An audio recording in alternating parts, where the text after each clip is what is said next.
Looks like meat's back on the menu, boys.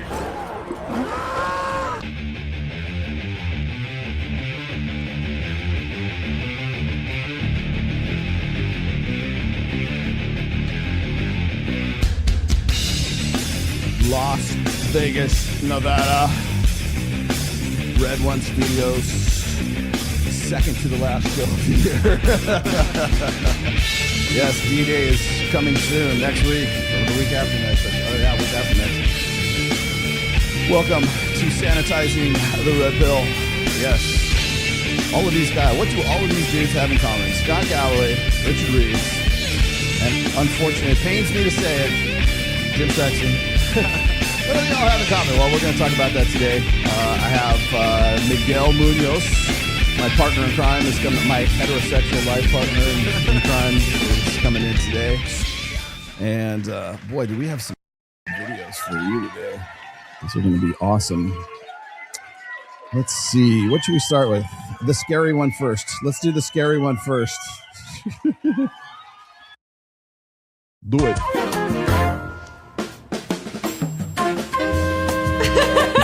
I guess the main thing is, wait, can we start over? Sorry. This guy, Jeff, he can't direct worth shit.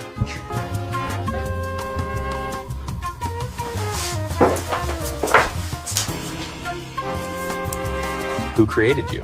Jeff, don't worry, I'm working through it in therapy. Yeah. What do you think of Jeff as a creator? He's okay, not a fan really.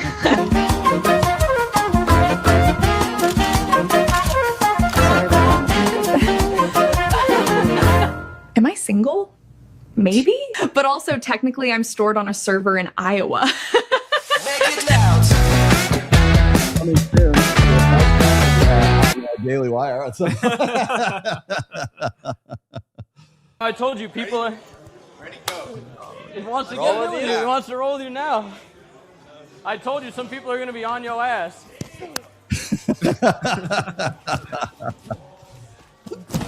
Ooh, he almost broke his arm right there. You see that? Be on your ass, Clav. What's my rate, Clavicular? What's my rate? Does this make him a lolcow?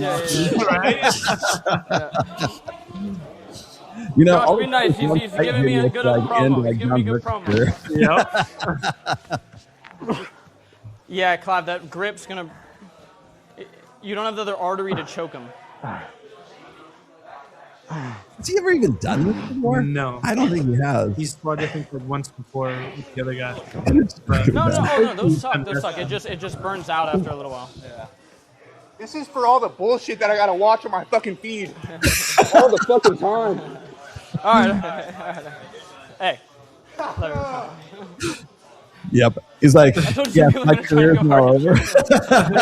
Yeah, I don't know how to do that. It's got sunned in the I was just saying, like, I was just telling Kyle, I was like, you could just sort of see the nerd, the spurg underneath the mask. James, you've been a divorce lawyer for 25 years. For men going through a breakup, what advice would you give them?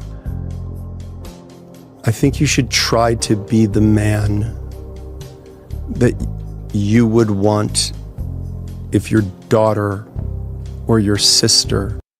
It looks as if, and I hate to say this because I really like James Sexton. Don't get me wrong. I still love you, James. This is tough love. Okay. This is like iron sharpens iron. This is it. Right. Okay. I'm not being a dick. I'm not trying to be a dick, but it looks as if he's like looking up, trying to remember the script, trying to remember what his lines are for this part of the show. Had a breakup. It is incumbent on us to try to be the change we want to see in the world. I think I've never heard him say anything remotely like this before. I think that there's a strength we're supposed to embody. I think that masculine energy is supposed to be like an energy of building and structure and protection. And I think that you should try, even when you are upset with a woman or furious with a woman or feel betrayed by a woman, to demonstrate the highest and noblest traits of masculinity. Sometimes that's walk the fuck away. Well, everyone, this has been your guest, James Sexton. This is the Jack Neal Podcast. It's a lot of fun, Jack. I appreciate you. That's the last question he was asked at the end of that show. Now, ladies and gentlemen, all my boys and girls, everybody at home, hello, children. The reason why I'm throwing this on here is because this is the theme for today's show. Okay. Absolutely. I appreciate it. A lot of fun. The theme. Here's another variation on the theme. 40% of men in terms of earning, and the top 20% of women in terms of earning have females as the primary breadwinner within the household. From 0 to 40 men, they earn less than their female partner. And in the women's camp, the top 20% of female earners also earn more than their male partner. So this hypergamy, which is what it would have been, has been replaced by hyperandrousness. Well, imagine that. Where have we heard that term before? You know, it's funny. It's like, what is it? So Chris Williamson has been saying stuff like he's got a Q&A video coming up because he just hit 4 million subs on YouTube, and now of course what happens is like once that goes up on Twitter or everybody's like, when are you gonna have Rollo on? It's like you're opening the floodgates every time you do that, Chris. I'm just saying there's a reason why they come and keep hitting you, which is women as the primary breadwinner. In these relationships, men are twice as likely to use erectile dysfunction medication. If a guy loses his job, the likelihood of divorce doubles. Whereas if a woman loses a job, there's no change in terms of divorce. Where have we heard all this before? Huh. God, I think on the Michael Sartain show. These things, do we lay this at the feet of, well, men needs to be able to deal with a woman who's high performing and so on and so forth? It's like typically guys are the protagonists and women are the gatekeepers when it comes to making a relationship start. Like guys are the ones that are forthcoming. Women tend to be the selectors. And if that's the case and women are struggling to find guys that they're attracted to, I think this has a big role to play. So nicely put. This experiment began. So nicely put. Gosh, if only we've known about this, 20 years ago. About 60 years ago. And it was based on the idea, really the article of faith, that men and women were exactly the same and that gender differences were social constructs. And I wonder if there's a book on any of these topics that we could have just, brushed up on. That turned out not to be true. Like these differences persist. And so maybe a system based on nature, acknowledging the natural differences, you don't need to be rigid about it. There are anomalies, of course. Men and women are completely different. Men prefer certain things. They thrive under certain circumstances. And the same is true for women. Why wouldn't you design a system consistent with nature? Jeez. Maybe we should ask Rollo about that. Maybe we have him on the show. Oh, wait, we're not having him on the show. Okay, that was another variation on a theme. Here's another variation on the Reels theme. and the media have basically told women, one strike and you're out as a man. Celebrate. You are a beautiful, independent woman. You don't need that man. Walk right out on him. Spoiler alert, we're deeply flawed. Very few of us are going to get it right. We're going to forget to open your door. We're going to maybe forget to order you the Uber. The basic zeitgeist of online is like constantly telling women to exit the relationship. Everything is a red flag. Media. Okay, so why is it a red flag? I'll tell you why it's a red flag, because that's the apologetics that are going on right now. Every single one. I'm going to show you Richard Reeves here in just a moment. All of this is it's masculine apologetics. How do I know this? Because we did this way back in 2014 when I was writing about exactly the same fucking thing. When I was writing about sanitizing the narrative was the title of the essay I wrote. I want to say it was in 2014 or 2015 because exactly this same narrative was going on. Is telling men, don't be that guy, don't be a creep, come over here, online gaming and porn. And with women, you're queen and you deserve better. Yeah. Quote from The Guardian, where young women are encouraged to seek out positive role models for their own good. The reason why he knows this is because this is exactly the rhetoric he's popping off with. It's exactly the same rhetoric that Chris Williamson pops off with. It's the same rhetoric, unfortunately, that Jim Sexton was just talking about a moment ago. And it's going to be the same rhetoric that you're going to hear come out of Richard Reeves here in just a second. Men are frequently encouraged to seek out positive role models so that they treat women better. This asymmetry between women are able to look after women and men also should look after women in this way. There's a reason I think it makes sense, at least from a supply and demand perspective, about why it is that women have said, well, his red flag culture, he doesn't meet the criteria, because the likelihood is that there will be a line of available men coming in after. Talking about men's icks for women almost doesn't work, because implied in you have an ick is you also have options. Whereas realistically, it's like, hey, dude, fucking be grateful with what you've got, because there might not be another one coming. And this has been true for pretty much all of time. But the reality is, I mean, it's a harsh thing to say. We're disposable. There you go. Yep. Here's a voice of reason, right? Hey guys, we're just big pieces of shit, and we're lucky to have any women whatsoever. We're just cannon fodder. But let's talk about the male suicide rate. Let's talk about how men's issues and mental health, this and their emotional intelligence and all this other shit. But really, we're all just like scumbags, and we're not worthy of women's attention or anything like that, right? So essentially what it comes back down to, and I'll explain to you this in a little bit more detail during the rest of the show, is we're getting to the point right now where I'm hearing the same messaging come from multiple sources right now. So that's on. Okay, and here's another one, variation on a theme. Good sign that you've made a lot of progress on this issue would be a massive decline in the share of occupations or activities that seem to be coded as either masculine or feminine. And I think we've made quite a lot of progress on that on some fronts, right? It's kind of weird to say female doctor now, right? Because there's 50% female, so it's at the point where it just gets weird. But it's not weird to say male teacher or male nurse. And in fact, for a lot of these professions, it's becoming more appropriate to say male teacher, because as I said, there's been a 10 percentage point drop. And so we've got a bunch of, and most of the mental health professions are skewing quite rapidly towards being much more female dominated. Now, if you think that matters in terms of how it codes, which I do, I think that's bad news. In the same way that if all the politicians are men, or all the engineers are men, or everyone in tech is male, which actually is close to the truth, that's a problem.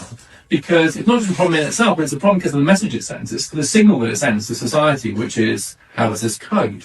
And at least for now, I think that really matters. And so I think that if you're a boy in a school, and you can go quite a long way now without encountering a male teacher, I think, and the girls are doing much better around you, it's hard then to kind of avoid the risk that this is going to code as something that's kind of more female / more feminine, and therefore that will create a vicious circle. And there's some evidence of this, by the way, around masculine norms and educational outcomes. I just think representation matters, and I think it really matters in education. What you're seeing happen right now, and especially when it comes to like when it comes to government policy, especially social policy for sure, but like when it comes to government policy right now, the idea is sort of along the lines of what Richard Reeves here is saying, which is it's about we're all going to be able to come up together. And the fact of the matter is we got to this point because we didn't come up together. Okay. So is it a zero-sum game? Yes, it has to be, because we didn't get to where we are from a gender dynamics perspective right now. We didn't get to where we are because it wasn't a zero-sum game. That's why. This is the game that you're playing. Speaking of games, here's the shot. Marriage is the most beautiful thing, but sex outside of marriage, the physical, spiritual, and emotional implications, everything that God asks of us is out of our own protection. It's only because he's like, I know that this thing is good, but it's good in this context. It's so good that it's dangerous. It's so good, it's so special, it's so sacred that it has to have a covering. 1 Corinthians says that it is the only sin that you commit against your own body. You're not only just hurting Jesus, you're hurting the other person, and you're hurting yourself. Oh, that was the hot. There's a shot. Here's the chaser. Got for some. Oh, guys, come on. This is. Come on. I've changed my tune on here. I don't do this type. No, I don't do this type of stuff anymore. I have a religious podcast. Whoa, Rika. Rika. Enjoy it. You know what I'm saying? And file that under it's all a grift. It's all a grift. All a grift. Girls Gone Bible, which by the way was named after Girls Gone Wild. Yeah. You know, somebody's like, I wonder how many people even remember Girls Gone Wild. Remember what that was? Dude, a video. It was like a VHS video that they would sell, like a subscription type thing. Girls Gone Bible. So here's your Girl Gone Bible. Just saying, you'll see her coming up next on the Women's Ministry Day for TPUSA. Got it? Don't ever marry your second choice. He is not the man you still think about at 2 a.m. Don't marry him. Every girl has that one guy, the one who ruined her for everybody else. You never get over him. You just learn to live without him. He set the standard. Every kiss after him feels weaker. Every I love you sounds quieter. You also compare silently every single day, even on your wedding day. You settle for safe because Dangerous broke you once again, and you swore to yourself, never again. Okay, so do you remember that? Tweet? It was, I think it was probably about 3 or 4 months back, where that one chick who was talking to her fiance, or now probably her ex-fiance, and she was saying something to the effect like, "Oh, I'm so glad you're not like all those other guys I used to fuck back when I was, but when I was in college, the hot guy in the phone cannon party, and the guy just like lost his shit and said, "Fuck it, I'm out." Right? Mm-hmm. This is why this right here is exactly why that happens. It takes me to remind you of all this good stuff. It's like it's kind of, you remember that game, like, was it called Concentration, where you'd flip over like one card and you have to remember where that card was, and you flip over another card and it matches that card and you have to remember where it was. Yeah. That's what being in the manosphere is like for me. I mean, it's like I see one thing and then I have to put the card back over again, and then I see another card that's exactly the same thing and I go, wait, there's a match over here, and I'm the one that has to go and sell that out for everybody. But this is the alpha widow dynamic. And of course, what this also says is everything about assortative mating is bullshit. Right after this video, you'll say I'm happy while staring at the ceiling at night, wondering what he's doing right now. Your physical body will be in the bed next to your husband, but your soul will still be in that old car, that old motorcycle, the old apartment, the old version of you that felt alive. You'll teach your daughters to never settle while secretly knowing you did. One day you will see his name pop up or hear his favorite song, and your heart will skip a beat like you're 19 again and you hate yourself for it. If he is not the man who still owns a piece of you, don't put his ring on your finger, because second choice love turns into first class regret. Marry the man that you cannot live without, not the one that you can live with. Alpha widow. 101. Yes. Alpha widow. You go and you look this chick up in like the red pill Wikipedia. She's right there under alpha widow, right there. An alpha widow maxer. And I don't know how many different ways I can explain this dynamic to people, but this is a pretty good example. And let me explain something else to you. Here, throw me in real quick. Let me explain something else to you here. Wait, am I there? There I am. Okay. Let me explain something else. Hi, welcome.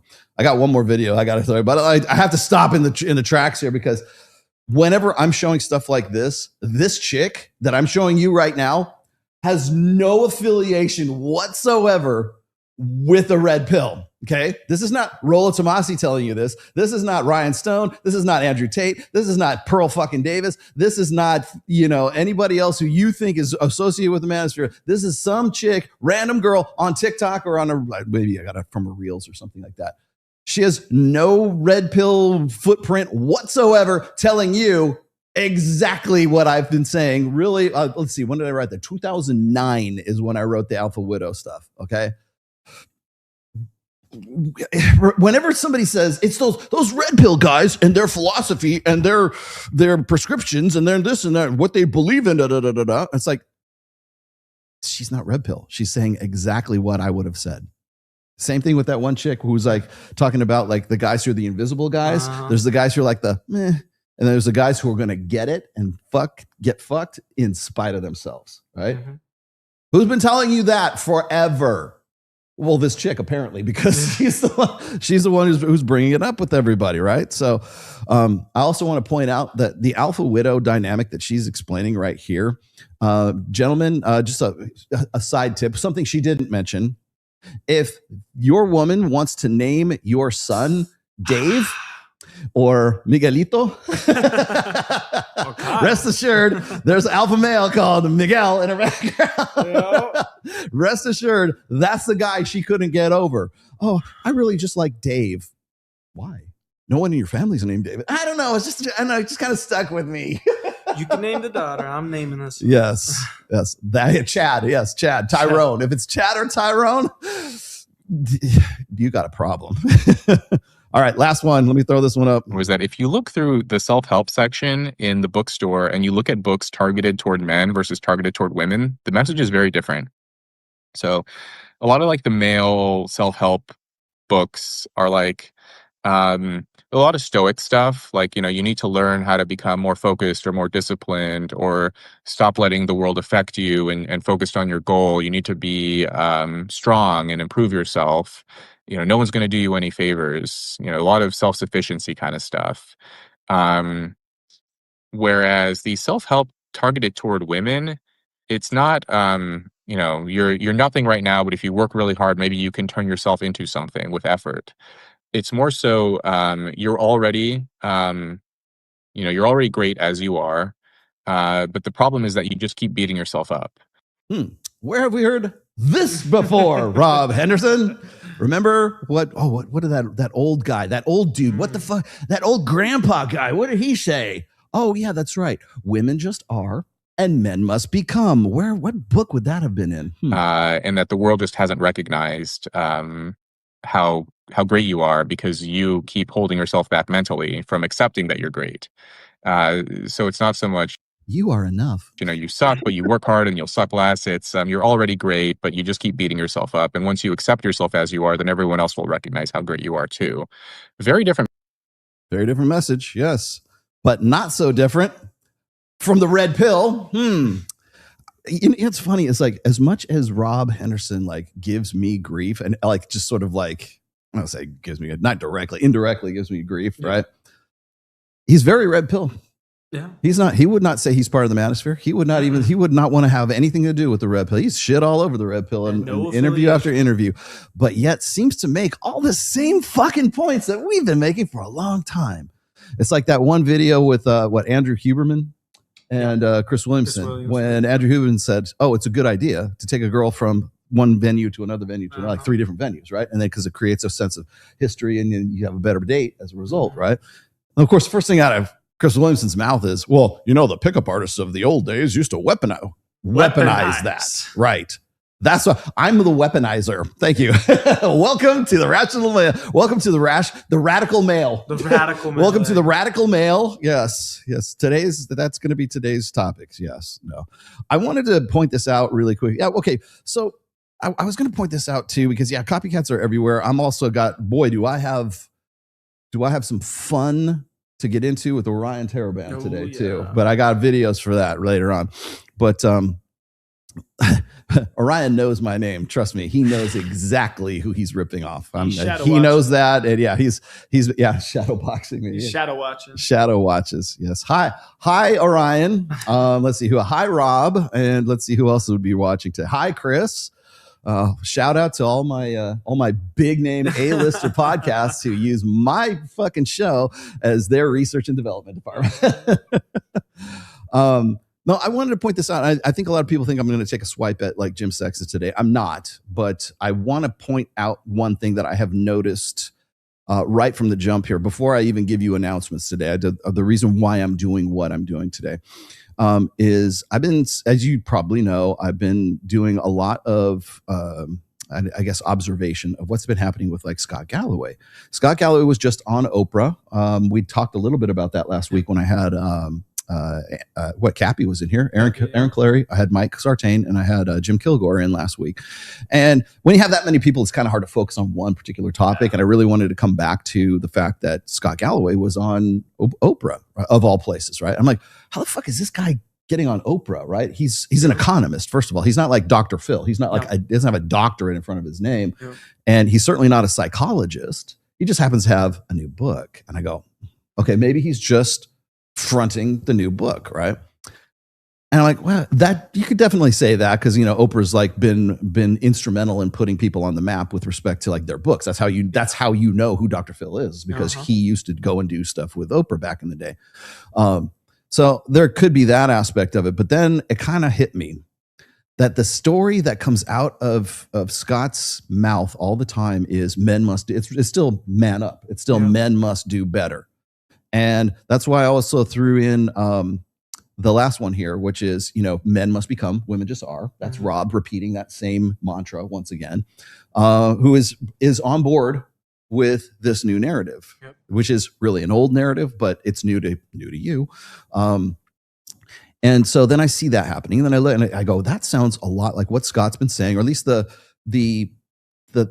crux of their conversation sounds a lot like what Richard Reeves is talking about, which sounds a lot. And what got me, what made me make the connection, and I'm sorry to say this because I don't want to punch his way, but when I saw Jim Sexton ask that question on I don't even know the guy's name, the curly haired dude, cornflake hair, that guy, I'm blanking on the guy's name. But Jim Sexton going on there and essentially rattling off the same answer that would have been expected from Scott Galloway, from Richard Reeves, from Rob Henderson, and probably, well, certainly Chris Williamson, which is no surprise, really. He kind of like, he got grandfathered into this new theme. I'm trying to think who else, but then I thought about it. And as I was saying before, like when Jim is sitting there just struggling to remember what he's supposed to say, like going, and then now his line comes back to him kind of thing. It is about identifying and acknowledging, I should say, maybe acknowledging the plight of men. Like clearly there's something that is so unignorable in crisis of masculinity. Something is unignorable about the problems, the struggles, the suicide rate, the employment rate, the participation in society rate, the loneliness epidemic. Like run off all of the list of all of the sort of buzz topics that have been sort of circulating for the last like 6 to 8 weeks, maybe more than that, right? So in Scott Galloway's case, it's probably been really the last 3 months. But I thought about this and I go, this is just repeating a narrative. This is propaganda is what this is. And I'm like, why do I think that? Well, here's the reason is, and that's why I titled this today, like, are hypocrite academics paid to sell out men? And when I started thinking about this time last year, when Trump had just come into office and you had Dana Bash on CNN saying something to the effect of, we all live in the manosphere right now. And then immediately after that, literally the week after the election, you have these sort of roundtable discussions on like MSNBC or on, MSNBC on CNN for sure, on more like sort of the liberal wokesy side of commercial television. You had all these sort of like roundtable discussions with people whose names I couldn't even remember. But the first thing that they've said is this. They said, well, the reason why we lost is, well, in Kamala Harris's book, it's because of Andrew Tate and it's because of Myron Gaines, right? Mentioned by name. But the reason why we lost is because we don't have a Jordan Peterson. We don't have a Joe Rogan. We don't have a Theo Vaughn. Where that came from, I don't know. People who I know for a fact, like names of people I know for a fact who have in the past, if not still now, completely disavow any connection with the red pill. In fact, the only time Jordan Peterson gets connected with the red pill is when he starts crying on the next episode of fucking Piers Morgan when he's called the king of the fucking incels, right? Now, he didn't call himself the king of the incels. Somebody else did. He was off his meds. He starts crying on a Piers Morgan show, and now suddenly he's red pill. Let me explain to you, if you don't know the manosphere, if you don't know the red pill, Andrew Tate has disavowed the red pill more times than I can. He's disavowed it more times than he switched religions. Okay. So Andrew Tate has already said he's not red pill. Those guys are dorks. Those guys are dweebs, until of course it becomes like, I don't know, financially or economically expedient for him to now reconnect with the red pill all of a sudden. He is not red pill. All right. Scott Galloway is not red pill. So all these other screw-offs, like with that guy with the black nail polish, all these other screw-offs telling you how he is a gateway to the red pill, you are wrong, sir. You are absolutely 100% wrong. He has disavowed. In fact, he shits all over the red pill, shits all over anybody who's associated with the manosphere, and will do so because he's a dyed-in-the-wool leftist. The guy votes that way. If you look at any of his political ideologies, if you look at any of his philosophy, you look at anything, he's very much wokesy, very much a progressive, very much a leftist, until he writes a book about what are we going to do about the boys or whatever the fuck it is, right? Or Richard Reeves. Richard Reeves is a member of the Brookings Institute, a senior fellow at the Brookings Institute. Go look it up. A very leftist, very liberal, progressive-leaning think tank. Now, what is he doing? He's kind of like, I think Rich kind of, he's got his book, Boys and Men. He defined, like, both of these guys are very accurate in defining what the problem is. Even Jim Sexton, very accurate in understanding why do people get divorced, right? He's got lots of experience with that, has some credibility, even has some skin in the game, I would say, right? Obviously. But the reason why we're seeing these guys come out of the woodwork right now, and this is speculation. This is just me saying, but I have seen in the past, and I know for a fact that political PACs, PACs, political action committees that align themselves with the DNC, like Progressive Victory, pay for influencers. They bought Destiny's voice. They bought Jasmine Jafar's voice. They bought Not So Erudite's voice. They bought Mia Khalifa, Dime Store Mia Khalifa, what's her name? Farah. They bought her voice, and God knows how many Vouch. God knows how many other sort of leftist, wokesy leaning liberal influencers. In the summer of 2022, they started buying their voices. Now, does the same thing happen on the conservative side? Probably, likely. You could point to Tim Pool and the Russiagate, right? The Russian influence money that came through and killed Tenet Media. Now they're going to say, well, there really wasn't any evidence of Russian collusion or Russian money or blah. Okay, fine. Oh, and now what's her name? Lauren Chen, who was the founder of Tenet Media. She's back online again. I guess it's safe for her to crawl out from whatever rock she crawled under a year ago when all this shit went down. Same thing with Lauren Southern, who is struggling for relevancy once again and will never get it back in light of all the Destiny leaked texts and everything else. We know what she's about now, and I don't think that there's any question to what her validity is as a fucking influencer. But the thing is all of those people have been on, or at least been suspected of, or are confirmed to have been on the take, who have been paid, have their sock puppets for either the DNC or Russian, influence money. And the reason why I'm saying this is they say, well, Rollo, you don't know that there's really any Russian influence. I don't, but I do know this. Tenet Media ain't back. Tenet Media didn't get reinstated after YouTube said, we're going to reinstate everybody. You know who was not added to that list? Tenet fucking Media. They're still not putting anything out. So something must have happened. And even if they are coming back, maybe they still have plans to come back, whatever. They're not back yet, and it's taking them a long time to get back up. So there was something that went on. And there's something that's fucking going on right now. Something doesn't fucking smell right. I'm not trying, please don't take this as my Candace Owens moment, Miguel. But I'm of the suspicion that there is it was no Russian gate. Well, are we sure of that? Are we 100%? There was a Russian gate. Okay, got it. There you go, Caps Lock Hustler. Yes. What's he talking about? It's a Galgamech Empire. Yes. Well, put it this way. There was enough suspicion that Russiagate killed Tenet Media. So there you go. Yeah, I can hardly thank you for that, Joe. But I can guarantee you in the comment section. What do you got? Oh, dude, thank you. Yeah. Put those right there. I'm about to drop one of those here in a second. I need a drink too. Thanks. Straight from Dice. Yeah. All right. So, in case you hadn't wondered, this is the very casual version. The water. I'll take the water.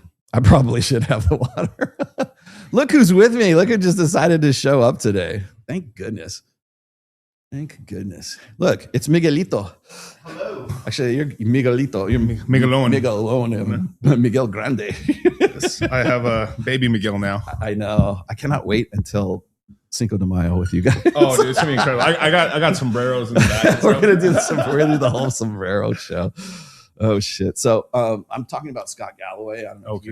The reason, I've been wanting to have you on the show for forever. Yeah. I already know that. You already know that. But every time I have you on a show, yeah, Like you never get to talk. I know it's we end up having like this massive panel, and it just goes off into like we just started getting into like debate school essentially. Yeah, I know. Well, I had you, and okay. I know I don't need to apologize, but I'm going to apologize a little bit. When I had you on Access Vegas, we weren't really in Access Vegas, but when I had you on with me and Myron and Charlie was on there, and then we had Andrew Willson. It's like I kind of figured that as soon as Myron got there, like, it went. That's just the conversation. Just let them cook. Just let them do their thing, right? That was an easy show. Yeah, I wanted to just let them go. But I really wanted to. I was hoping to get some more out of you and Charlie in that one too, because I like having you guys on my show because every time I have you on, we're always talking about crypto. Yeah, and I've been noticing. In fact, I have one of your videos. I'm going to play. Oh, okay. In fact, you know what? I'm going to play it really quick. Hold on a second. But I have one of your videos, and you've been doing videos that are like a little out of your wheelhouse recently. Oh yeah, I mean it's just because I get I do mostly I do live streams like you do, right? Mm-hmm. But I do a lot of AMAs, so people just started because all my guys are kind of red pill guys that we've talked about crypto, but then they ask me like, hey, what's your take on this red pill thing? Right. And then so like here I'll answer it because we have so much crossover. Right. Yeah, shit, we should do this more often. Anyways, this was the one I was talking about. This is during Roman times. There was a plant in Europe that caused miscarriages. It was so widely used, it went extinct. So Roman women were fucking unprotected out here in the streets, getting pregnant, taking this so they can get re-pregnant again from another dude so they can get raw dog. And it was so widely used, the plant is extinct. And it did exist. There's plenty of records of it. Like, it doesn't exist anymore because they literally cultivated it to extinction. It is actually true. There was a plant, they were using it. I think it was like a form of nightshade that kind of went extinct, but then there's still other versions of it. Like they would do all kinds of crazy things back then to basically cause miscarriages, which are which is abortions basically. Yeah. What's funny is like the reason I thought that was interesting is because I have talked about, you already know me, like when I talk about like hormonal birth control, right? And how hormonal birth control has been like the catalyst for all these social changes that came after that, right? Yes. 1965. And then right around 1970, 1971, right in there, that's when that shit hit the fan. Like you can track back, well, I mean, there's obviously we went off the gold standard in 71, 72, 71. I think 72 maybe. 72. We go off the gold standard. Now, when in 74, you have women can now get bank accounts and credit cards, right? Which is funny to me. Maybe you have an opinion on this, but like, it's my take that it wasn't the feminist movement that got women bank accounts and lines of credit. Right. It's because they were all living alone now. Like there's such a spike in divorce from 65 till about like 75. And it all tracks with the advent and the increase in popularity and usage of hormonal birth control. In fact, it almost tracks identical. So as usage goes up, divorce goes up too. Right. So I'll be fair here. So like obviously like the credit cards have existed for a while and like Diners Club and everything like that originally. So like credit card debt was only going up and to the right, but so I will just say, because women got credit cards, like it only spiked even higher. But basically, as women got credit cards, it only just kept going higher and higher. Because like we just recently, I think in the last couple of years, we hit about $1 trillion in credit card debt. Which like I think like most people are like, there's no way we're going to ever hit $1 trillion out there. But credit card debt. In credit card debt. So I mean, this is worldwide. This is Visa, MasterCard, and everything like that. But that's insane. $1 trillion. I could probably do this in perplexity. But people kept asking me about like, and I know I'm going to get this question, so I'm just going to answer it anyways. I am still 71. Yeah, 71. Yeah. I'm still going to write the book 1971. People were like asking me, when are you going to put that book out?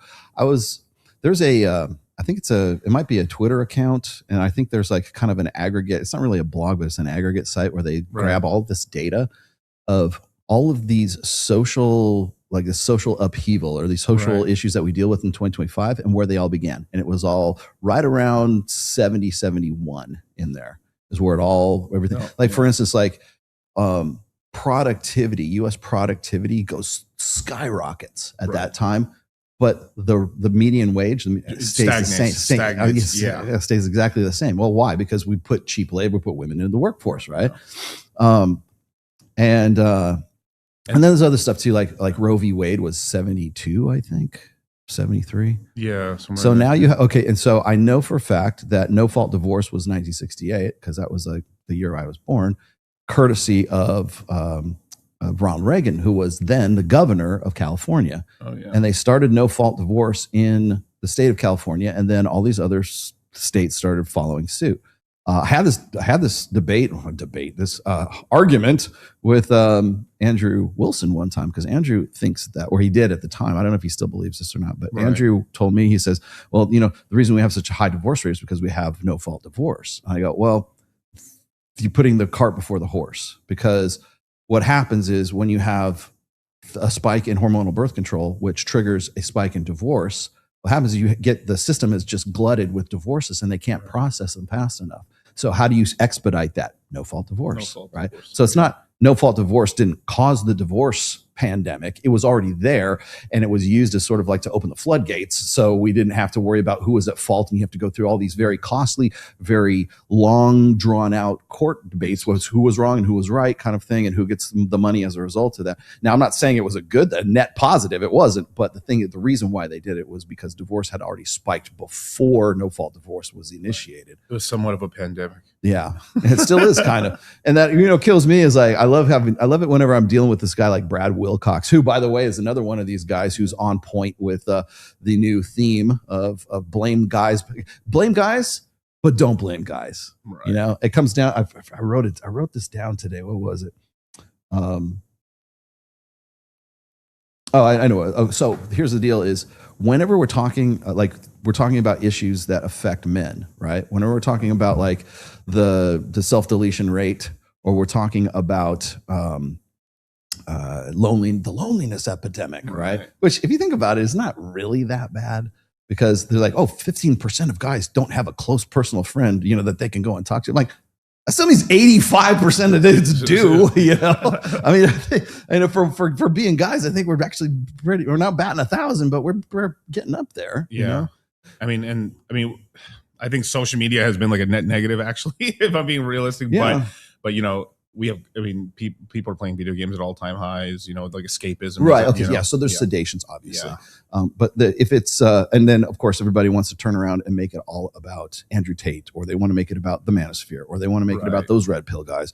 They have no frame of reference. They just, it's the new boogeyman, right? It's put it this way. Andrew Tate is Osama bin Laden for this generation.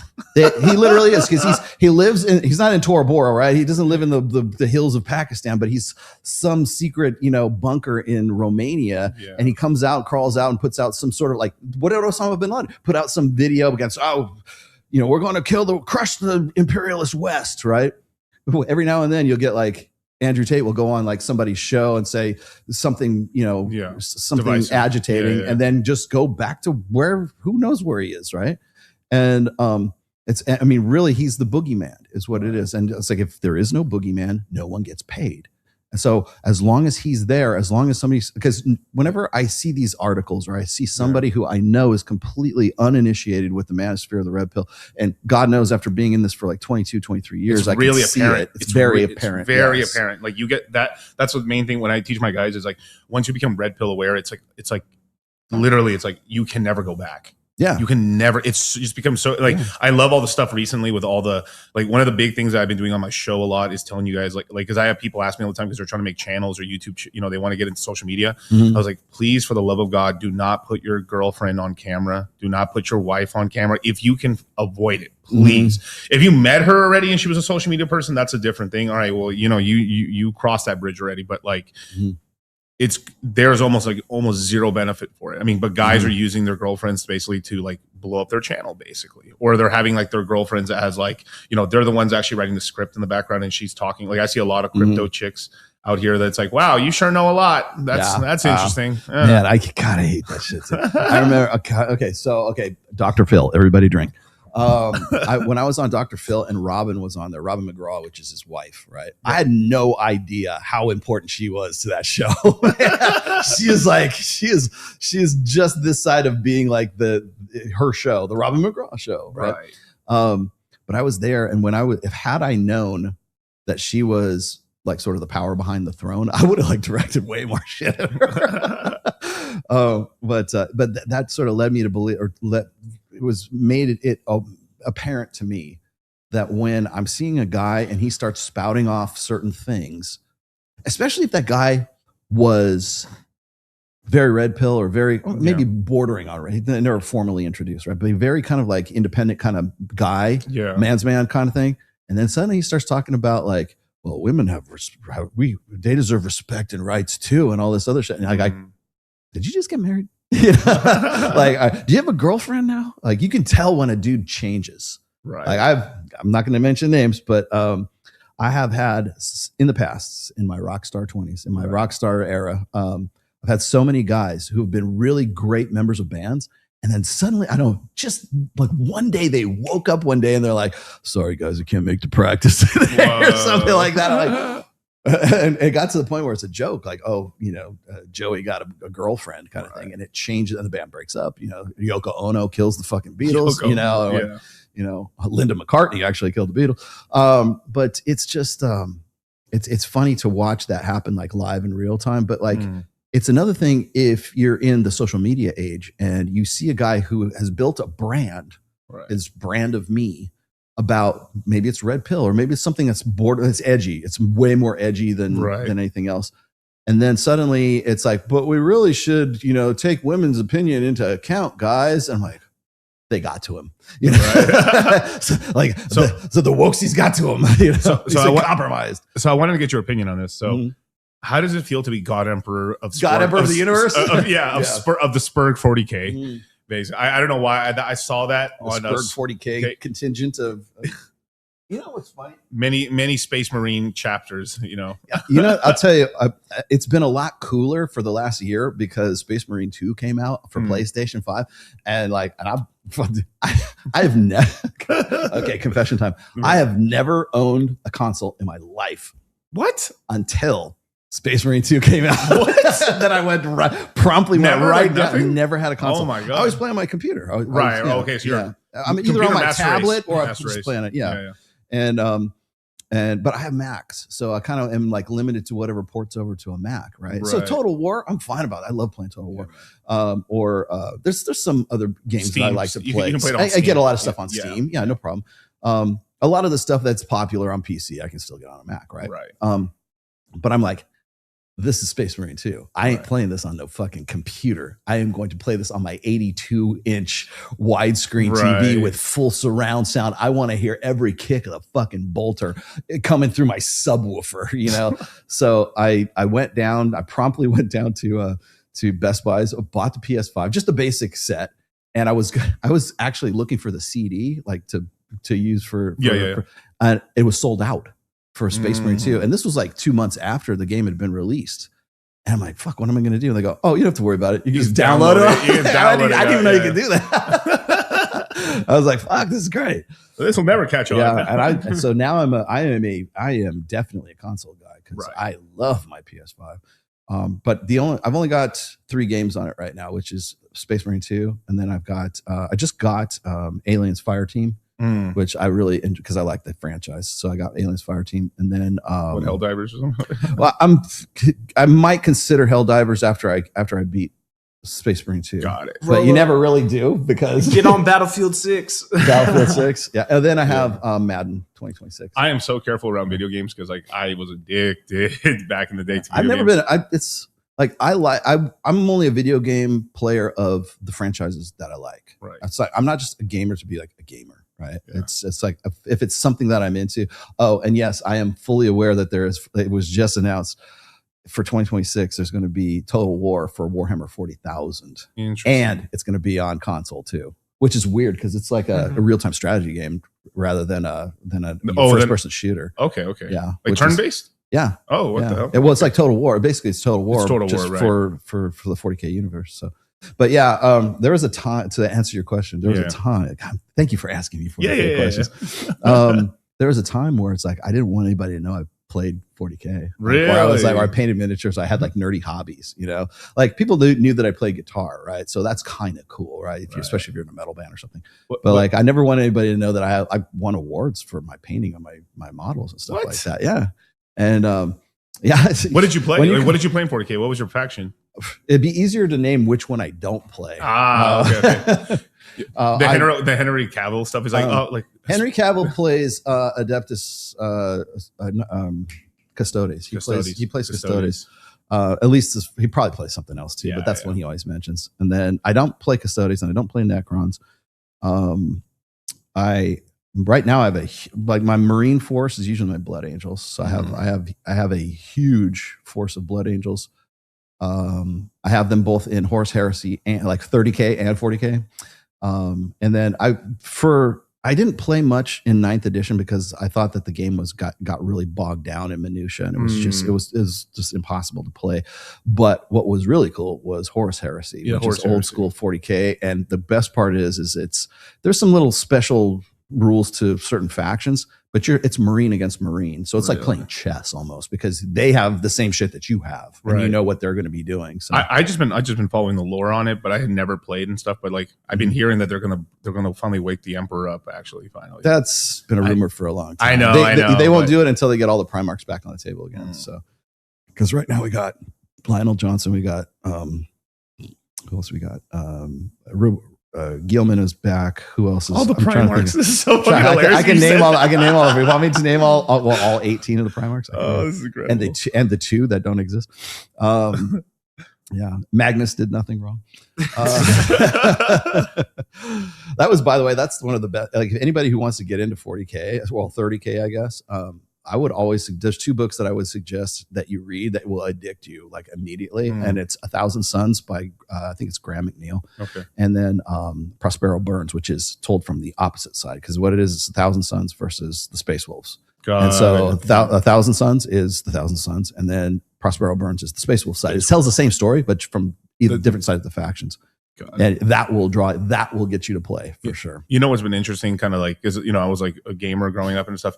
Is like after becoming Red Pill aware and just going, I started thinking back to like, because I used to play like World of Warcraft for years, like during like I would say like 2008 to like about the launch of like Cataclysm, and now being a little Red Pill aware, it was like really interesting. Like I didn't, so obviously I read Dune and stuff like kind of as an adult. And then I was like, the spice, right? And then it's like all these like I was like, oh, people were conspiring against me to like to try to jockey the position, right?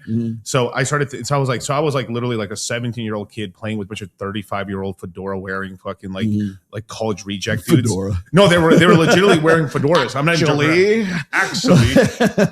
And then now as you know, I'm 34. I'm almost their age now. From just how long ago it was. And then now thinking back that these guys were just basically like incels, like kind of like repressed mad guys. Because I was like, I was basically, they were pissed off that a 17-year-old was telling them what to do. Basically, is what it was. Because like I was like a tank of our guild and stuff like that, and like it was pretty dorky. I was getting recruited to like play because I was Paladin tank during Wrath of Lich King, and then like they were trying to recruit me to do all kinds of things and stuff like that. And then it was. I don't know. It's pretty crazy. It's pretty crazy. Like there's like certain points in your time. Like I knew if I continued playing on, I would have lost myself forever. Oh yeah, into it. Like, I remember. So coming from a gaming background, and I mean like tabletop gaming background. Right. I had a lot of friends who were really into 40K, or we'd play Space Hulk or 40K or whatever the new hotness was. Usually it was 40K. And then suddenly everybody disappeared. I'm like, where the fuck did everybody go? And this was right around like 2005, 2006. I'm like, oh, we're playing World of Warcraft. I'm like, what's this? What is this World of Warcraft? That's when you could get the free CD. Yeah. Because they wanted the first hits free. And I didn't know what it was about, right? And I would watch some of my friends, because I used to play LAN parties. When everything had to be connected together and wasn't on a Wi-Fi thing. But this was the first time you could actually play online, kind of thing. The Quake stuff. I remember that. Yeah. I remember we didn't play. Quake was one. Do you remember Marathon? No, I don't. Marathon was really sort of, that was the first. My introduction to first-person shooters was Marathon. That was fun as fuck too. I love playing that game. But then there was Warcraft, which was a real-time strategy, which I played a lot. I loved that. And then came StarCraft, and then I loved StarCraft when it came out.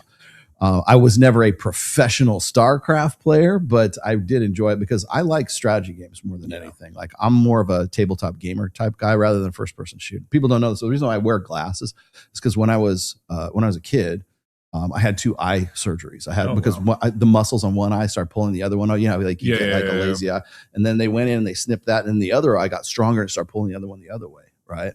So as a result of that, I have kind of a little bit of astigmatism. So one eye looks up a little bit, one eye looks down. If I don't have like glasses on. Yeah. But then if I don't have them on, my eyesight will naturally compensate for that. Just it's microscopic, right? But as a result of that, I can't play first person shooters.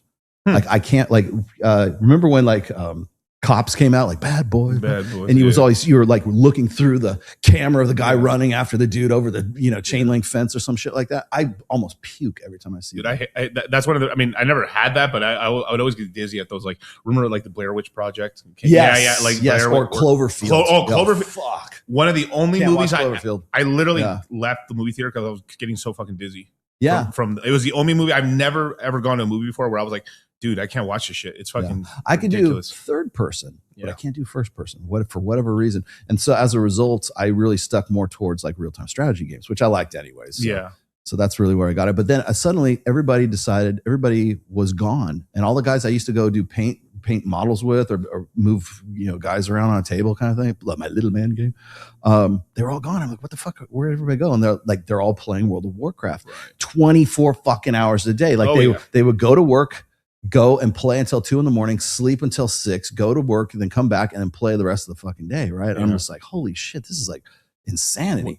One of the most depressing things on World of Warcraft, you could put /played and it would tell you how many hours you played on that character. Oh my God. I had I had a year and a half of playtime on one fucking character. I was like, what the fuck? Yeah. There was just a year of your life in fucking Wonderland. Yeah, because like I was doing because we were the best top guild in our server and stuff. So we like doing heroic Lich King, heroic like, Naxxramas and everything like that. And then it's just one day like Cataclysm came out. I was 2 days into it, and I was like, I want to get a girlfriend. I want to have sex.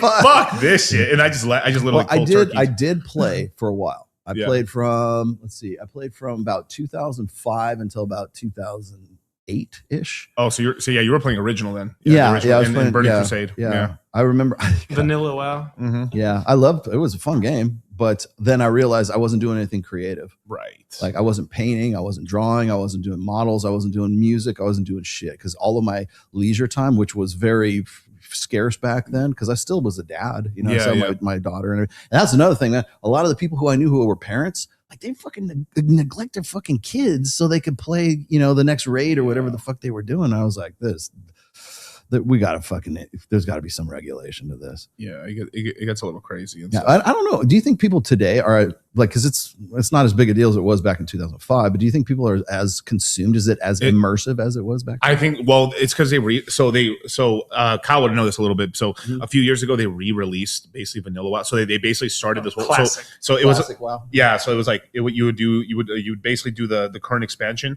And then it's just like, hey, we're going to release servers where we just go back in time and going to progress it like we did back in the day.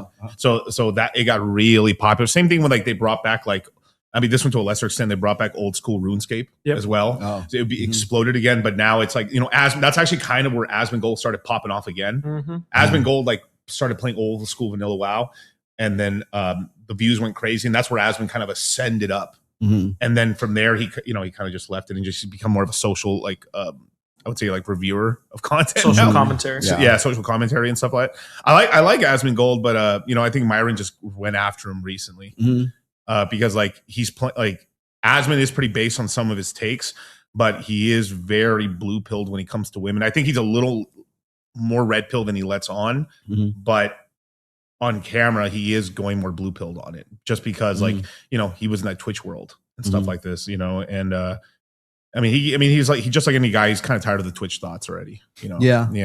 I noticed that. This is no secret. I think it was right around like the end of 2022, beginning of 2023. You saw all these Twitch kids that came out because they got banned off of Twitch, right? And then they wanted to go and build a following on YouTube because that was the only other place for them. And that's when they started. That's when you see Sneeko shows up on fucking Fresh and Fit, and then you got Destiny, and then you got Zerka, and then you got like all these people who just they followed along. Sneeko was the one that brought all the rats into the ship, basically, but But then you have like all these people who just sort of, want to build a brand. It's hard. Hell yeah. Hey, mea culpa. I was the one that brought in fucking Torsha right, and all that. Torsha was huge on TikTok. She had no following whatsoever on YouTube, and she wanted to make the jump from TikTok to YouTube. Very hard. And I told her, I said, hard. you got your work cut out for you, because you got to be more entertaining than 45 seconds. And you can't just show your tits. You have to actually carry on a conversation. So. Yeah, it's a difficult thing to translate, because like there's guys who are like Instagram famous ish, you know, and then it doesn't do very well. And then like clavicular. Yes. Yeah, That's another one. Come on, it's the new. Looksmaxx, man. So I said this. Oh my god. So I said this on your show years ago. I said, because I think we were talking about like, where do you think, like, I think we're all asking like, where's the red pill going to go? And I said, you know what? I've been looking at these black pill influencer guys, and I think like I said, Looksmaxx at some point is going to blow up, and it has now. It'll get bigger in the next coming year, and because we go through cycles. Yeah, like people asked me that last year, and I said you're going to see the black pill doomers come out of the woodwork next, because we're already past a. I made 2 predictions, and both of them came true. The first one was the black pill. Yes, like I knew that was going to start. MGTOW was going to make a resurgence, because it always does after an election is over, because everybody doesn't know what to do with themselves, because what happens is this next coming year in the 2026, people are going to get more into the red pill. It's going to be I'm a red pill guy. All these guys who wanted to be red pill adjacent, now suddenly they're red pill guys all of a sudden, because they don't care about the message. They don't care about what it actually is. They just care about brand. And if it can make more money and get more eyes on the screen by saying that they're red pill, because right now, look at the game of escalation that everybody's playing, right? You got Nick Fuentes, who is LARPing as a Nazi or whatever, and it's like that's the next level. That's like, okay, what more outrageous thing can I say? I want to eat puppies, right? Or we should fricassee babies on a frying pan or something. Whatever the next like jump thing is, they'll build a brand off of it for a little while. That's why I was looking at Clavicular, right? And I was telling Kyle, man, I showed that. Did you see the video of him getting choked out? Yes, by Santa Cruz. Yeah. I was looking at that. I'm looking at this guy. I look at this because I've seen him, on Fresh and Fit. And I've seen some of his videos because Kyle was one who made me aware of him. Yeah. And I'm going, so he's a Looksmaxxer, but he's taking the Looksmaxxing to like the nth degree, right? Because you have to. Yes. It's not enough just to be a Looksmaxxer. You have to take it to the point where you have, I have a prescription for crystal meth, for methamphetamines. I'm like, no, you don't. You do not have a prescription for that. But it's rage bait, because I've listened to it. So I remember seeing a video of him, I think before the Ascension. Yeah. Like he would do some content back in the day. And I mean, he's taking a different type of Adderall, basically. Is really what he's taking. Vyvanse, probably. Yeah. But he's taking, but the crazy thing that he said that in terms of like the pharmaceutical side he's doing is he's taking the GLP-3, which is like retatrutide, but he's taking 15 mgs of it, which is like an insane amount, because because I have my father on it now. I have my father on it and stuff. On Retta? On Retta. Yeah. I've got him on Retta, and he's on 3 mgs a week. Because we're trying to get him a knee surgery and he gets his blood sugars down. Right. Yeah. So he's like, so I was like, fucking 15. Because basically what happens over time is you need to slightly increase the dose. You're supposed to do it for about like 6 months to 4 months. And you're supposed to slightly increase the dose. So the highest dose I even heard. So I found out about this from the bodybuilding side, because I'm like, I love, I love Todd Lee talks about Retta all the time. Yeah. And some of the top guys, they're only using 8 to 12 max. Right. And these guys are dudes that take like entire syringes of growth hormone. Yeah. Massive amounts of growth hormone units and stuff of growth hormone. So I heard 15. And then from there, he said he's also taking that for like, basically it's to kill his appetite, basically. And it's just to the point where like, I was like, Jesus Christ. Like, I think the main thing, like, because he's a smart guy. He's obviously playing social media. He's doing it on purpose. He's like, I've taken crystal meth. Yeah, sure. Goes viral, right? Goes viral. That's all it takes. Yeah. And then Brett Cooper was just talking about him too. I watched the Brett. Oh, she's still around? Yeah. Well, she hasn't given birth yet, so she's still around. As soon as she pops, she probably will be off air for a while. Right. But no, she was talking about Clavicular and how he was like the Looksmaxxer thing. And I'm like, oh, you're gonna throw your hat in the ring here. Be ready for this landslide of just comments Pearl's and hate. To do it now. Pearl's starting to Everybody's and I knew Looksmaxxing was going to be a big deal, right? Because that's what follows along with MGTOW, right? Yeah. So the thing is like, I don't think Clavicular has gone far enough. I think he needs to do something else. He's got to, like, the thing is like, if guys really believed in Looksmaxxing, they'd be personal trainers. Right. They would be making money off of this. But all it is just it's just shock value. It's just the freak show. There is legitimate because once you're in the red pill, you kind of look into that. So I've always said the black pill guys are some of the smartest guys. It's just like they're dudes that a lot of them LARP that they don't have hope, but they're still making these communities and trying to help themselves. They're just a blowjob away from being pickup artists. Yeah. the only thing I'd say that I couldn't believe he said this on Fresh and Fit. And like I do like Clavicular a lot. It's just like he said that he has like he's like, he's basically slept with 100+ girls at a time, and like timeline doesn't make sense at all. I couldn't believe I know Myron's being nice and shit, but I couldn't believe he because the time so he's with the girlfriend for a while, and he's like never cheated on her until just recently. He said like, okay, I'm gonna cheat on we're gonna break up because like I can't do streams with these chicks to go viral. Right. All right, cool. And he's 19. I mean, like, who cares? Because he's finally got his glow up. That's why, and so now what's funny to me is you get these guys who, like I was telling Kyle, I said, whenever I look at Clavicular, like if you look at his face, you could tell he's done work, right? He's in the bone smashing or whatever. I don't know how like legit that is, but like where the micro fracturing and stuff like that. I understand the concept. Yeah, Wolf's Law. Yeah. I understand the concept. Yeah. How long has that been?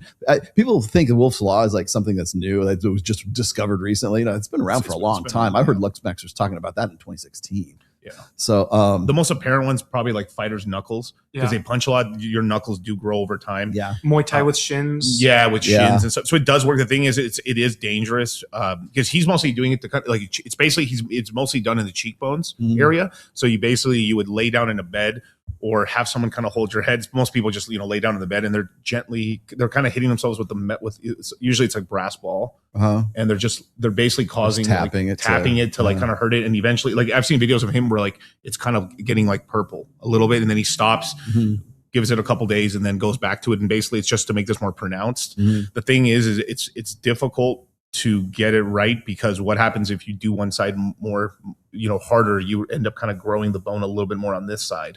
But the main thing so there's two sides of it. There's soft maxing and hard maxing, which is pharmaceutical or surgeries, or there's basically stuff that you can do as a normal person for the most part. It's not that crazy.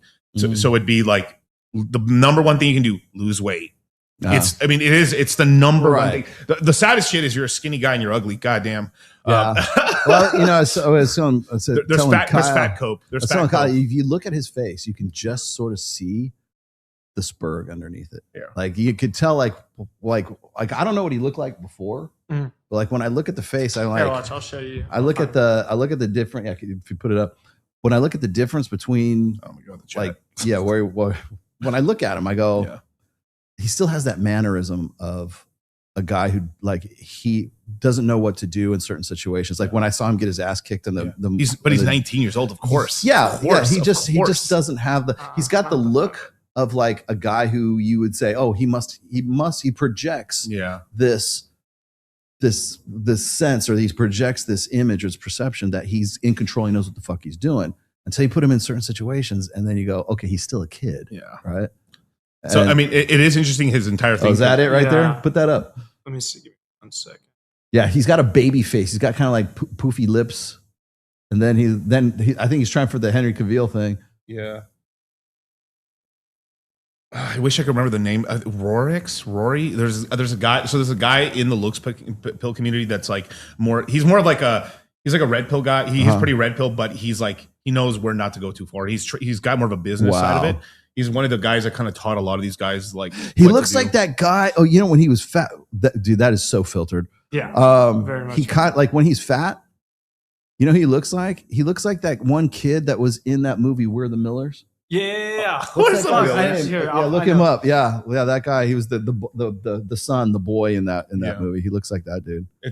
And then his story too is like basically he takes testosterone because is he on gear? I was going to ask. Does he do 100%. He's on steroids, guy, right? He needs to do trend. Yeah. Am I wrong? Am I wrong? You're not. No, not 100. No, absolutely, that's true. Yeah. But like if so, look. So yeah, he basically started taking testosterone at 14 years old. I don't think he was taking the doses he was taking at 14, but I think later on when his parents finally said, fuck it, just do it. Because he basically kept stealing his mom and her dad's, because they both were bodybuilders. he was stealing their gear and taking the gear, and then eventually he's like, well, "Stop fucking doing steroids, you're a kid, bro." And then, but eventually he kept. They just said, "Fuck it, fuck it, just do it." I mean, he kept doing it, so he's on like 300 milligrams of testosterone right now.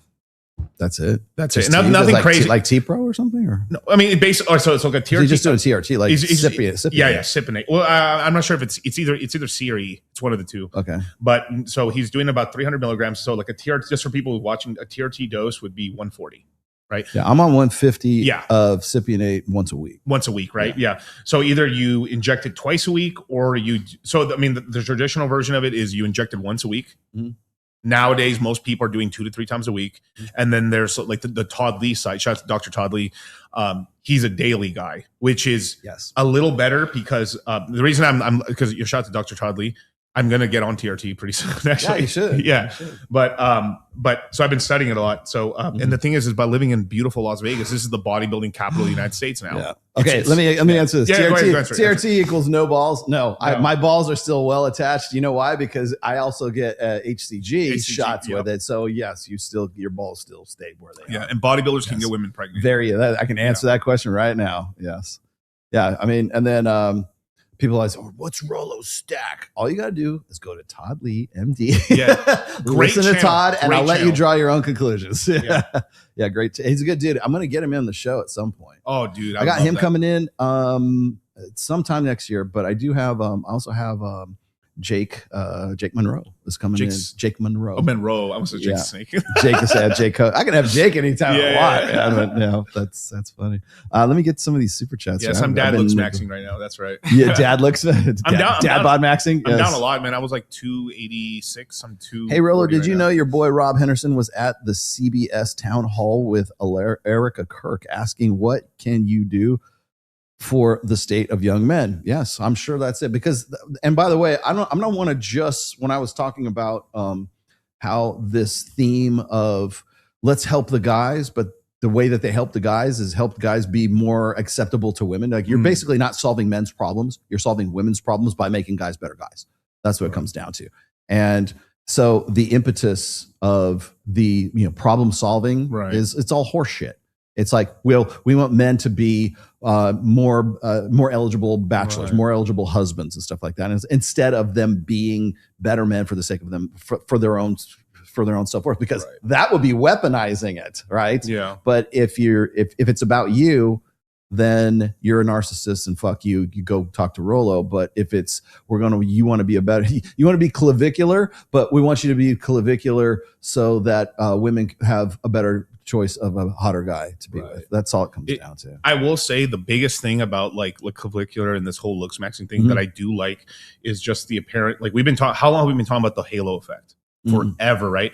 It is crazy. It is insane seeing like how much like you get better looking and magically you're not that bad of a person anymore. You get all this attention. That's actually been the most shocking part that I think is fine. Even in some of the red pill influencers that are kind of like adjacent or maybe have been in the red pill for a long time or maybe, smaller channels, they've like, I mean, I've seen, I'm not going to name names, but I've seen some people, they're literally throwing themselves into the wood chipper and Looksmaxxing right now just because it's like, fuck man, I might be able to like blow up if I fucking glow up. Glow up. Yeah. Well, I mean, I get it. And one thing I got out of that whole conversation with, or the video that Brett Cooper did about clavicular was she's oh, I can't believe these guys are so vain and blah, blah, blah. I'm like, bitch, you are the one, women's the state of like, we talk about how men are lonely and men have this issue and the suicide rate and all this other stuff, the problems with guys, right? Well, at least half of that problem is due to your expectations with these guys. So on every fucking podcast, whether it's Rob Henderson or it's Richard Reeves or it's Scott Galloway or any of these other guys, when they're talking about what the problems for men are, it's like the solution is always the same fucking solution, right? It's all you need to be nicer and be kinder. Blah, blah, blah. Well, the thing is in every time we're like outlining the problem, it's like, well, women are going to school at higher rates. Women are making more money. Women got their bag. Women are so much better than guys. But essentially it boils down to one message. Women are better than men. Women rule and men drool. That's basically what it comes down to. And it's like, so men need to do better. That's where you get the man up, do better kind of thing. Okay. What happens when that guy goes, okay, well, I want to get with this OnlyFans girl. She makes $500,000 a fucking month. I'm this punk ass 19-year-old kid who has got no fucking hope in the world to make that kind of cash. Right. But it doesn't matter because I can't compete with her financially, right? Because what is it? Money, muscles, and game. And then we've got alpha fucks, beta bucks, right? So she's already makes, she doesn't even have to be an OnlyFans girl. She's still making more money than the average 22-year-old girl is making more than the average 22-year-old guy, right? So when it comes down to, men need to work harder and make more money and get to school and go and do all this other shit and all this crap that like Scott Galloway and the rest of these sons of bitches talk about because they say that women are outpacing men so much. Yeah. Well, what's the response, right? The response is, I can't compete with women on beta bucks, provisioning, protection, and parental investment. I can't compete with them financially. What else do women want? Alpha fucks. Okay, fine. Well, I'm going to go and break my fucking jaw and I'm going to shoot fucking TRT when I'm 19 and I'm going to go and get a fucking prescription for crystal meth or whatever the fuck she's doing. Like all this, all through the top. And the guys who are going to be the successes are going to be the dudes who take that to the next fucking, who are going to be the next clavicular, only they're going to do, trend, right? It's going to be whatever the next step is. And it's like, don't go, Brett Cooper, don't fucking complain and point fingers and shame a guy like Clavicular, who's basically just a media, diva, and he's a media bop anyways, right? But the thing is he exists because you created him. Your girlfriends created this motherfucker. All these girls on fucking TikTok talking about, you like, remember the one girl, the Alpha Widow chick that was talking about, you never forget that one guy when you're even on your wedding day. Well, if that guy happened to look like Clavicular, guess what? Maybe those guys are going to have, that's going to be their fucking goal, is to be that dude, right? So why wouldn't you max out in the one thing you do have control over? Get to the gym, lose fucking weight, crack your goddamn jaw or whatever the fuck it is, break your legs so you can get that 1 inch of fucking height later on or something, whatever it is. Rollo, don't give away my secrets, Rollo. Don't call it vanity when you are the ones creating these motherfuckers. We're only going after what they want. It's just a contingency. What do want? Like men are just problem solving. Clavicular is just taking it. Yeah, he figured out a workaround. Rollo, I'm lifting for men. You don't know. So I will say this is now this is like a real because the baking in the Looksmaxx community is dope or cope. Yeah, right? It's dope or cope, right? But there is this whole thing too. Like, I mean, it took me a while to accept this as well. But like, because guys, right? We go, like, if we get into bodybuilding or let's just say get into lifting weights, we look up to like Mr. Olympia, which we should, like the Mr. Olympias, right? But the problem is like that's not that attractive unless like it's like to get that massive. You know what I'm saying? Like, it's better to be like swimmers with body lean for the most part. But then at the same time too, like I do appreciate they asked him about this. He's like, do you think you could be a Mr. Olympia competitor? He's like, fuck no, I don't have the genetics for that. No, he's too thin. He's an ectomorph. There's no way he's going to. No, of course. But he said it to a lot of these people already. He's like, no, you have to have elite level genetics. And there's like steroid genetics as well to be able to even get to that fucking size, and the amount of work you have to put in to get that big. I mean, anyone who lifts weights knows like to get as big as these fucking bodybuilders is an insane. I mean, it's psychotic. I want to show you this video. Okay. Go ahead. Okay. Not gay. Okay. Not gay. Okay. Good day, sir. Not gay. Wait. Not gay. There's nothing gay about this. Video, no gay. No gay. No gay. Okay. No homo. But I do have to put that. Here you go. Oh, no. Okay. Anyways, this guy that I'm about to show you. I gotta share this. I gotta share the screen. Hang on. This guy's name is. If you don't know who this dude is, his name is Christian Elliott. Do you know who Christian Elliott is? Yeah. You do know who Christian. Really? Okay. Cool. All right. So this is Christian Elliott. I just want to show you this real quick. Okay. He's a bodybuilder guy, but look at this dude's body. Okay. I was wondering if you mind if I make an edit for you. Like a video edit? Yeah, like a video edit for Instagram. Yeah, that's fine. Would it be cool to take your shirt off, man? You want to do a mid-video? Honestly, that would be great. Let's do it.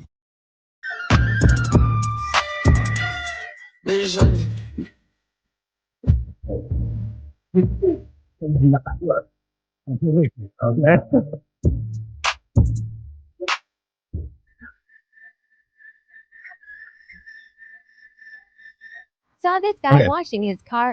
Out of here real quick. Okay. Now, there's a reason why I'm showing you this video. Okay, there is actually a scientific reason I'm showing you this video. Okay, now go back to the thing again. I want you to look at the comments here. Okay, does he have Insta? Yeah, of course he does. He's right there. Does he do weddings like as the groom? Okay, good Lord, eye candy for sure. Bless your heart, or bless you for asking him to take his shirt off. May your pillow always be cool on both sides. Okay. This is the gold is in the comments. That's why I wanted to put this up there. I love gym bros. Okay. Hot, fire. Does he frequent this car wash? Asking for a friend. Goddamn. Okay, but who is he? That's Christian Elliott. He's actually a bodybuilder. He's like a fitness guy. Bro, I would love to look at these girls' profiles and see how I many know. of them are married. Don't ask me. Don't ask me what color the boat was. This video is not about the car. Yes. Okay. I mean, this is just it's so funny. Like ripped, huh? Charlie, very nice, but he needs a different clothes. Rollo, Really? just be a Chad, Rollo. Be a Chad, be a right? roast. Yeah. I didn't know. You should try, bro. I didn't know where to look. Him, the car, the fact that it looks like he peed.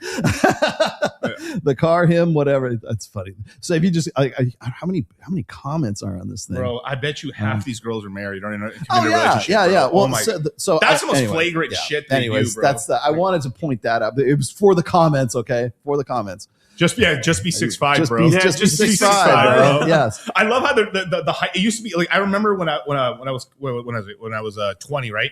It used to be like, yo, bro, just be 6'2", and then it's 6'4". Now it's 6'5". What is it? It better not be 6'7". Ryan Stone, be attractive. Do not be unattractive. Just be attractive, bro. Yes. Yeah, that's funny as fuck. gotta I'm be hard. getting the light again. I'm gonna try to move around over here. But that is like the optics. If you can go back to the video for a second, that is the optics of like different clothes on people because look how in shape he was. Yeah, you could tell he was in shape, but you couldn't tell he was jacked. That's one video of like Sleeper many. build, Yeah. But I wanted to put that on there because there we go. It's crazy how lean, because there's this entire thing about being like 260. You know, it's like the Bradley Martin, like, you know, I used to be able to beat up everybody, but I'm not 260 anymore. And then there's the other side of it where like, you know, are you 200? Like, are you a girl? Are you not 200 pounds? If you're not over 200 pounds as a guy, are you a girl? Right. There's that side of it. But like people are you have to you'd be shocked of how little you'll weigh to actually be that lean. Especially if you're not on steroids. Like it's insane. Remember what I was saying about visible Sarrets? That's if you can have visible Sarrets, like you're just walking around. Okay, what do you think his body fat is? Oh, he's definitely below 10. I mean, to be that lean, dude, he's right. He's a little probably, dry. Yeah, he's probably like 10. But you know, obviously he's on steroids. For Clearly, sure. Clearly. But there's people that got like that's at least now in social media, people are starting to finally get that. But like. Yeah, he's on steroids for sure. Yeah, absolutely. Oh wait, I got 10%, 10%, 8%. Yeah, it is funny though. Back in the day, he's not 7%. People used to say because back in the day, if you asked me back in like let's just say 2011, right? I would have said he's 6%. Yeah. Now it's finally coming out like how much like the numbers the real higher. fat percentage. The real fat, dude. yeah. Because if you're 12%, you look incredible. Yes, you really look do. insane at 12%. When I went, I was on my anniversary.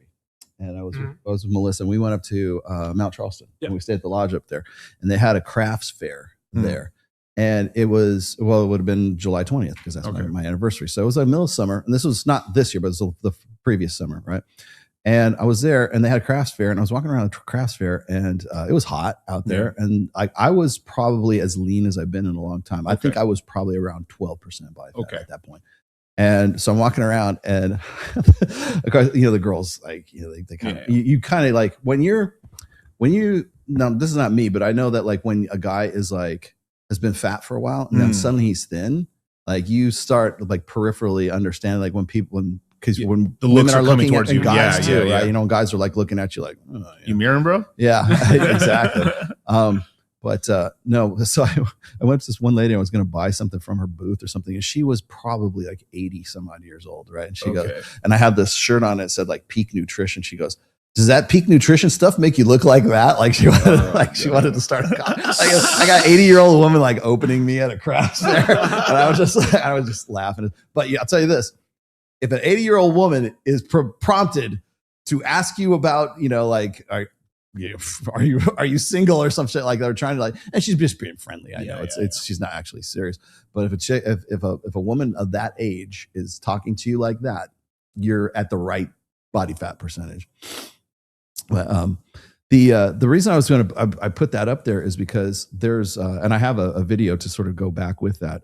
Mac and Murphy was talking about like muscularity and like, well, you know, women love muscularity, but they only like it up to a certain point. You know, like we were talking about, like when guys are inspired by like Mr. O or Dorian Yates or whatever, you know, when they're looking at guys or IFBB pros or something. Right. Like you know, we both know Hida Yamagishi. Yes. And we've seen the pictures of him up at Powerhouse Gym. I mean, he doesn't look like that all the time, but the fact that he can look like that is insane. It's pretty insane. And he even puts like electrodes on himself to like activate muscles. During like ab workouts. It's like crazy. He does crazy stuff. Yeah.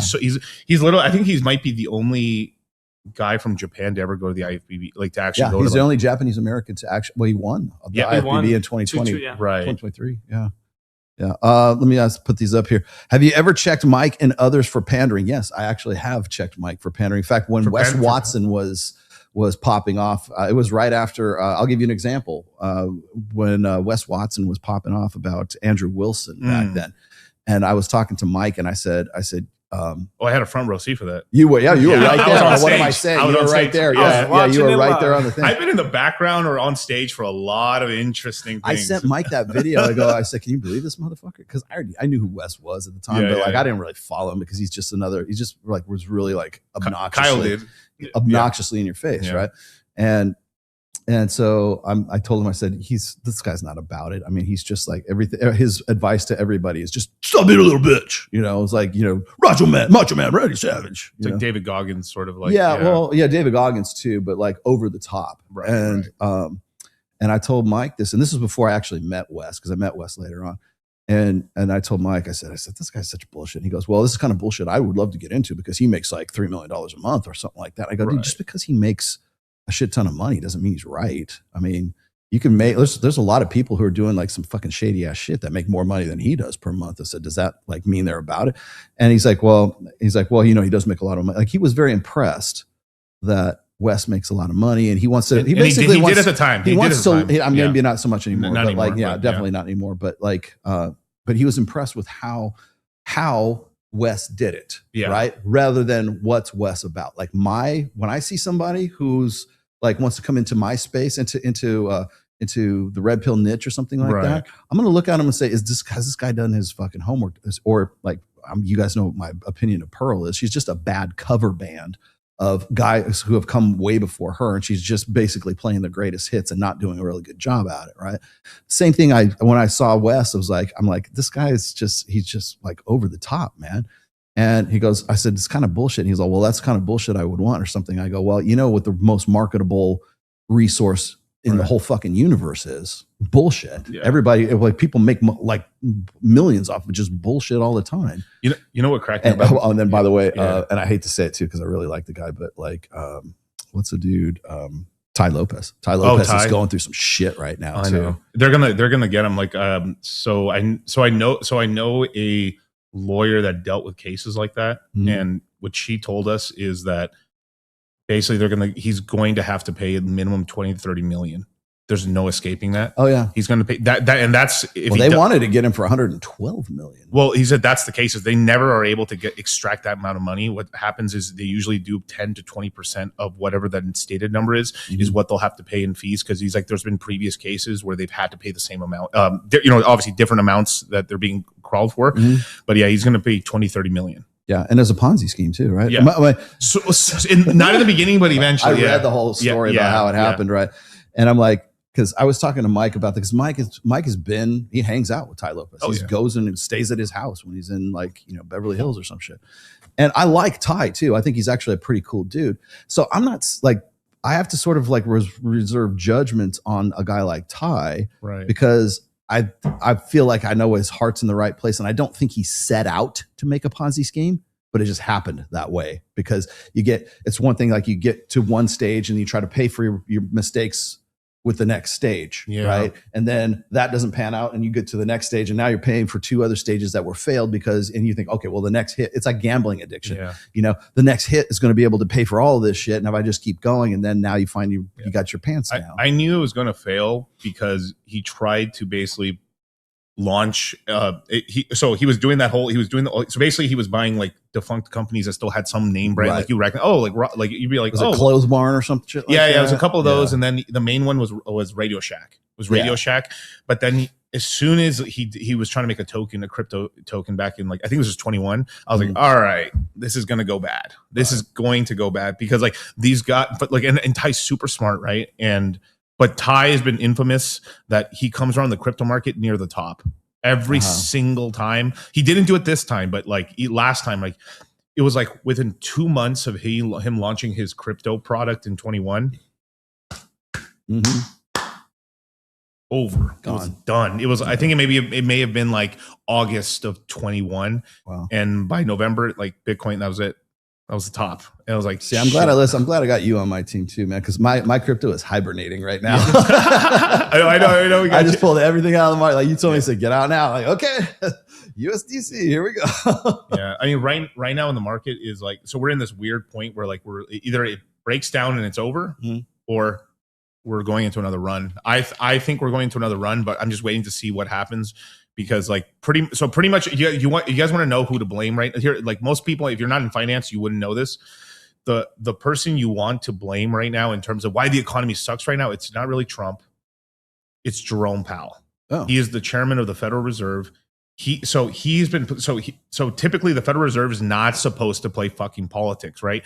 So right before the election started, right, in 24, he cut the interest rates by 50 basis points. So just for people who don't know this, so basically we ran roughly from 2011 to 2022 January at 0% interest rates. That means you guys could have got a loan on a house. You guys all know this. You guys could have got a house for 3%. Maybe you could have bought like someone like what's it called? Myron. He buys a house. You can buy points on it, so you can lower the interest rates even lower to have a lower payment on it. And basically, what happened is, in January, they started increasing the interest rates by 23, 24, the interest rates had gone up by 525 basis points. So we went from 0 to 5.5%. That means at the peak, if you were to get a 30-year mortgage, you were paying 8 to 9% on a 30-year mortgage, like the 70s. Or the 80s, early 80s. So so basically what happened is, so now that basically was to just destroy the inflation, because inflation went from 2% to 9%. And then now it's crashed back down. But here's the problem is that they started lowering interest rates, and basically Jerome Powell and the Federal Reserve, they say that they don't get into politics, but obviously it's politics. They didn't lower interest rates anymore during the presidential race. Okay, fine. Trump won. Cool. They had multiple. I think they had about 6 or 7 meetings this year. They could have started cutting it. They should have started cutting interest rates in January of 25. They didn't until fucking September. So they let the interest rates sky high during basically the entire time Trump's been in office. The rates have been like this. They've just recently started lowering them, but now there's a huge problem because they left the rate so high, companies haven't been able to restructure their debt because the rates are so high, and now companies are having to lay off, or they can't, or a hiring freeze on the economy. And so they're blaming Trump and stuff. There is some stuff with like the tariffs and stuff, but what's been going, the biggest thing in especially because we're the Western world, and this is China included, we're debt ridden. Like everyone's in debt. The companies are in debt, so they need to refinance this debt. So basically it's just kicking the can down the road. So if these companies can't get access to cheap capital,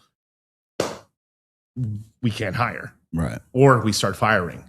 And then now, and also there's like this chart out here. It's a pretty famous chart where like the moment OpenAI kind of went like public or really got viral, firings have been going like this. It's like inverted. So like basically AI spending like this, basically the firing of people have been going like that. It's so the amount, so people have been basically, we're in a point where it's really expensive to borrow money still. Companies are not really hiring. and they're basically firing where they can use AI to fire people. Mhm. It's mostly in white collar because the blue collar is unaffected, but white collar is being like decimated right now. And it's really like the lower end stuff. So it's like the most like the simplest ones to say it is like if you were like a content creator and you were a clipper, like the top clippers are making even more money. And then if you were just kind of a run of mill clipper, you got decimated, you lost your job basically. Mhm. And same thing too, if you're a guy who makes thumbnails, you know, that's where it starts, but it's going to go even larger. It's going crazier and Middle crazier. management. Yeah. It's going to take out everyone using Yeah. spreadsheets, Excel, everything. Yeah. So pretty much what's happening is that Jerome Powell waited so long because they're playing politics because like now what's happened is all right. So their main two things that the Federal Reserve is supposed to do is keep interest rate at 2% and keep people basically have a very strong jobs market. Now the job market's weak and inflation's going up. Uh-oh. And they're saying, fuck, now we're between a rock and a hard place. So they're saying, okay, now we're going to let inflation essentially go up to 4%. We don't want it to. And now we have to start lowering interest rates because the job market's so fucking weak now. And we dropped the ball. And now they're also, guess what they announced on the 10th of this month? OnlyFans. Everyone does. They're now money printing. They're now doing quantitative easing. Of course. They're now going to Quantitative they're buying $40 billion a month until April. and you want to hear the biggest bullshit reason? I couldn't believe Jerome Powell said this. This is the biggest grift I've ever heard I've never heard them say this. They said the reason they're money printing is because there's not enough money in the economy for people to pay their taxes on April 15th. I'm not even looking. Go look it up. They said this shit. Yeah. They said right now the U.S. banking system cannot handle Americans paying taxes because of the withdrawal of that money from the accounts. So we are going to pump the system with $40 billion a month until April 15th in order for there to be enough money in the economy for them to handle paying taxes. So what happened in the rest of the years? Wait, how is there plenty of money for people to pay taxes? So they're basically, and they also took off. So there's something called the overnight repo market, which is basically it's a secret. It's basically this side lending market for banks to lend money to other banks, and they've now taken the cap off of it. So the overnight repo market's essentially gone back to zero. It's probably going to repump up to a few $100 billion. Yeah. So they're doing secret QE right now. So they're going to lower interest rates again. And here's another thing is that Trump is going to fire Jerome Powell. If he doesn't leave, May 12th. Oh. May 12th, he's out of the thing. He's going to vote a new guy in, and That's Trump, when the market will spike up. Well, there might be some turbulence, but like then Trump's guy is going to lower interest rate. Trump wants to lower the interest rates to 1%. That's very bullish if you're a person who buys assets. If you're just a working stiff who doesn't own stocks, crypto, gold, or real estate, fuck, man. It's gonna be bad. Buy now. Buy now. Buy now, and then if buy now ever, anyways. But I mean, buy now anyways. But if there's ever a big dip, I mean, Solana, dude. I was telling him. I said, God, this is stupid. Do you think Solana will go below $100? If we break down, it can. I would say like the lowest it could possibly. Let's just say we were entering a bear market. I will buy all I can. It won't go below $40. Oh no, it won't go below $40 because like it went down. It went from so during 2022 when the bottom was in sort of 2022 early 23, it crashed to about $7. $7 and they hit 300, and so right now we're in this weird point where like either we're going to do another leg up and that's it, or it's going to go into a bear market for about 6 months. Wow. Yeah. This guy's like, can you imagine if OF went on NASDAQ?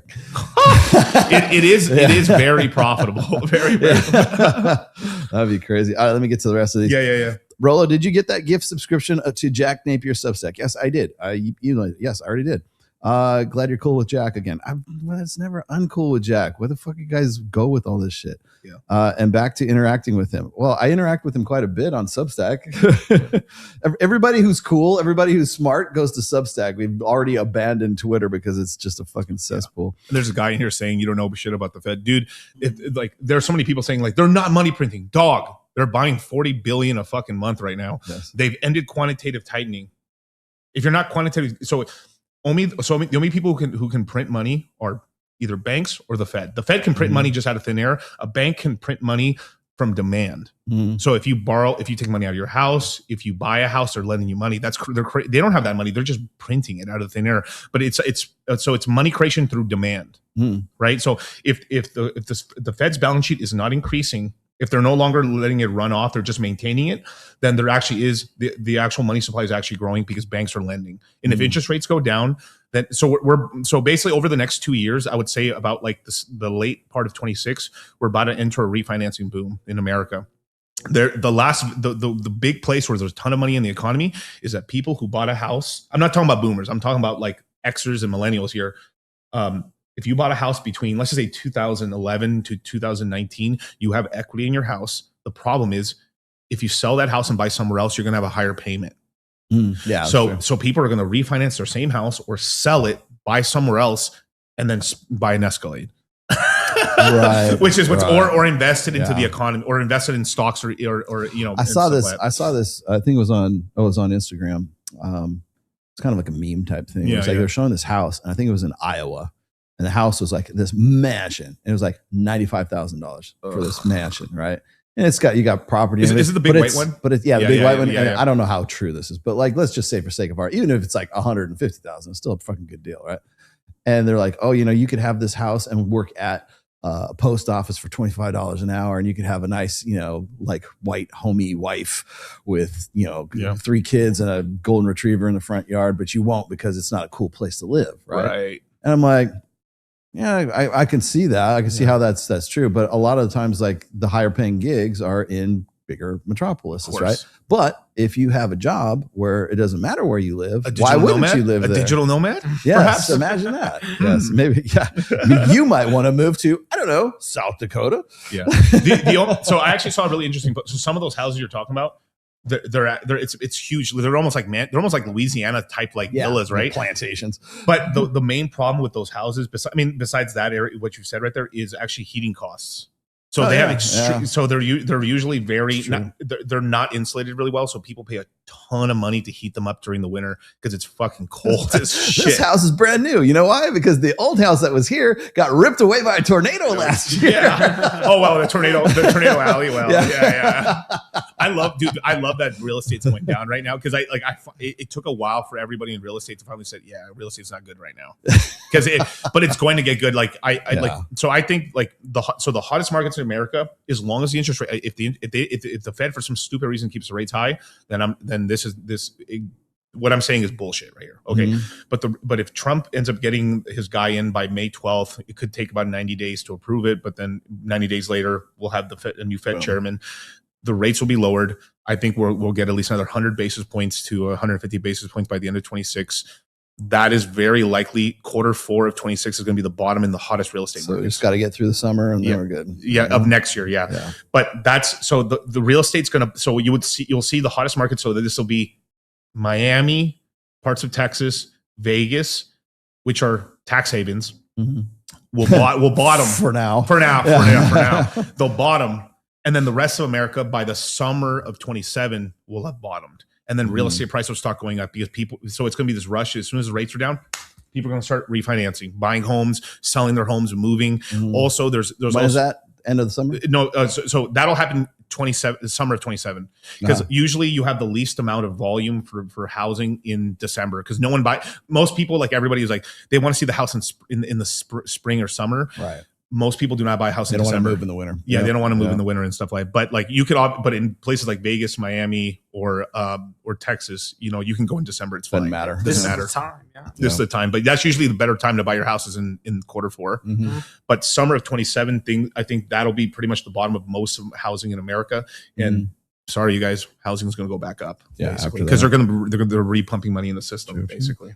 Why is Sartain only red pill adjacent? For views? Well, I think when people say they're red pill adjacent, I remember he claimed that, back 2 years ago, a year and a half ago? And that was about the same time that Adam Sosnick was. The reason why they claimed to be red pill adjacent is because we were pivoting from a red pill niche into the politics and social stuff. And the guys who came up on the back of the red pill didn't want the stink of the red pill on them if they're going to make their brand stick, if they're going to stick around, right? That's why I keep saying. And it's like, you know, I get that. I understand what Mike's thing, right? Mike is about it though. That's the thing. No, Mike's totally about it. The reason I work with Mike is because he's about it, right? Mike's almost like Clavicular in a way, but he's status.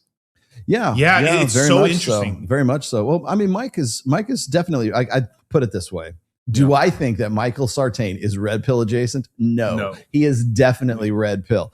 He's going to say he's adjacent so he can get on shows with Tom Bellew or he's a wolf in sheep's clothing. Yeah, or whoever else. That's my favorite thing they said about him right here. It's like marriage cause divorces because he's right next to Rollo. Adjacent to Rollo. Yes, I am the red pill and he is adjacent to me. Yeah, so I'm going to use that one next time. So I'm across the pond right now. Yes, you're now red pill adjacent. Yes, you're adjacent. I guess you could say across the wall. Yeah. You know, that's actually one of the main things. Like when I talk in crypto about the red pill, is like I say it's choose your own adventure. Yeah. You know, at the end of the day, like, Rollo doesn't give you these prescriptions, and he's like, so why does it seem like the red pill is teaching me some? Well, it's because these people. Like okay. What do you mean these people? These people. Well, let's say you follow a popular okay. I'll say who's a popular influencer in the red pill. Let's say Myron as an example, right? Yeah. Myron has a certain lifestyle that he likes. He's going obviously if you're going to talk your bag. Same thing. Mm-hmm. So like I like my lifestyle is awesome. I think you guys should do this, and whether you even know you're doing it or not, you follow it. Let's say like he never even chilled what he says, right? Mm-hmm. But you see like, damn, his life is going well. I'm probably going to go his direction. Or this direction. And that's what happens to everybody. Yeah. Sometimes you don't even do it. You're trying not to do it, but it happens. Right. I love it when people go, well, the way you can tell somebody who's a real good influence on you or some shit is like, would you want to trade lives with that guy, right? Who the fuck is going to say that? Who the fuck goes, looks in the mirror in the morning and go, you know what? I really wish I could live more like Justin Waller. I really wish I was Andrew Tate. I really wish I was like in fill in the blank. Nobody fucking does that. Yeah. Nobody does that. Nobody wants to trade their lives with somebody else. They want to be the successful, cool ass version of themselves, right? They want to have that success. They want to have that money. Right. They want to have those looks. They want to fuck hot chicks. They want to do all that kind of stuff. But nobody wants to actually trade lives with anybody. So just cut the shit, okay? And it just kills me when I see that because like it leads up to the reason why they're saying this is because they want you to look at those guys and go, see, they're not really like the way that they are. And like, so when I listen to Matt Walsh, it's usually like tradcons, but not always, but like they'll say something to the effect of like, well, you got Pearl Davis, who is an unmarried 27-year-old girl, and she's giving advice on marriage. Ha ha ha ha ha. Well, all of these guys, like, what is it? They'll look at Sneeko or they'll look at Tate or they'll look at Myron and they'll go, none of these guys have really successful relationships or anything like that. So all these red pill guys, they're not really good at marriage and relationships. I'm like, fuck, Jesus, hello, And the problem is me and Mike have talked about this, and Myron too. Myron, I would include him in this as well. We're not in their ecosystem. We're not with the Cool Kids Club. As I said before, we can get up to the gate, right? And we're stopped at the gate. And then once you get to the gate, and you have and people like you outside the gate, like you have this really groundswell of support, and you have all these followers and these people who really like you and everything. Like the guys who are the gatekeepers, the Chris Williamsons of the world, and all these guys. Chris Williamson, if you need a better example of what I've been talking about for forever, go watch the Chris Williamson interview with Tucker Carlson. Yeah. And watch him just pick and pull all this stuff over the gate. Oh, Rollo said this and Rollo said that and Ryan said this and Mike said that and da-da-da. And they'll pull all this stuff over and they'll rattle off all this stuff that we've been talking about forever. Like me and Mike were talking about this not on Access Vegas and on that last show he was just on.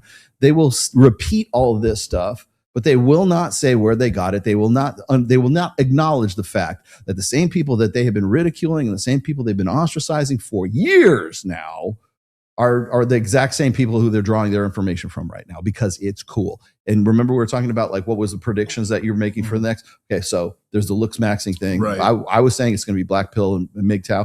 I also said this: all those people who pivoted out of the red pill. Yes. And suddenly it wasn't because it wasn't cool and they wanted to be red pill adjacent and they didn't want the stink of the red pill on them. Now suddenly it's cool to talk about it again. Even Patrick Bet-David is all about it right now. He's talking about how wrong we are. Like you can still be anti-red pill, but you're still grifting on the fucking red pill. Right. You're still talking shit about me. You're still talking shit about Myron. You're still talking shit about what makes me laugh. A lot of times, a lot of the guys that say that they have friends that who's his that's the name of the guy. So PBD has his friend there. Saucesnake. Adam Saucesnake. Saucesake. You forgot Adam Saucesake. I'm sorry. Yeah. That's like forgettable. Sorry. I love you, Adam. I really like Adam. Yeah. Yeah. He still invites me to all these parties in Miami. Like I just can't go to all of them. But like, so Adam, right? But I find a lot of these guys who have these. I want Adam in Vegas. So dude, it would bad. be cool, bro. He's him. Awesome. I want him to be on the show. But like, I do notice a lot of these guys who like are throwing stones at the red pill, then have friends that are like basically have that kind of lifestyle. Like Sosnick, I mean, he dates around and goes to a lot of parties. That's why you know what I mean? Sosnick, God, did you see the show where he and Patrick Bet David like locked horns and No. Because he was talking about how women don't want to get married. I think he was talking about some article that they were saying, most women, this particular like demographic, whatever, they don't want to get married. I talked about it too, but he brought it up. He brought it up on Patrick Bet David's show, and Pat looked at him and gave him like the death look because he's not supposed to talk about those things on the main show, right? And now he's talking about it, and I'm like, so when I see that, it means that Patrick Bet David's wife gets upset when she hears shit like that on there. Okay. And so he has to go and defend Milady's honor. His reaction was way more hostile than like that conversation needed to be. Yeah. And so he's talking about how, he's in his 40s, like Adam is in his 40s, and he wants to settle down. He wants to have a wife. He wants to sort of live a little bit more domestically, right? And so PBD was just like, well, you're meeting all these club sluts, and it's because of the girls you're checking out.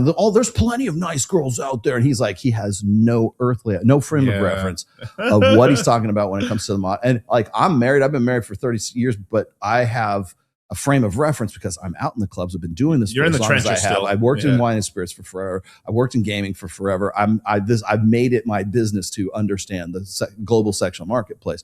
Patrick Bet David, he is only about Patrick Bet David, as we both know. I was going to bring that up for when knowing that you were going to come on here, right? But the fact that like Adam is talking about it, and he's got the balls to like stand up to PBD about that shit, and it was hostile, man. And I thought for sure that Adam was going to say, "Fuck it, I'm out." Right? Nope. Still took it on the chin. He's still there right now. And the reason I'm bringing this up is because you remember Amy Dangerfield. Amy Dangerfield just split with Valuetainment.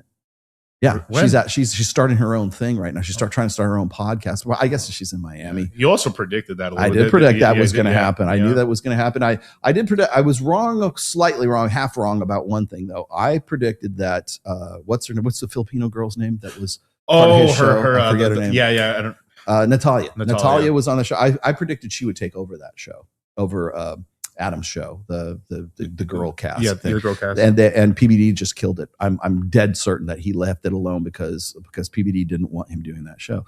And so I was bringing this up every time you come on the show. So she's out of a job right now? No, she's she's not out of a job. She's trying to make her own podcast right now. And I'm like, I'll be happy to go on your podcast, but I'm going to talk about how you were fucking Destiny all the time. We're going to start with you fucking Destiny and how did you get into this business? Clout's. Oh, fucking Destiny. Yeah. Clout's a hell of a drug, brother. It is. It's clout. That's fun. Cloudonomics. Cloudonomics. Yes. Cloud. That's actually one of the craziest things. I've just because I saw the rise of Fresh and Fit, like literally in person. Yeah, we were there. We were there, right? We did it, yeah. I remember the first time we were on the channel, they only had 40K subscribers when we first ever got on the channel.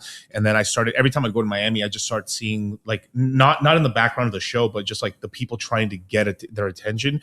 I was telling Charlie, I was like, dude, this is getting to a circus level. The amount of people just it's weird how I bumped into you when it was it was a lot of weird. Oh, how did I bump into you, bro? But hey, man, let me get on the amount of people that I saw trying to get to Fresh or Myron to get on the show was insane in the club, in the street, in the restaurant. Sometimes we're sitting with it was us with Waller and we're all sitting down and he's like, hey, nice to meet you. Hey, man, I'd love to get on the show and stuff. The pitch, it was insane. Yeah, everybody wanted to be on the show. The pitches were crazy, man. Mm-hmm. Girls. That's what kills me is how can you have trouble dating when all these chicks want to be on the show just because you're on there, right? I remember when I first met Torsha, and I think it was in 2021 actually, and I was on there, and it was me, her, and Zuby were on the that show, right? Yeah. And I had just met her, and I think I'd known her for 2 days. I'm like, hey, why don't you come on the show? And I don't think she realized just how big a fucking deal it was that I got her on that show because it was me, her, and Zuby were on that show. Right. And I don't know what the fuck happened to Tori, man. She fell off. Where is she? I don't know. I haven't talked to her in ages. I don't know if she hasn't done a new podcast in God knows how long. Tiffany was here recently, right? Tiffany was here about 2 or 3 weeks ago. Yeah. Yeah, Tiff's still in Miami. She's setting up like a whole. I think she has like a whole Miami studio. She's helping me out with my my Audible. By the way, if you want the audio version of this podcast, you can go to Spotify, and she's the one that's helping me like do the downloads and do the uploads and stuff like that. So I'm actually employing her. I like that. She's my slave girl. Do you know if Donovan's still doing his conference? I don't think he's doing the CME, but I know he's still got his podcast going. I was saying that was one of the best. I know conferences to do. Bro. We still play fantasy football, which, by the way, I'm in the running for winning this year, which is awesome. Yeah. What do you guys do for a prize? Or is it just more like just bragging rights? Just bragging rights. Yeah, okay, we don't do it for money or nothing like that. No, but I was going to say, remember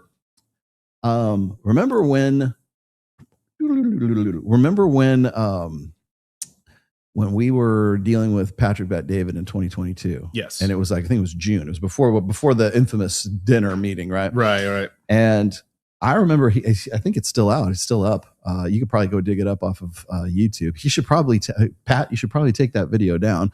But there's a video he did where he was talking about all the great things he was going to fucking do in the future, right? Yes. And he had like, it was when they were putting all this money into Valuetainment. They're going, they had the vault. They had the two locations. They had the vault location, and then they have the studio location that they have now, which used to be like a vitamin store or some shit like that. Yeah. Right. And that's where Jedediah was. I helped out Jedediah, still a really good friend. I still help her out as best I can. Right. Adam Sosnick. That's when I first met Adam. It was February of 2022. Yeah. I helped him like sort of get his girl show off the ground. I was helping him get guests for it. You got him into the space. Yeah. I got him into the space, literally. Basically. You really helped him out. And so, do you remember that one video where he was popping off about, Valuetainment, we got all this great shit coming up. We got an amphitheater. We have an amphitheater. We have we're going to do movies. We have comedy specials coming up. He supposedly had some great celebrity that he couldn't say whose name it was back then on the thing. It was like about a 15-minute video about all the cool shit he was going to do. And he was basically going to try to build like the mothership. I think he was trying to do something like a different version of like Joe Rogan Daily Wire or Daily Wire, but not a news thing, but like a conglomerate, like a studio, right? And that's what sold me on it. I was like, "Fuck, I want to get in on the ground level." It was a great pitch. It was a great pitch. Yeah. And then we come to find out that basically all he wants to do is own all your shit, which of course, unfortunately, Jedediah Bila found out the hard way. And I'm sure Amy Dangerfield is now finding out the hard way too, because Amy Dangerfield was talking about how she's launching her new show where she owns all of her own material. I'm like, yeah, because you've made a deal with the devil and now Valuetainment owns your shit. Jedediah Bila can't name her show the Jedediah Bila Show because Valuetainment owns that show. They have that that's their trademark, right? And now you had Jedediah left wisely first. Now you got Adam Sosnick, who doesn't have any show whatsoever. He's still part of PBD's show, but he doesn't have any show whatsoever. And he's like, you wouldn't even know who he is unless you knew him from like back in the day. Right. And now Amy Dangerfield is gone. What's left? Patrick Bet-David. That's all there is. He's got a $4.5 million studio that he funneled all kinds of fucking money into. No talent. No shows, no podcasts except for the PBD show, which he still films in the vault. Yeah. He doesn't even do it at the new location, right? And so I was thinking about that and I'm going, why the fuck? Either he doesn't know what the fuck he's doing. Like he's supposed to be this, business entrepreneur genius. And by the way, how much do you think it costs per hour to talk to Patrick, or half an hour, 30 minutes? How much do you think 30 minutes of PBD's time is if you talk to him on the phone? $35,000. Close. $48,000 for 30 minutes. And you motherfuckers want to complain about Sadia Khan charging $8,000 an hour. I need to up my prices. I charge $1,000 for an hour of my time, an hour. And you know how I can talk. I go over. Like I'll give you 90 minutes for sure, right? But like $48,000 for a third. So what is that? It's almost $100,000. It's just $98,000 for an hour. That's how much this dude thinks his time is worth. And I'm like, okay. And I think part of it was too to go viral on that because remember he had the app, the Minute app, Minute, which I kind of gave up on because I'm not giving them any money. You don't make much money off of it anyways, right? It's really kind of vanity. But no, I was going to tell you this is so knowing what we know when he had all these plans, he didn't really do anything with it, right? Yeah. You being the finance guy, do you think? This is my theory. Do you think that he put all that money into that podcast studio, because he only had one show. He only had Adam's show in there for a while. Do you think he put that money into that podcast studio as a tax shelter? Yeah, I mean, at least a tax deduction. Yeah, I mean, I think he did all that spending, and but I think he sold his company. He made a very large amount of money. It was a pretty sizable amount. Over 300 million. I know that. Yeah, but he didn't get the whole 300. He got, but most of it. Most of it. Yeah. So he was so he got 200 million. Okay. Yeah, 200 million to change. I mean, we're just talking about pittance here, but but it was a really large amount of money. He was, he's flush with cash at the time, and he was very interested. He was trying everybody in the chat. Yes. But he was basically, I mean, the reason he even had the dinner with us and stuff, he was trying to pick my brain on like, okay, so what is Tate's business model? Like, how is he even going viral right now with the clips and the shorts and the business? Because he at the time when we did the dinner, when we were going over the contract, he was doing the contract work, but then he was also trying to figure out, I was like, hey, you guys are red pill guys, like, how is he making money? Right. And then we started having this, this is the whole business. This is at least from what we know, like, here's how he does it. And I $98,000 an hour. That's how he does it. Who pays that? Who? Someone has. Let's see. I can buy a 2022 Camaro ZL1, or I can talk to your ass for an hour. I don't think so. Will Nick Fuentes and Clavicular take over the red pill? No. I want to say two last things about a Clavicular here. So only two. Only two. But here, so this is. So I don't know. I mean, this is like kind of hearsay a little bit, but it might probably be true. But like, so you saw that whole stream. I think shout out to GG, but you saw that whole thing where GG and Clavicular were kind of going at each other and stuff. Yeah. So there pure was entertainment. Pure entertainment. It was beautiful, right? But there's a bit of a reason for it. It's because Clavicular is allied with Kick. And GG is kind of in the background, very involved with Rumble. That would be Gary, the numbers guy. For those of you who don't know who GG is, a homie and a good friend of mine. But he is allied with Rumble. He's Jewish. Yes. one of my Jewish friends. But basically, Shalom, my friend. You can't even play the Jewish song anymore. Really? Crazy, bro. Like it flagged my channel so fast. I got to get a sound drop of like, was it Peaky Blinders when the Jew guy is like, Shalom? That's what I need right there. But in Kick, who's King Kong in Kick? Aiden Ross. Yeah, Aiden Ross. Yeah. And Aiden. So Neon. So also going to jail. Is he really? Or no, what? No, who's the other guy who got Jack Doherty? I'm sorry. Jack the other baby face. But I will. So like I would. The way I look at Aiden Ross, and like I like Aiden, right? But like the way I look at Aiden Ross, he's a new age music label. True. And what he's. I mean, I say his contracts are probably better than what the music label, because the music label is straight up like slavery. But what Aiden Ross does is he takes a portion of like sort of like not the deal that PBD does, but it's a different type of deal, where he takes about for like Neon. The rumor around Neon is that like Aiden owns 50% of Neon as an entity. Wow. And blew him up. Clip forms. So Aiden's got this whole. He's got the connects. He's got the people for you to interview. He's got the clippers. Like everything you need to. Basically, all these big multi-million subscriber accounts that just be like, what is it like instantly? Right? You'll start seeing like as an example. Let's say if I had it right, it'd be like DCC updates, DCC news, DCC. You would start having like all these Twitter accounts, all these Instagram. Eventually, like I don't even follow this motherfucker. How am I seeing him everywhere? And then all these. That's how it is. It's a machine. So there's this like industry machine. Well, Aiden obviously did that for Clavicular recently. So because Clavicular is in the Kick side. I'm not saying Clavicular is not like, I like his content and stuff. Like it's funny and like, but same time he is young. But like that's a part of it. And I don't know how much of a percentage, but like Aiden's the force. I feel like these guys are like new bands, and I'm like classic rock. You're like the indie rock band that blew up and shit, but like you're like, dude, there's a lot of it's like you created the genre. It's new metal now. The new metal. Yes, he's like, dude, this punk scene's hot right now. We need to sign every punk band we can find right now. But so there's that I think that's partly what's going on, because like that was the reason that was such a big thing right there, because like GG is the party app, and the what's called Rumble. in the background, and then Kick is just trying to like decimate it. This right dude is the TMZ of the Red Pill. How does he know so much about people? Because we're here. We're in the middle. We're in the. People, you know what kills me is like people. Red are One like, Studios live in Las Vegas. Aren't you like that old guy? Like, bitch, do you know who I hang with? Well, it's how do I know so much? Because I know a lot of these people. I know almost everybody here. I know the entire Red Pill. It blows me away. Like whenever I'm in Miami and we're walking around and stuff, like people come up to me and because they recognize me in Miami, right? And it's nice because like if I'm hanging out with like me and Mike and Fresh, we walked around Miami doing one of those like on the street videos and stuff like that. And Mike cut this out because he had to, but I understand why he didn't do this on purpose.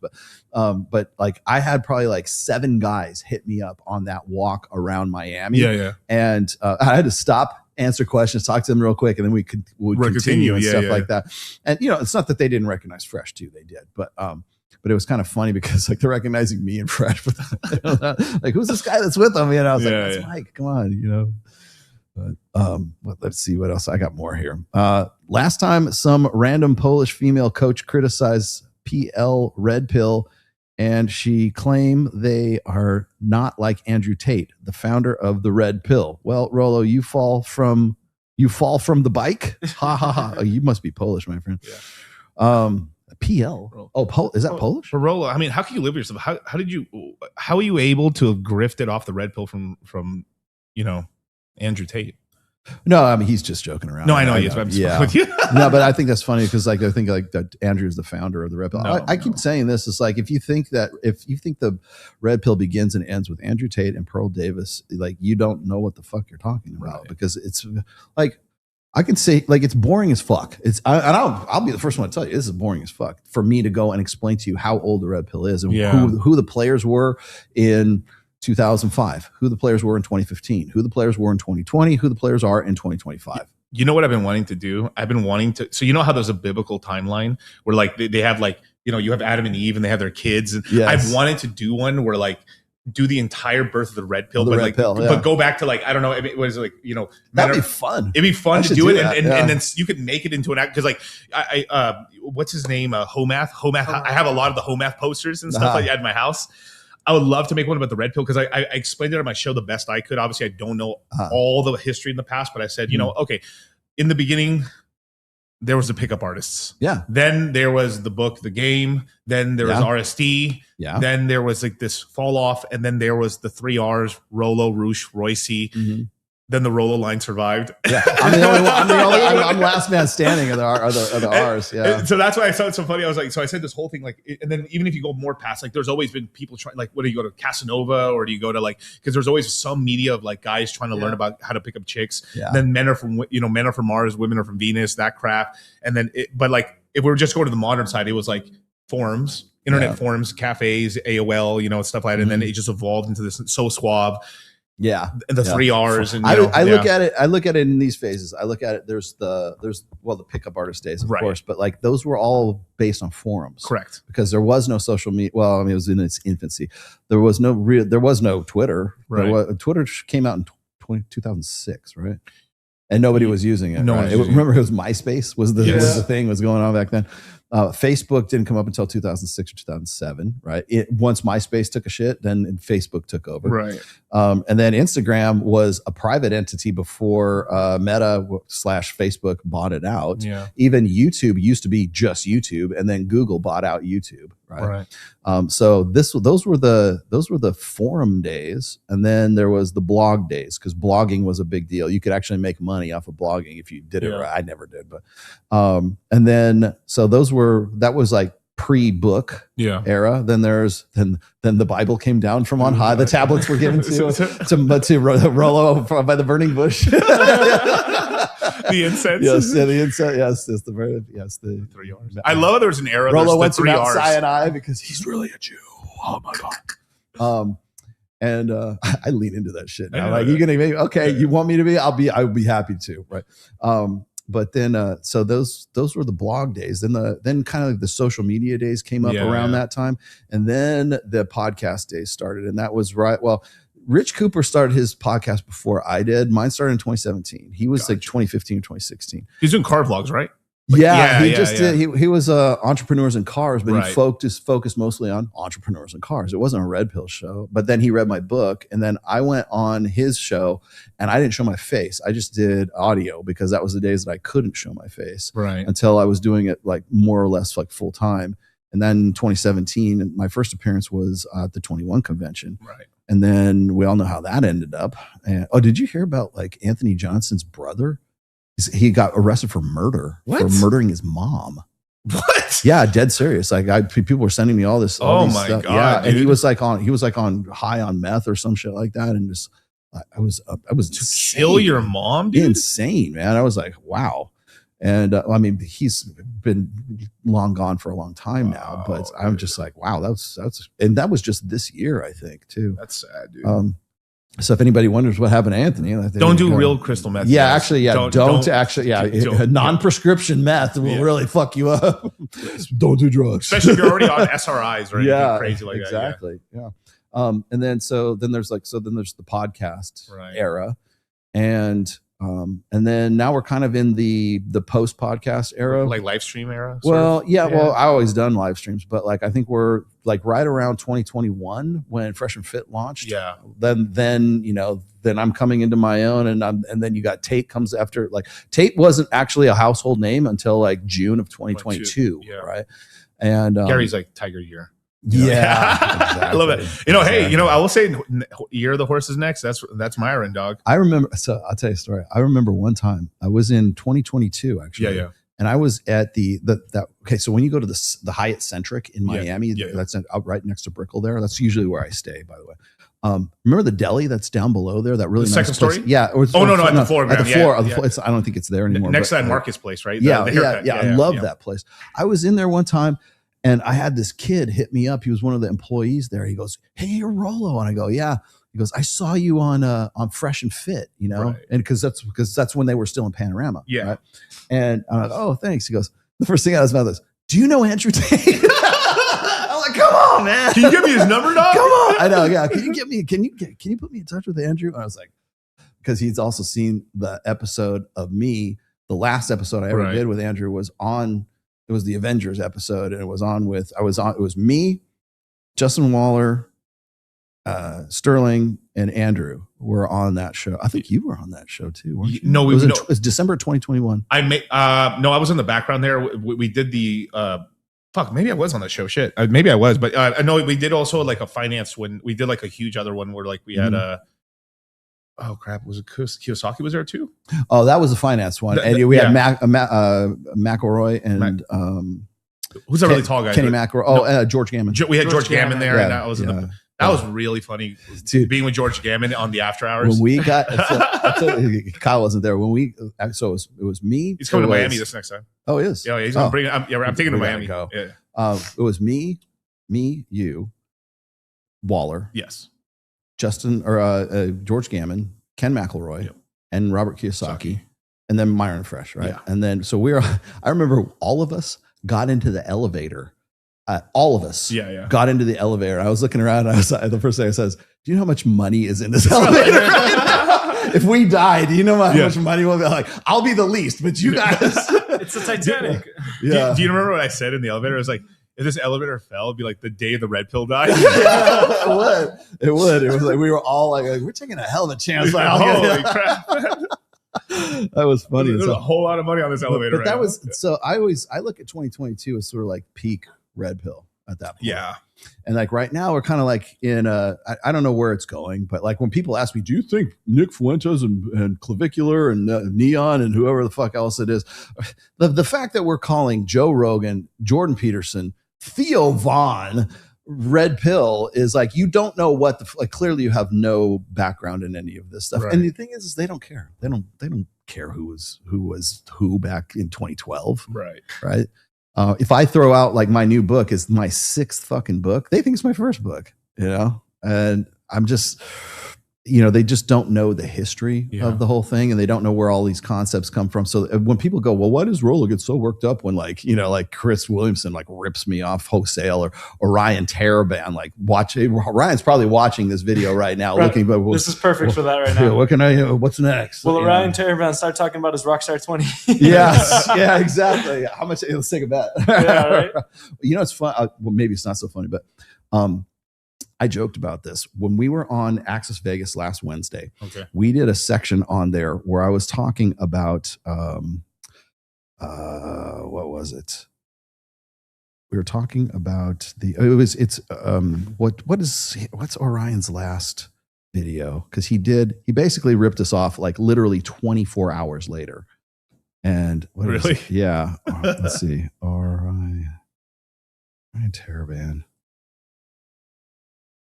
And I know what it was. Okay, so these were the last two. The first one was getting better, like men need to get better, right? I've always said this. I literally talked about this on the show where Mike and Cappy and Jim Kilgore were on, like how the message is like guys need to get better because we need to improve women's lives, right? So anything that's a male issue gets turned into a female issue. So if men are committing suicide, it's because toxic masculinity. It's because of it's anything except for anything that might point back towards women, right? Then the next one is this. I know what it was. Here it was. Is having a boyfriend embarrassing? Oh my God! I talked about hey, fuck you, Orion Taraban. I will show you exactly where I talked about this on the show on Access Vegas. And I even joked on the show. I said, Orion's going to watch this and do a video. And sure as fuck, you did a video 48 hours later. Don't tell me this motherfucker isn't watching this show. Okay. Yeah. Exactly. Like this whole thing his most recent video is having a boyfriend embarrassing. Talked about, if you forward Access Vegas up to about the 2 hour and 9 minute mark from the last show, you will see me talking about exactly this, exactly the same fucking thing. It's the Vogue article where they were saying that having a boyfriend is embarrassing, right? And so I think it's very simple. Like the reason I got into it is because actually, you know what? Let me play this really quick because So what are we going to talk about today, man? I don't know. Rollo hasn't done a show yet. Yeah. yes. Where's Galloway's thing? God, Galloway on Oprah. Did you see him on Oprah? Dude, you know they're coming after Oprah next with the Diddy stuff? Oh, really? Oh, yeah. There's some stuff coming. Oh, shit. There's some For real? shit coming down, dude. Oh, yeah. She's on the short list for that. Where was it? Galloway is on. I have Galloway on Oprah. Have that other one. They have her with Epstein stuff too. It's fucking yeah. Maybe it was. Oh, I know what it was. Anyways, he was on. Galloway was on with Chris Williamson, and he was talking about that Vogue article about how it's embarrassing for women to have boyfriends now, and it was like this feminist diatribe, right? Okay. But the thing is like what Galloway did was what he's supposed to do. He followed the narrative. I'm glad we brought this up. He followed the fucking theme, the narrative I've been talking about at the beginning of the show, where he was saying that, well, the reason why women are embarrassed of their boyfriends is because men ain't shit. Men need to be shit. Men need to man up. Men need to do better. And then your girlfriends won't be embarrassed of you or whatever the fuck. And he absolutely 100% has no fucking clue what he's talking about. The reason why women are embarrassed of boyfriends in general is because the minute they go and they put a picture of their boyfriend up on Instagram or they put it on any kind of social media, they immediately lose sexual market capital. If you show a boyfriend, all of a sudden you're no longer available. I said exactly the same thing. We had Kindly Myers on there. We had all these other girls on there. And the minute you have, you take off the wedding ring, right? You go and that's, you want to present the idea that you are in some way available. I know what it is. I've got this meme. I don't know if I have it loaded, but I have this one meme of it's who's the soccer player? Messi and Ronaldo. And it's Ronaldo, yeah, and then Messi's on there too, right? Or is that? No, Messi's a separate guy. Yeah. Ronaldo, Messi, and then whatever. So it's like this meme, and it shows their Instagrams on one side, and they're on vacation in like Aruba or Hawaii or something yes, like I know that. you're talking about the wives. Oh my God! God. So they did a side by side comparison of Messi, and here it's him with his 2 kids and his fucking beautiful fucking wife, who's like a model, right? Yeah. Then they show her. It's the exact same beach, exact same shot. It's her like showing off her arching body, her back her and body, on the beach, just her. Mm-hmm. On Messi's, it's the whole family. Ronaldo, it's him and the girlfriend and whatever, and they're hanging out or whatever. And on hers, same fucking pool, the girl's there, and it's just her. Yeah, that's why women are embarrassed. They're not embarrassed. They know for a fact that if they go and they don't provide or they don't present the perception or the fantasy that she is available, then they lose market share. They lose followers. Their entire ego, women's egos, especially if you're an influencer or you're a model or whatever else, their entire self-worth is based on likes, follows, subscriptions, views, validation. Hearts, looking good, girl, fire emoji, shit like that. All that stuff is what it's about. It has nothing to do with, men aren't doing well enough for women to want to put their pictures on their Instagrams. Fuck you. It's all it, and coming from Scott Galloway, who should know fucking better because he's an economist in the first place and should know this kind of shit, but he has to follow the fucking script. There's a line. Right. Yeah. That's why they're embarrassed. Okay. And Orion Taraban, fuck you. You picked up on that and you decided to do it, run with it. I'm glad I'm here to inspire you for your next fucking video. And hopefully your next video is going to be about, let's see, how Scott Galloway, with Jim Sexton, Richard Reeves, and Rob Henderson too, are all on script right now. Okay. You have that. There it is for you for free. I guarantee you by Monday morning, it'll be this fucking topic right here. Yeah. And I'm glad to be of service, sir. And I've seen he's not the only account I float. It's not run by Indians? No. Oh, wow. Yeah, the Indian shit? Holy mackerel. That was so good. Have you seen, I've been on a holy tear on that stuff. Because I will, so there's 2 things. Yeah. So the best, most genius move, Elon Musk, I love you, Elon. Thank you for doing this. I hate you and I love you at the same time. But being able to find country of origin on a fucking account, so many fucking accounts are busted right now. And so when I started finding out that all of these hack account, these faceless manosphere accounts, everybody says, well, the manosphere says this and this and this. No, those Pakistani bots, they say that. Those bots from Ghana, they say that. From South Africa, from, what is it? South and East Asia. South and East Asia. Rollo, look at your Twitter. I just DM'd you a video. Oh, you did? About the India stuff right here. I literally tagged you in this on my Twitter, dude. It's exactly about this. Hey, Miguel, Orion Taraban's next video is going to be on cultivating crypto. Yeah, he's good. Yes. Are you ready for the crypto apocalypse? What's going to happen is the Fed's going to get replaced in guarantee you, bro. Yes, I'd be buying a house sometime in the summer of 27 if I were you. Do you know how to dollar cost average? Do you know how to dollar cost average? Oh, there you are. Okay, you put it in my DMs. Which one is it?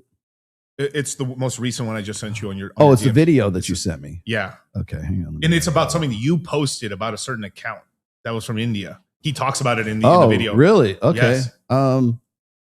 Do I want to show it on? Yeah. Okay. I'll just share a screen. It's easier. It's from a comedian. Yeah. It's okay. It's just easier to share the screen. So let me see what I can do. Yeah. He's going to steal your shit. Yeah. That's funny. Aren't you tired of these guys from India posting red pill content? Yes, absolutely. I am. There you go. Shout out to Money Gang. Shout out to the homie. Yeah. Are you doing a show after this? Yeah. I'm doing Moon Gang in about 3 hours. About 3 hours? 3 hours. Okay. Well, we'll keep bullshitting. Yeah, we can bullshit. You can bullshit all. I got all afternoon, dog. Okay.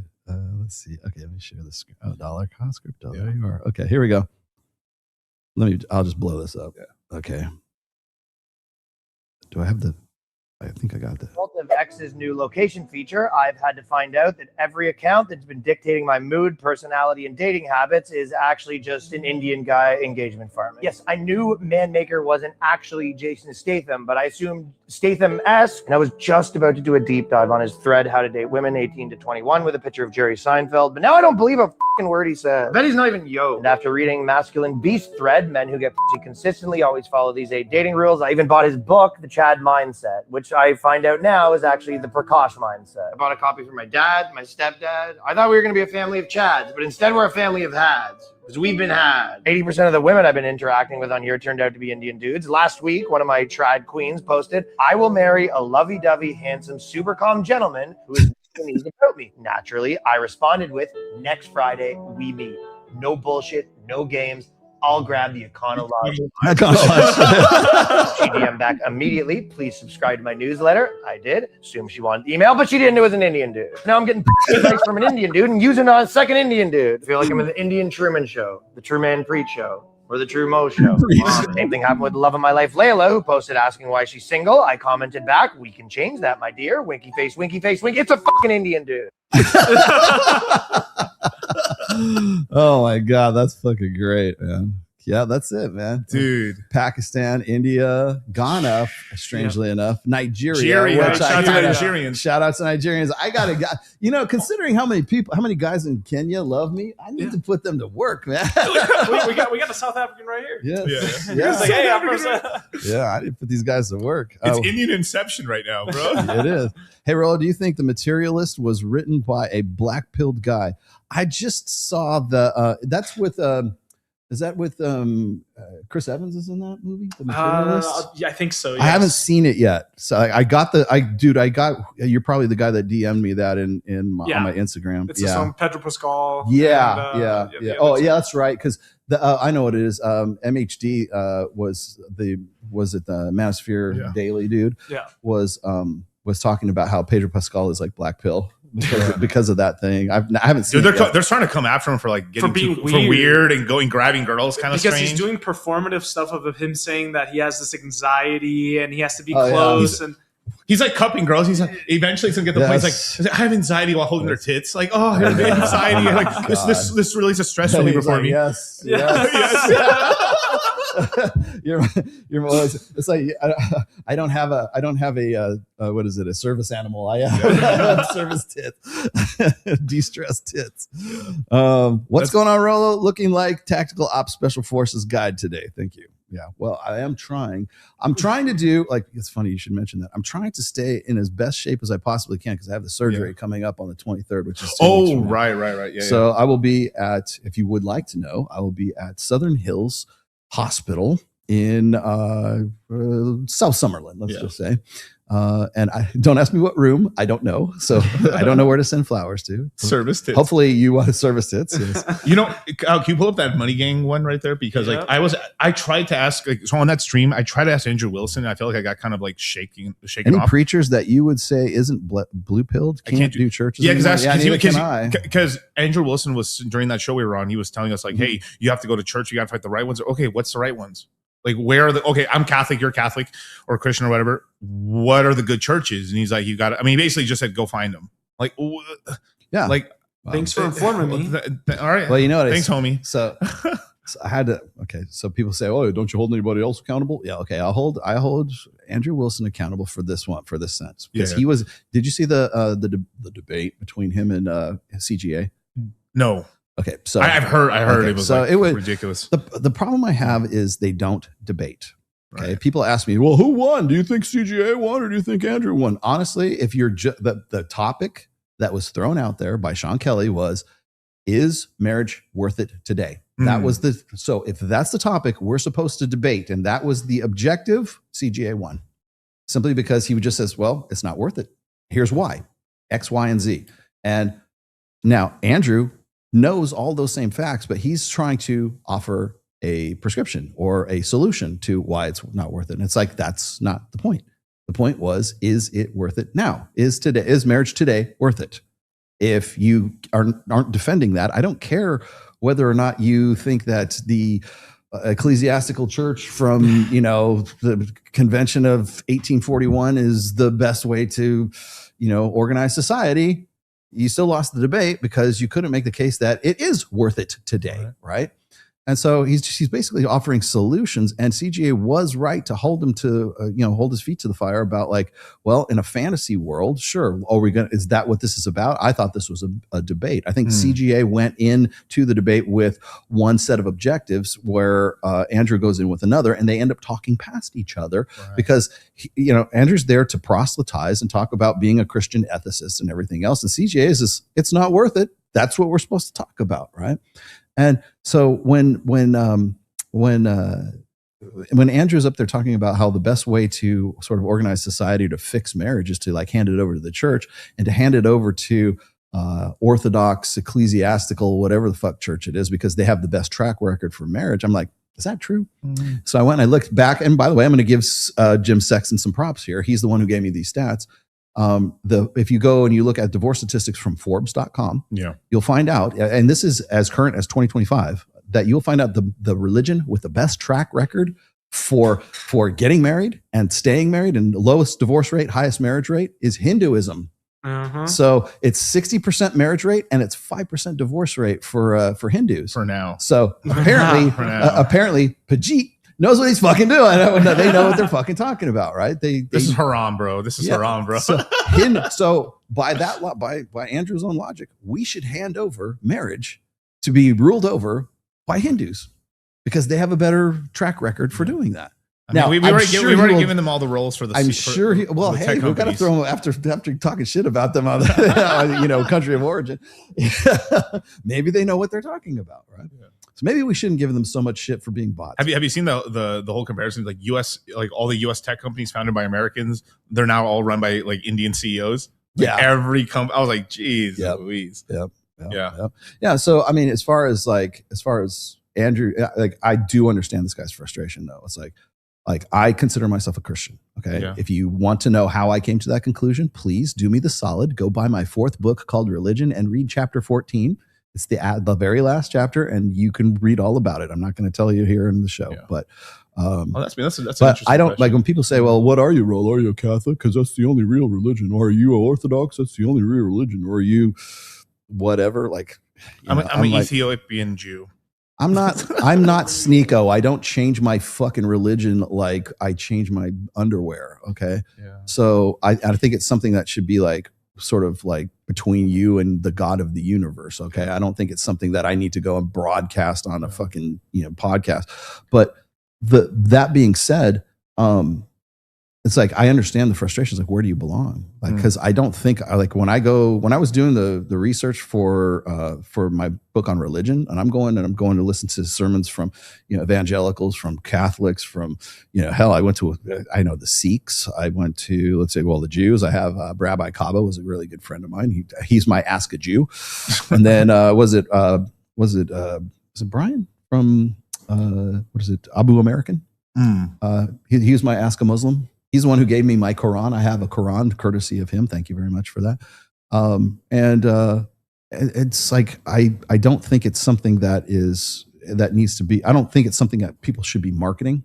It's certainly not as part of their personality brand, but that's just me. But as a result of that, when I go and I see TPUSA and when I see that one Girls Gone Bible and the chick's all, I'm going to new creation in Jesus Christ. And then the next video over, she's like, shaking her ass and twerking, like to me, like I would be, if that was my religion, if I was subscribed to that particular like franchise of Christianity, I'd be pretty pissed off, or I've said this before, if I was Muslim and I've got Andrew Tate and I've got Sneeko pretending to be Muslim, and then now they're not Muslim and now they are again, and it's whatever is convenient for them, however they're going to get more market share out of that, or fucking Brittany Renner dressing up in a fucking hijab in her car, and now to the next day she looks like fucking Jackie Brown with a big ass fro and everything.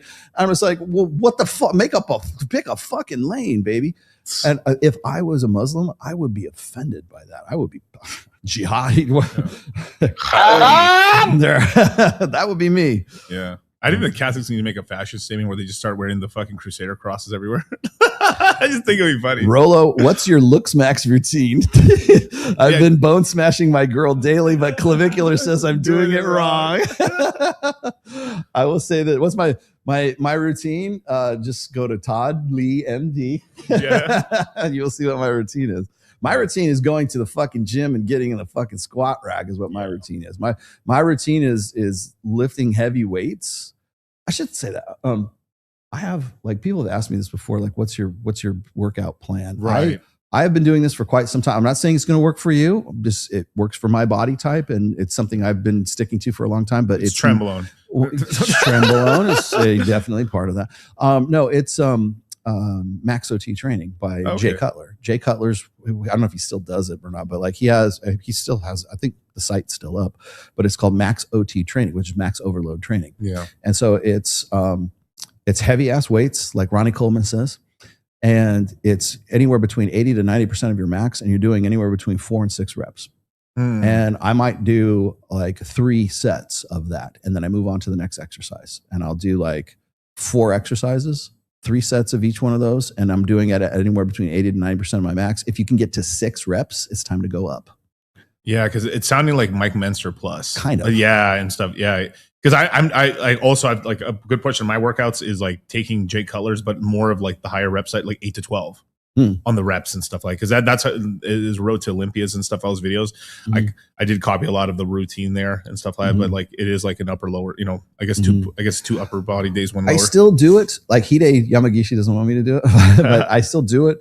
But it's a little bit more modified now. I do different exercises because because we've modernized the gym since you started doing this. But if you want to build your legs, I'm just going to say right now, get into the pendulum squat rack. Oh yeah, pendulum at Powerhouse. Yeah. Oh my God. Yeah. You will find God in that rack, man. And if you really want to wreck yourself, leg extensions first, pre-exhaust, then hit the pendulum. Yes. You want to know what my religion is? My religion is the pendulum squat machine at fucking Powerhouse, man, because it does 2 things very, very well: your ass and your quads, and that is it. You are locked. I love deadlifts. I just don't do them anymore. Yeah, my back shot basically. Yeah, I have since I started going to Powerhouse, I stopped doing like regular squats. I'll do the cable squat where you wrap the belt around you, the cable squats. Oh, yeah. And then they just put in that Evo Gear machine, which is the squat machine, and it is a cage. And it goes over your shoulders. You've seen it. Yeah. You go over your shoulders, and it locks you in, and you cannot help but do a perfect fucking squat every time. You can't be jerking around either way because it's got you basically locked into the proper motion, like you're driving the weight up. You cannot not do a perfect squat in this thing. Yeah. Once you do it, you'll never go back to regular squats.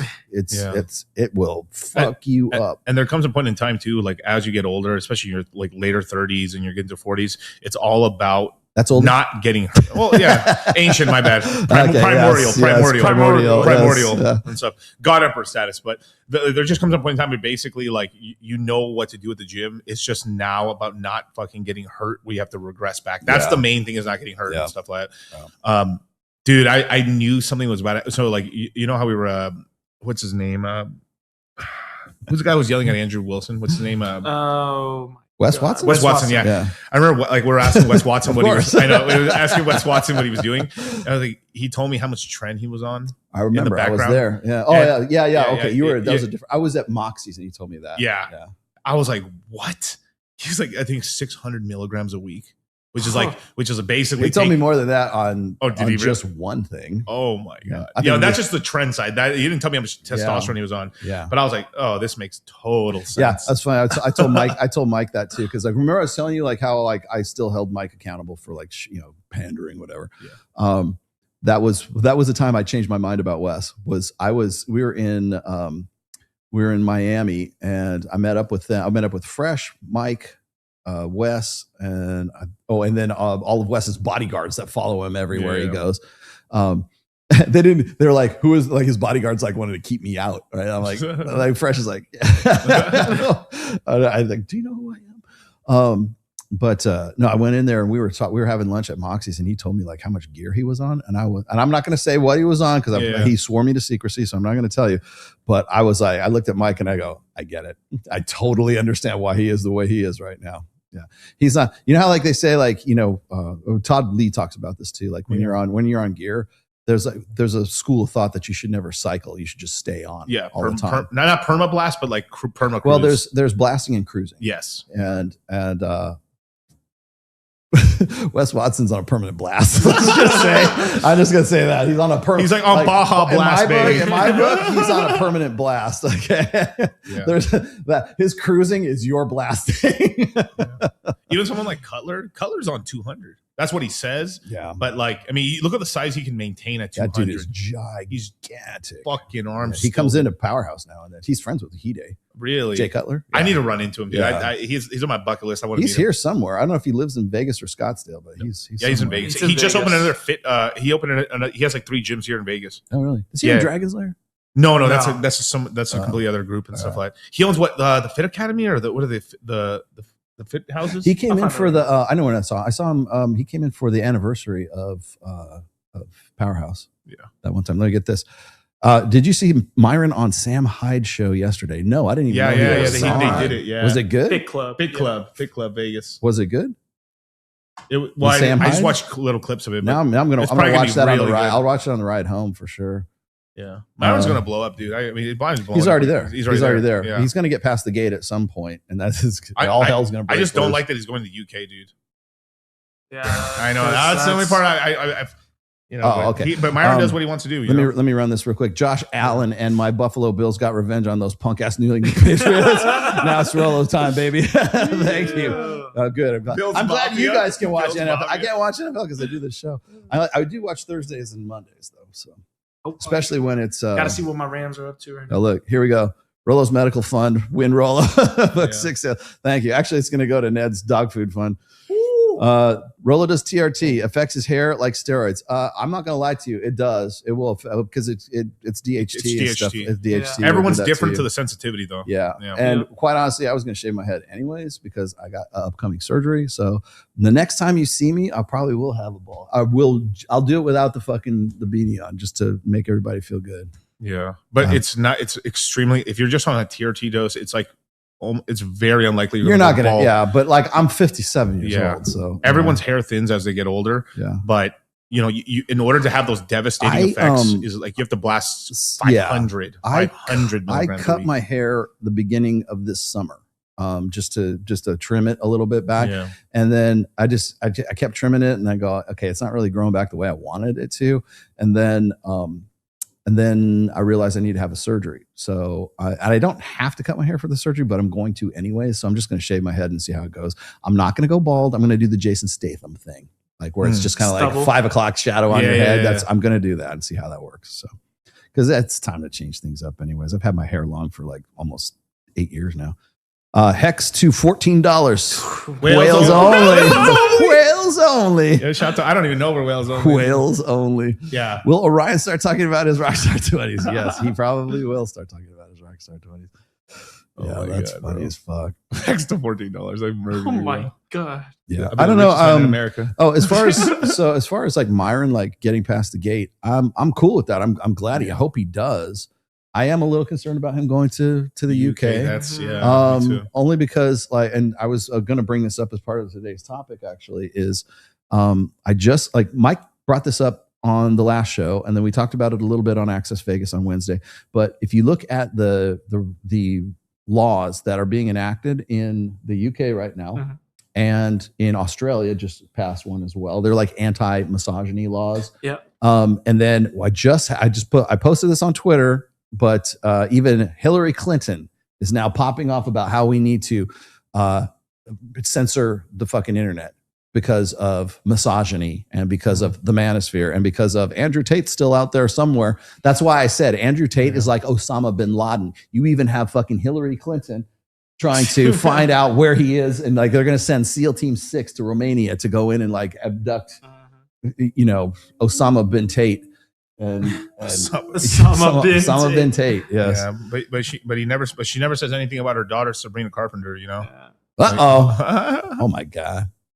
Getting Eiffel Towered. Oh my God. Dude. That's her? That's Sabrina Carpenter. Oh my God. No, that's the big conspiracy theory. They're saying Sabrina Carpenter is fucking Hillary Clinton's love daughter. child. Love child daughter. Love child. Oh my God. Yeah. Well, so and the reason I brought that up is because like is Myron going to go to the UK and then they're going to arrest him because of misogyny laws, which are in, they were just, what was it? It was on, where'd it go? I have it in my inbox here. Are they saying lemon? Allah Akbar? Yeah, it was, what's this guy's name? Where'd it go? Oh, do you know who Brian Johnson is? Right. Yeah, I've heard the name. Yeah. Yeah, he's like a multi-bajillionaire, and he was talking about his girlfriend and everything else. Oh yes, the longevity how great guy. his girl, yeah, his longevity guy. Yeah, He's talking about his girlfriend. Yeah. I've never met a bigger simp in my life. Holy shit! What the fuck? They were bigging him up a lot in the media because he's like, oh, he finally got his goth girlfriend, and like this and this, and look how he looks. Yeah, at her, and his girlfriend like, was talking about her ex like 7 months ago too, like how she was still in love with her ex. Yep. God damn, dog. Have you seen anything with Akaash? Yeah, give me your take on Akaash. It's he's done, bro. Even Charlemagne the God said, "Why does your girl have a fucking podcast? Why does she have a podcast?" It's like there can only be one entertainer in the family, and it's the truth. I mean, like this is the same reason I've been saying in the red pill within like crypto and stuff is like, do not get, your woman should not have a social media presence in terms of like, they should not be a podcast host. They should have a YouTube show. They should not anything to do with like social media. Sure, if they want to have their own social media and have it on private, whatever, fine. But even that's a little ridiculous. But I mean, there's almost no upside. Like they can just, it's just it's all career risk and embarrassment. That's all that's going to happen to you. They're just going to embarrass you. They could say something offhand and stupid, and now your whole crowd looks at you like you're a simp loser retard.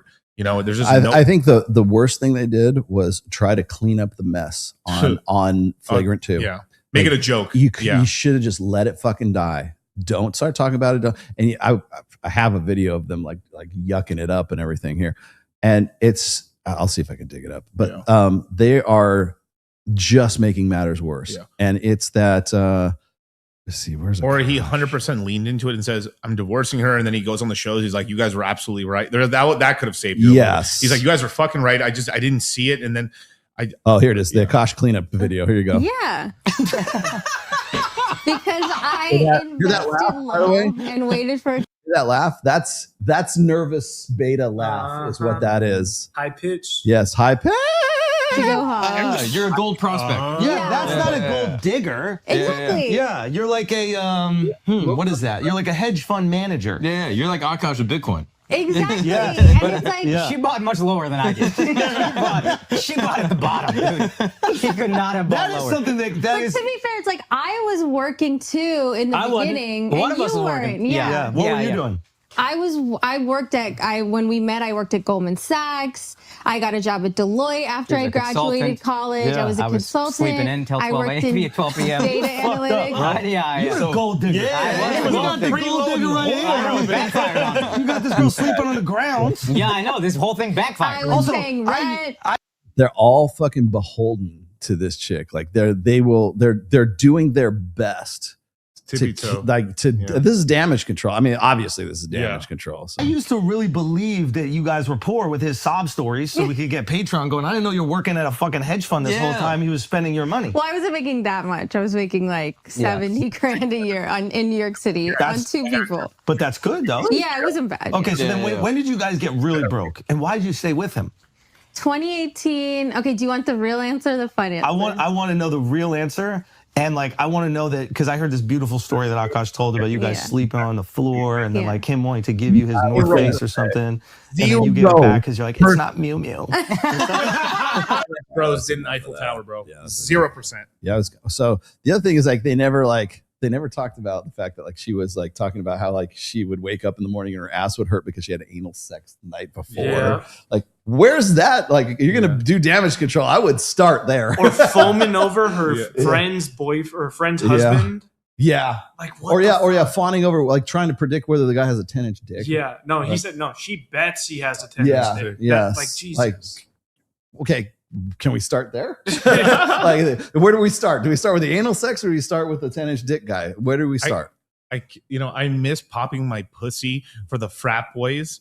Like for Ned's dog food fund. Thank you. Emperor protects. You got it, man. Thank you very much. Yeah. Ned appreciates you.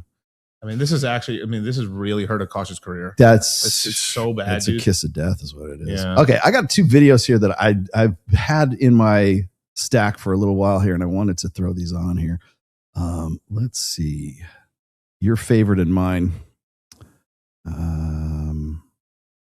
Red pill haters. Okay, ready for some red pill hate? Here we go. So you'll love it. You'll love it. I know you know one of these guys. Maybe what we should be talking about is while everybody is gravitating toward these influencers, right? Maybe we should be asking ourselves why. All the stuff I've read about why guys fall into red pill. Okay, fall into red pill. Oh no, falling into the red pill. Okay, that's I don't know. I forget that dude's name. He's like women on men, which is kind of a strange whatever, men on women. This guy is like an absolute joke. He's already been like destroyed by Andrew Willson on whatever podcast, God knows how many times. He seems to think I owe him a debate of some sorts. It's also Gia McCool, who is also part of the usual suspects. I think that is Coach Corey Wayne down in the bottom left. I literally don't know any of them. And then, of course, you have Glenn Lawrence, longtime friend of the show, right? Yes. I mean, COVID exacerbated this by a million because you had these young guys who weren't being social and they went online, and that's when a lot of these channels blew up. And these guys started innocently. They start looking for like fitness tips, or they look at like how to talk to a girl or how to get confidence. And then so quickly they're fed red pill. And it's a compelling argument for somebody who's not getting any kind of action or any kind of dates and has no idea what to do. So you're looking at these guys with Bugattis, and you're looking at these guys that claim to know the secrets of women and the truth about women. And maybe you have a Who are we fucking talking about? Can we specify who the fuck we're talking about? I mean, Tate's known for Bugatti, so I think it's probably Tate. That's one. Right. Anybody else? A little bit of anger and bitterness inside of you. And these guys are, poking at it, and it brings something out of you. You're like, oh man, yeah, the women do suck. Their standards are too high. I can't believe women feel this way. And that becomes their reality because they don't live in the real world. They live online, which I think is the irony. No, the fact is they do live in the real world, and they're seeing confirmation of it online and in the real world. And this has already had you any like background in the red pill. You would know there's this great chapter in the first book called The 5 Stages of Unplugging, where we cover all of this shit. That the red pill claims to open you up to the real world, but it's this complete digital only space. When you look at the actual real world, none of that is true. Except the best advocates for the red pill aren't in the red pill. It's Alpha Widow chick who I showed in the beginning here. That was an incredible clip. She's a great fucking advocate for the Alpha Widow. I'm not saying it. Tate's not saying it. Miguel's not saying it. This random bitch on Twitter is saying it, okay? Or the chick who's talking about like, there's the kind of guys who never get fucked no matter what. There's the guys who are kind of like, meh. And then there's the guys who are the 4.5%ers who are going to get fucked no matter what they do in spite of themselves. Yeah. That's basically the 80, 20, 4.5% rule. I didn't point it out. She pointed it out. That's not the red pill that's doing it. It's fucking life. If you want to go and if the UK wants to find some way to ban misogyny and to ban these manosphere content creators, you're going to have to ban TikTok before you ban any of us, because I'm taking it from TikTok and presenting it to you on my channel. They're doing it. And I'll tell you this, those chicks on TikTok are going to get a way larger audience on TikTok with that material than I am in the last 2 hours and 51 minutes I've been doing this show. They will have more people will watch that video on TikTok than they will this show. But because I'm saying it, I'm an asshole. Thank you, Cappy. So that was that one. And then I got one more here right quick.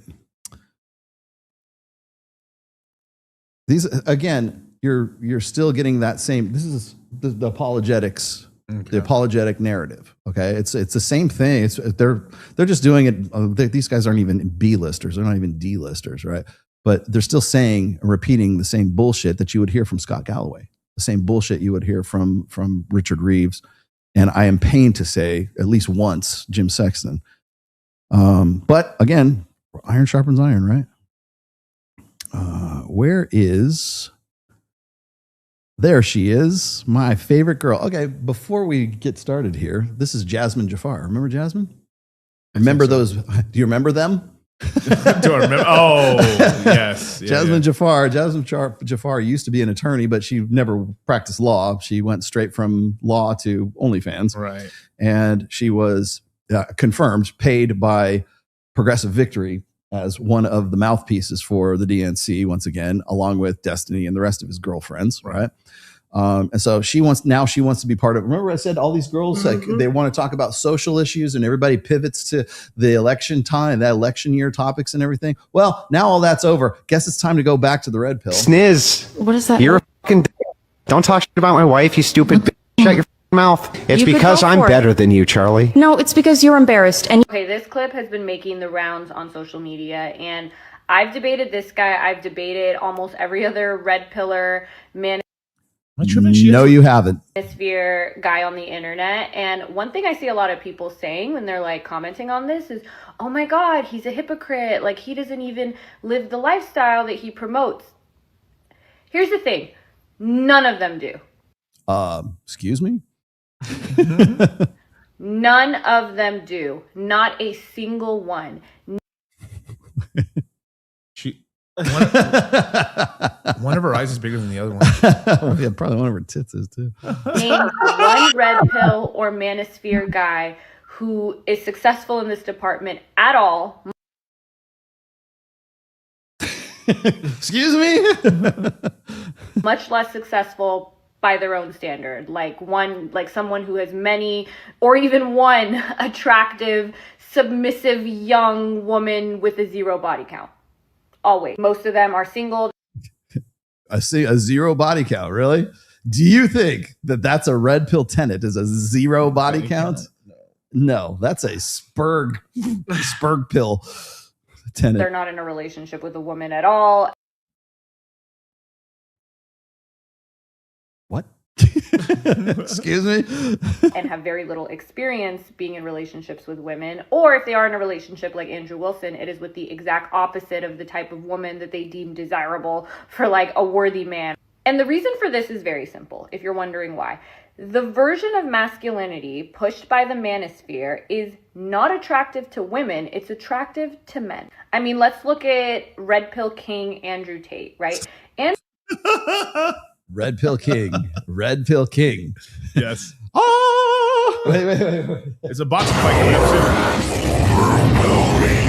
soon. Tate dates escorts. That's it. Everybody knows this. I'm sorry to break it to you. Every woman that he's ever been with is a known escort in this industry. And obviously I have no You sure about that?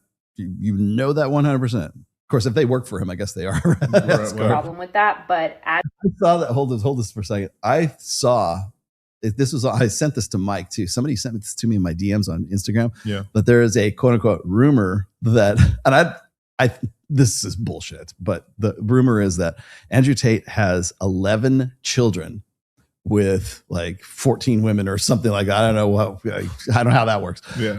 But he has 11 children with like 4, 5, or 8 wives or something like that. And I'm like, where the fuck are they getting this stuff? I know I'm very confident that he does not have 11 illegitimate children. Yeah. Very confident that I know he has kids, but does he have 11 kids? I think Waller would have told me if he had 11 kids. I know how many kids Waller has. So. a high value man, you're supposed to be getting any woman that you want, not these low level women, according to them, but he can't get any woman that he wants. And that's because the red pill's not about getting any woman you want. It's about understanding men's nature and women's nature. It's about intersexual dynamics. It is the praxeology of intersexual dynamics. For somebody who's debated all of these guys, you sure the fuck don't know what the fuck you're talking about. manosphere is a very homoerotic place. Okay. Okay, you got Shout out to my boy Sterling. Okay, you got me. Okay, you got us. Okay. I guess openly so these days. Okay. But this is not surprising to as I said before, what was I saying before? If you think that the manosphere, or the red pill, I should say, begins and ends with Andrew Tate and Pearl Davis, I've got a fucking freeway right out here. I got to sell you, right? Women, like we don't want this. You guys do, right? We do not have crushes on these men. These are yeah, you do. According to a random TikTok girl who wanted to talk about her alpha widow boyfriend, you do. your crushes, not ours. If you are a young man who wants to be attractive to women, look at the type of men women admire, okay? Not who you admire or Yeah. The guy, the alpha widow in the car. Let's look at the guys that they admire. other men admire, or who is sold to you as being admired by women and like depicted as such. I mean, you can even look at characters, right? Like you can look at somebody like the guy from Twilight. What?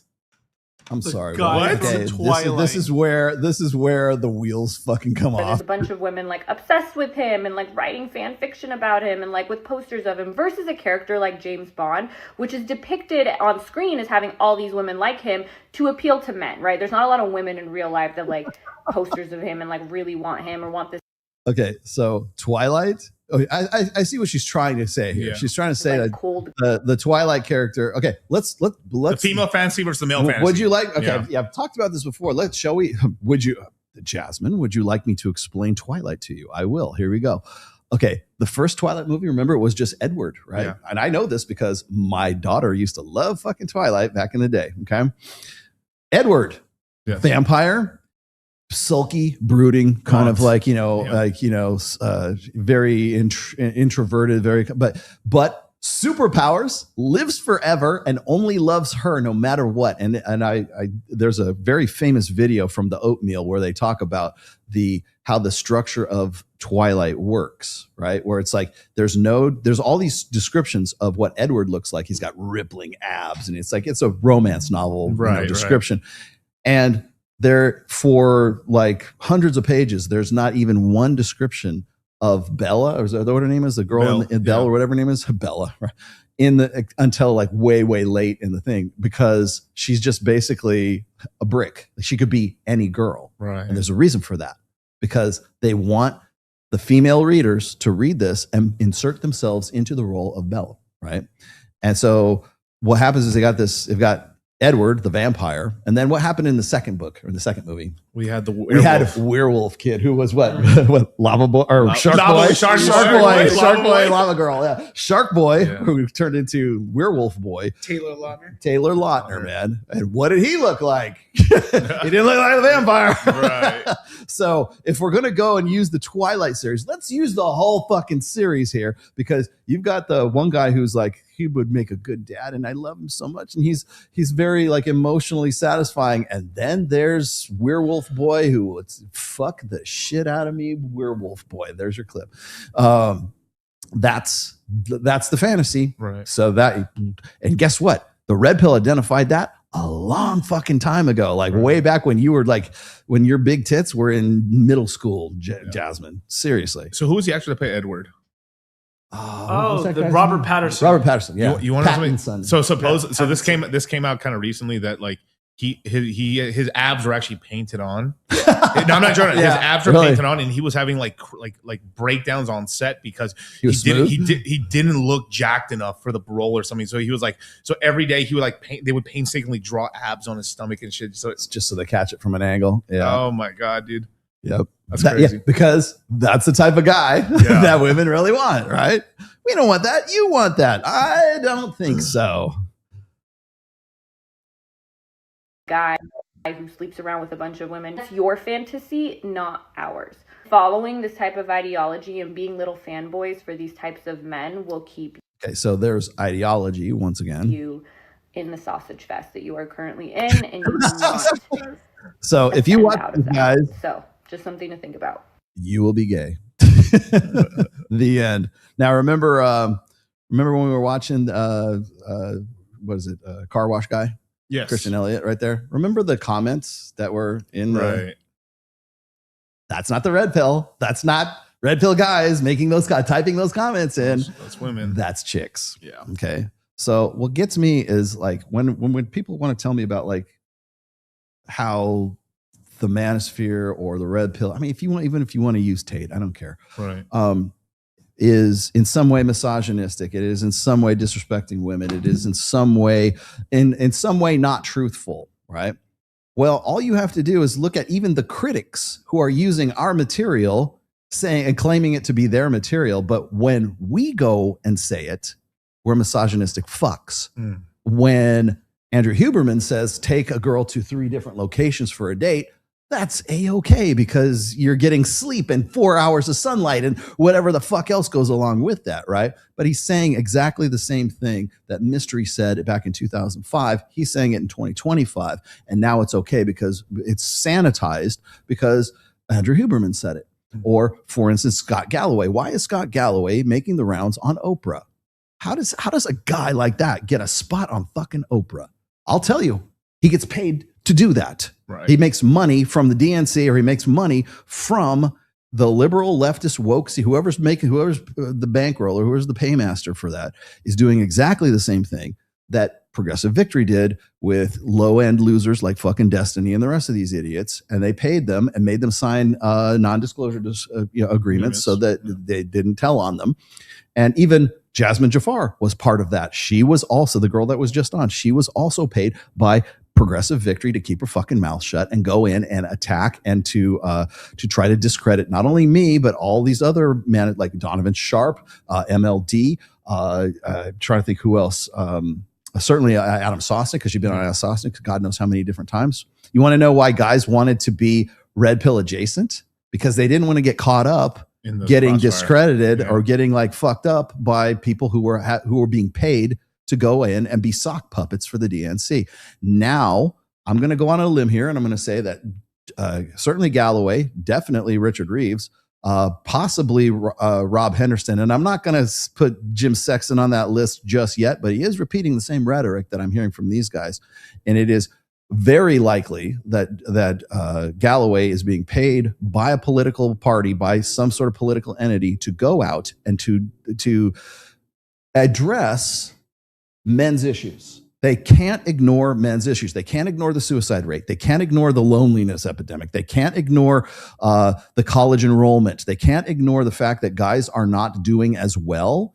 And so now liberal leftist agenda has decided to acknowledge that, but they are only acknowledging that insofar as they can still make it men's faults. So if we're going to solve men's problems, we have to do so in such a way that we acknowledge women and their problems. So you're not really solving men's problems. You're solving women's having problems with men's problems. That's what it comes down to. So when Scott Galloway goes on Oprah, when Scott Galloway goes on Chris Williamson, who may as well be the white male gay Oprah, right? Allegedly. Has anybody ever seen Chris Williamson with a chick? I have never seen a picture on Insta. I've seen him with dudes shirtless in fucking steam rooms, in Vegas, but I have not seen him ever with a chick. So I'm just, maybe I'm wrong. I hope I'm wrong. God, I hope I'm wrong. I hope I'm wrong. I don't think I'm wrong, especially if you've seen the GQ article of Chris Williamson right now. Go look up the GQ article of Chris Williamson right now. Tell me what's the first thing you see, Kyle. Be ready for it. This is the No Homo show. No Homo show. There you go. I want that on now. Oh, I demand that goes on right now. There you go. Scroll it up. Oh. Scroll it up. There it is. He's mewing. He's mewing. Oh my Blue God. Steel. Blue Steel. Oh, that's nasty. It is nasty, right? Isn't it nasty? Oh, those guys are back. Oh boy. If you didn't enjoy the show, you're enjoying it now, aren't you? No, I was going to say is that yes, everybody says yes. Put a 1 in the chat if you think he's gay. Like I told Mike that, and Mike's like, "No, I don't think he's gay." I've seen him with a girl, blah blah blah, blah. And then like literally 2 days later, the GQ comes out. Mike, I'm sorry, I'm going the other way on this one. I got my money's on red. That's so funny. He's like, Mike hasn't talked to me in 2 days. Yes, most definitely. But so you got Scott Galloway on Oprah, and basically he's, I forget who wrote this. There was a new article that just came out. I wanted to say it was on Substack, but the guy was saying that the title of it was that Scott Galloway is the safest edgelord in the manosphere. Because he goes on these shows and he's just masculine apologetics. That's all it is. Sorry, ladies. You're so wonderful and you're so great and we suck so bad. We'll try to do better. That's essentially the message, right? Right. And so they can't ignore the manosphere. They can't ignore, like, remember when we Dana Bash was talking about, we all live in the manosphere right now. Right after that, they were talking about how do we lose the election? We don't have anybody like Peterson. We don't have anybody like Rogan. We don't have anybody like Theo The Vaughn. big term of 2024, Anderson, is the manosphere. And we're all living in the manosphere now. Yeah, that's what I was talking about. When Dana Bash of CNN is using the term manosphere, shit's changed. That's especially right after Trump gets elected. You got Kamala Harris saying the reason she lost the election was because of Myron Gaines and Andrew Tate. Okay. So they know what they're dealing with. And the reason why you get paid political operatives like Destiny, like fucking, Jasmine Jafar, like those people, is not because they're trying. Sounds like she's an Aladdin. Like Destiny. That's the point, right? The reason why they weren't paying these influencers to go out and draw more guys into the fucking Democrat Party. Right. They were there to try to ostracize people in the red pill. They were there to try to take me down.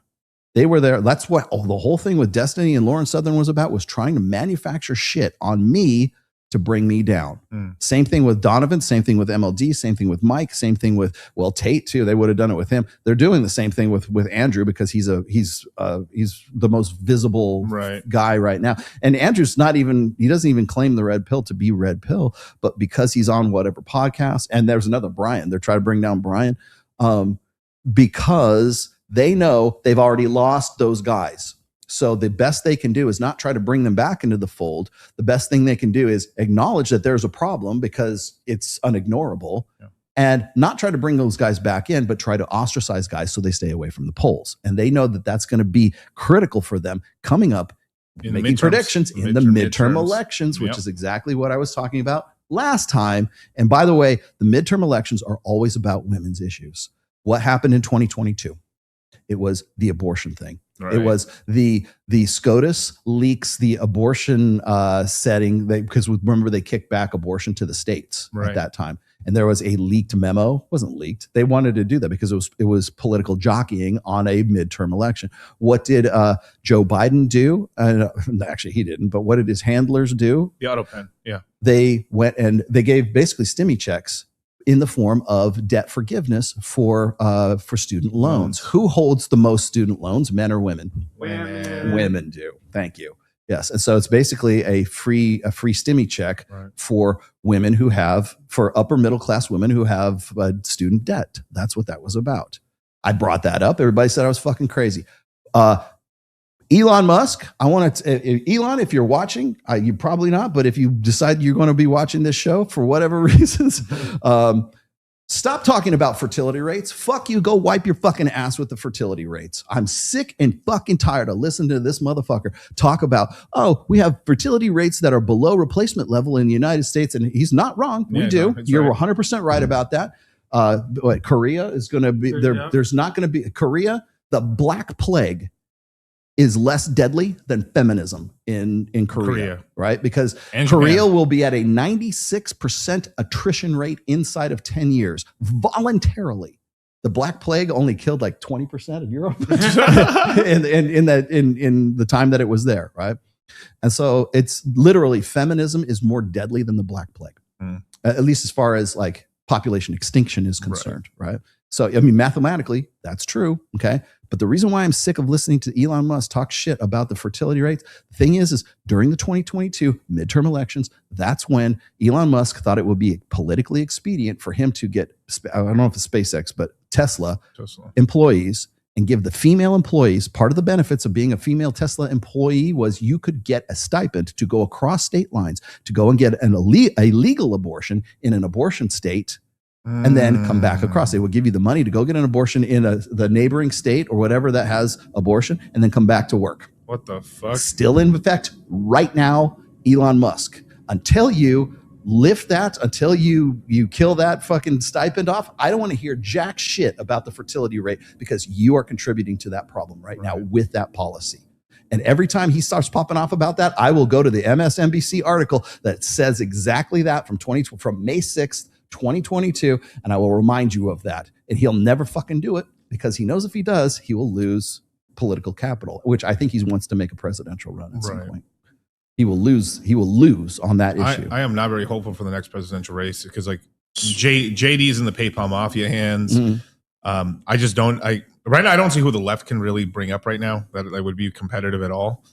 But it is very unlikely. Gavin Newsom is the most unlikable dude you could possibly imagine. He's the only one with any kind of like gravitas or name but recognition. Because like when the Malibu fires hit, people are going to remember that rich people are going to remember that for a long fucking time. They still, it's been a year. Well, it's coming up on a year. It's February this year. It's coming up on a year. They haven't done shit. Adam Carolla keeps going out there and doing video going, still haven't done shit. Like all this stuff is still black and charred. Right? Haven't even cleaned most of that shit up right now. Right? Unbelievable. But they cleaned it up for the Chinese coming. It's because it's a fire sale. Literally, it's a fire sale. Yeah. Unbelievable. But I was going to say is like Gavin Newsom is probably the only one with any kind of like that fucking used car salesman smile that they could possibly put out there. Right? the shiny chiclet teeth. And let me explain something else. And you heard it on this show first, but honestly, I think one of the reasons why they killed Charlie Kirk was because they knew he was going to make a presidential run, and he would have won. He got give him another 2 years, 3 years. Okay, he wasn't old enough now to do it. But by 2028, he would be. He'd be 35. Yeah, he was 33. Yeah, he would have been 35 years old. I think they did that because they wanted to take him out of the game because they didn't want Charlie Kirk to be president. Okay, so let me ask you this one. Not that I think he would have made a great president. I wouldn't have endorsed it or anything like that. But I do see the writing on the wall. If it's not JD, who do you think it is now? Just in case. I mean, they're pushing JD right now, but they're starting to be some. It could possibly be JD. But there's certain parts of with the Republicans that are starting to back away from JD right now, actually. So they're like, they might pick someone else. People like JD because, JD's Red Pill, right? Like he was like in the Red Pill forums back in the day. Really? Yeah.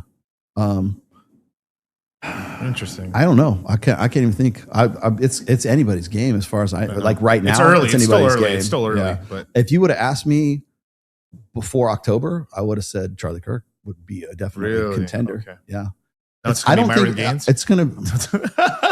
Well, we had one black president. Hey, I'd vote for Myron. I would. Do you know? Because under Obama, they deported. Do you know under Myron Gaines, the second black president, they deported more people? He beat Obama. He beat Obama. Do you know Myron Gaines' drone strike more people than? I know. How did Myron? Why are these black presidents?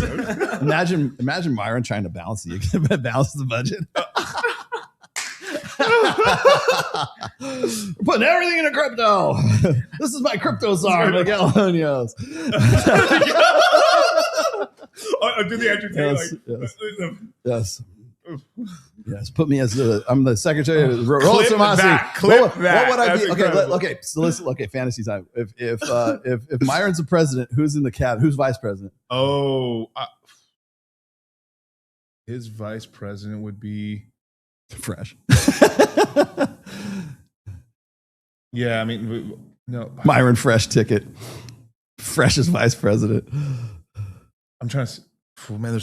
Man, you could really go White House moved to DC. The White House would be crazy, man.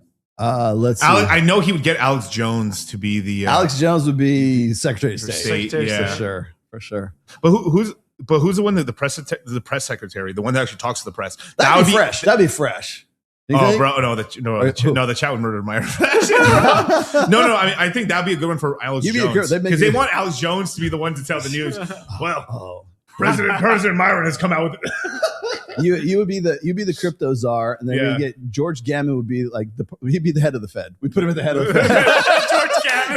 George Gammon would get in there and go. He'd be like, "Fuck this place. We're all dead. We're abolishing the Fed." I'll take crypto czar for sure. I'll take crypto czar. 100%. That would be funny as fuck. Yeah. And then we could make Wes Watson could be Secretary of Health and Human Resources. Human Affairs, whatever it is. Yeah, Department of Health. Clavicular, Department of Health. Oh my god, that would be He's like, funny I as thought it takes fuck. appointment. You have to make me Secretary of State. Yeah, I would have to Secretary be of State, yeah, Secretary of State. Secretary At of the State. very least, I'd have to be Secretary. But of State. they got rid of the Department of Education, right? Or is that still? I don't know. Didn't they get rid of it? I thought maybe they did. Right, but who would be Department of Education? I mean, that's Gary. I mean, Gary the numbers. Gary the number guy. Bro. My boy, bro. Let's get. Yeah. Oh man, and we got Secretary of Defense, Michael Sartain. Michael Sartain, Secretary of Defense. Actually, it could work. I mean, he was in the military. Right? I'd put him in there. Yeah. Shit, he'd almost be. Or we'd have to. Who could be the FBI director? Gary the numbers guy. Gary the numbers guy. Gary, shout out my boy Gary, man. Chris Parkinson for education. Waller for Secretary of Agriculture. Waller, Secretary of Agriculture. That's funny. Oh my god. Oh my god, bro. Oh shit, that'd be. Or funny. Gary's gonna be the foreign relations. Foreign relations. Sorry, foreign Secretary of Foreign Affairs. Who's the head of the FDA? I don't know who should be. Clavicular. I would who's the Dr. Todd Lee? Dr. Todd Lee. Todd Lee. Yes, There you go. yes. Director of the FBA. Cappy for treasurer. Yes.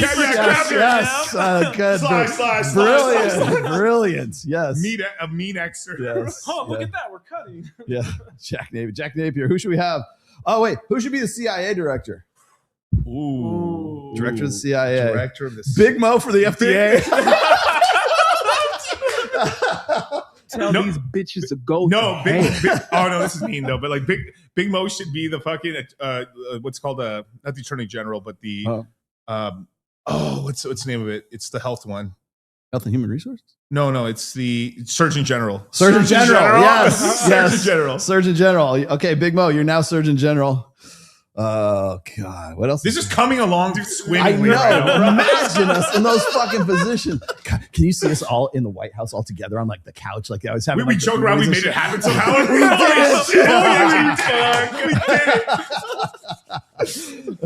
it. Now what do we do? Myron would be if he wasn't president. Myron would be great for CIA director. Yeah. No, or actually, no. FBI would probably be better for Myron. Because internal affairs. Yeah. We'd have to figure out who's going to be the director of ICE. I mean, you can put me in charge of that. You're in charge of that? Yes. Because the porters are. God, that would be fantasy. I make Boogie fucking. Boogie, oh my God. Crypto Boogie. No. Oh, jeez. We need Jack Napier to be like our representative. Jack, I didn't think we'd get this far. John Fitch. John Fitch. He needs to be the Undersecretary of Defense. Yeah. We also need envoys and stuff to countries and stuff. We would have to have like ambassadors. Ambassador. This is coming along so swimmingly. Yes. Oh, I need a Kazakhstan one. Oh, wait, we could get Troy Francis could be our foreign ambassador to the UK. The UK. Yes. Yes, that would be fun. Rich Cooper for Department of Transportation.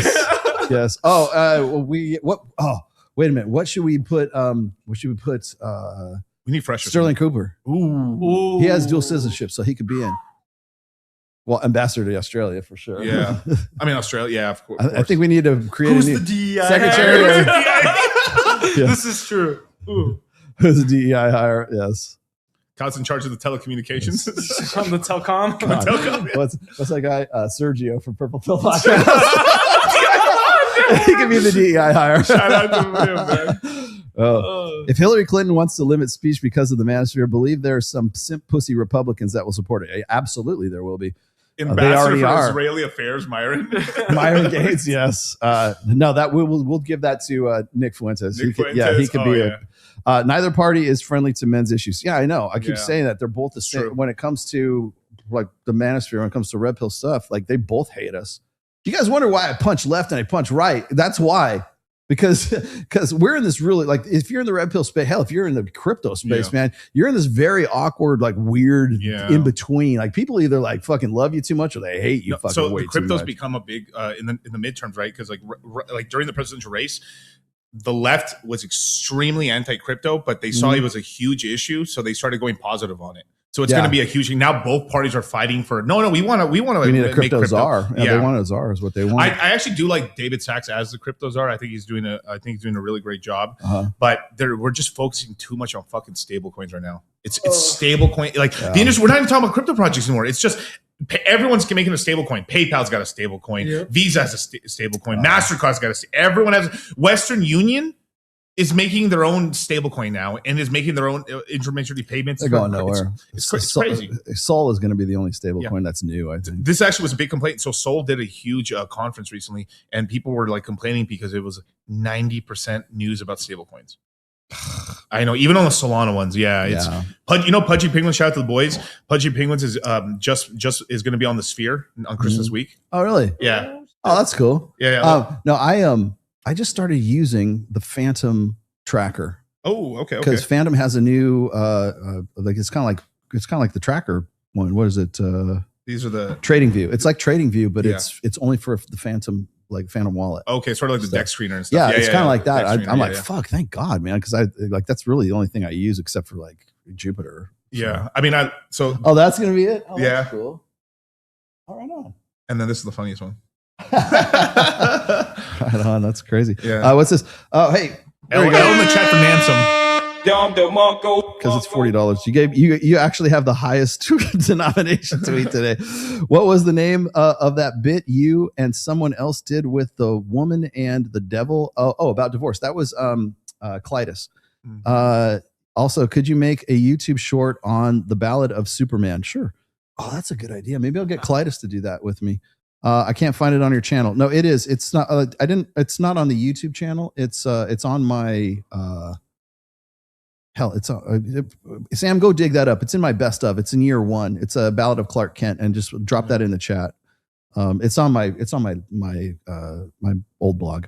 Anyways, my old blog. Jack Napier would be our fitness czar. Fitness czar he's our foreign affairs secretary for Holland. For Holland, yeah. I'll let you choose a job. You know, you're yes, cushy I'll choose it for you. Yeah.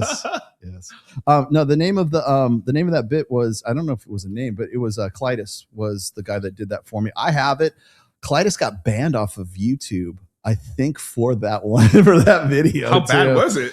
It was, so I wrote this script a long time ago, and then so he and I kind of developed it, and it was like the devil talking to this one, the devil as like, did you ever see Angel Heart? Of course, yeah. With Robert De Niro. Right? Yeah. So Louis Cypher. Oh, I think yes. Okay. And so it was a conversation between the devil as Louis Cypher and a woman who wanted to get out of her marriage, right? And so it's like how to get out. So the devil tells her, well, there's a stipulation to your clause, because she sells her soul to the devil to get what she wants, right? Wow. And so the stipulation is, well, you can get out of the marriage too and live, great. You have the kids, all this other. It's basically an essay on modern divorce, right? And how how easy it is for women to get what they want out of a divorce, and how the devil's basically selling her on the idea of the divorce, right? It's meant to be just like God, there I go, using a metaphor, right? But it's the same kind of metaphor I use for the Ballad of Clark Kent too. So that's a possibility. Yeah, dude, I would love if we had like a red pill content. We could make like, I'd love if we could make a Netflix series of this, or those funny kind of you should things. say it. Well, okay, so people have been asking me about this lately too. Back in 2024, Mike and I both shot interviews with Rebel Media. Rebel Media is going to, I think it's coming out in January. Okay. But there's the documentary. It's called Lonely Fans. They didn't. That was the working title was like No Simp or something like that when we were on it. But now it's about OnlyFans and how how fucked up OnlyFans is, as far as like what the social implications of it. And so me and Mike got interviewed for that in March of 2024. Was that the one where we did at the gym? Yeah, they were there too. Yeah, I think I was in there. Yeah, you were. You probably were. You're probably in the background. I don't know if they interviewed. Dude, they did a whole thing of me working out, and in my Hellcat, we're like driving around. Yeah. They interviewed me in the Camaro. Yeah, and they, it's funny. They rented an older Camaro for Mike to get interviewed in. It was a convertible, like 1968 drop top. Drop top Camaro. I was like, fuck. And so he did his bit. I did my bit. That was when I had to go to the dry lake bed, and it the was salt flats, right? After it rained, and it was like nothing but mud out there. But they took shots of me in the Camaro and stuff, and then they came to Babes in Toyland and they interviewed Myron and Fresh too. They came in and did Access Vegas. I'm much more jacked now. Yeah, I'm much more jacked. Yeah, me too. But that is finally being distributed, I think, in January. So when it comes, please up, let me know. I'll let you I was know. wondering whatever happened to that. I thought because I thought it was going to be part of a documentary movie or something, right? It's a documentary, but it's about OnlyFans. It's sort of like the state of the dating market, I guess, too, as a result. It's kind of like a side thing. If the red pill ever gets scrubbed off the internet, I have enough red pill blog posts saved. Yeah, good. Well, a lot of people do. There's the, what is it? Redpill.org is an archive. If you ever wonder where can I find Dalrock's old posts, you can find them on redpill.org. I will start my own mailing list and anonymously mail them to the men in the neighborhood. Thank you. Thank you for doing. I'm doing my part. What do you think there were ever? I mean, I don't know. I know this is like probably never going to happen, but like it'd be so cool if there was like a live in person interview with like the 3 R's, if it was even possible. Roosh would never do it. I know, but and no one knows who Royce is. Actually. Really? Yeah. It's not people like when Royce left, when he gave up the blog, he actually sold it to because it was the most trafficked blog at the time. Remember I said this is the blog This ears. is the blog ears. Like I was the second most trafficked, he was the first. And I would say Roosh probably would have been, but Roosh was doing Return of Kings back then. So he had an aggregate blog. It wasn't like that. And so so he got doxxed in 2009. Whoa. And apparently he was also a government employee. And so he did not want to have anything more to do with it. So he was just going to sell it. And then the people who bought it, they kind of impersonated him like he never left. And so sometimes whoever writes for them or was writing for them up until 2020 when they killed the whole blog. God, it's hard to believe that's 5 years ago. Why would you kill the whole blog though if you bought it? Because it just was no more profitable or anything like that. You would still get some views. I mean, it'd be worth just to keep it as like, well, blogging is dead. That's why I mean, unless you're on Substack and you can charge membership fees for people to like come and read your shit. I mean, you're just doing it because you're doing it for the love of the game, which is what I did. I never got paid for Rational Mail unless I was taking those and putting them into books. That's how I got paid, right? But what if he was a government agent to cause it and stuff like that? Because it's a possibility. You know, Dalrock left the scene in 2019. You want to know something interesting? Like, so I got a lot of blowback for this for saying that there was government involvement in crypto, and then there's a lot of. It's now coming out that so there's someone called Bitcoin Jesus, right? He's basically the guy who created Bitcoin Cash during 2017. Mm-hmm. Well, his book came out, and he was basically saying that. The CIA, I think it was the CIA or the FBI, was in these early Bitcoin chat forums, essentially trying to control and become the moderators of it, because what they were trying to do was not allow Bitcoin to scale and bastardize it and stuff. So like they're like, we're going to help increase the price, but we're just not going to let it like get privacy, and we're not going to let it basically scale to the point where like, you could send transactions very fast, basically. And it was this huge fight about like people wanting to keep Bitcoin. I'm bastardizing this whole conversation, but basically there was government involvement kind of like to not let it get to this point where like it becomes like anyone can move it around really fast. It's private. You can't tell who owns what. And the government went out of their way to stop that from happening. And then there's this huge thing about like, even now, like no one wants to upgrade Bitcoin, and they're actually trying to do this huge upgrade where they're like, and rightfully so, they're trying to allow like, you can add videos or GIFs or pictures to the main block of Bitcoin. But what people are afraid of, and I think so is right, is that people are going to start adding child porn or something bad to it. Yeah. And there's no way. It's just not worth doing it. But they're trying to do it right now, which is like terrible. Like hopefully it doesn't pass or anything like that. But like there has been government involvement in all this stuff, because it's like if you look at all the technology that's come for like for cryptography, it's all from Stanford. Yep. Wow. It's all from Stanford. Yeah. I mean, sure, there's MIT there, but like Stanford and stuff like that. There's a whole, and then now they're trying to do the whole like Jeffrey Epstein was involved in a lot of the big. So after Satoshi left, a lot of the main Bitcoin developers are saying that like there was some stuff there with what's his name? What's the dude's name?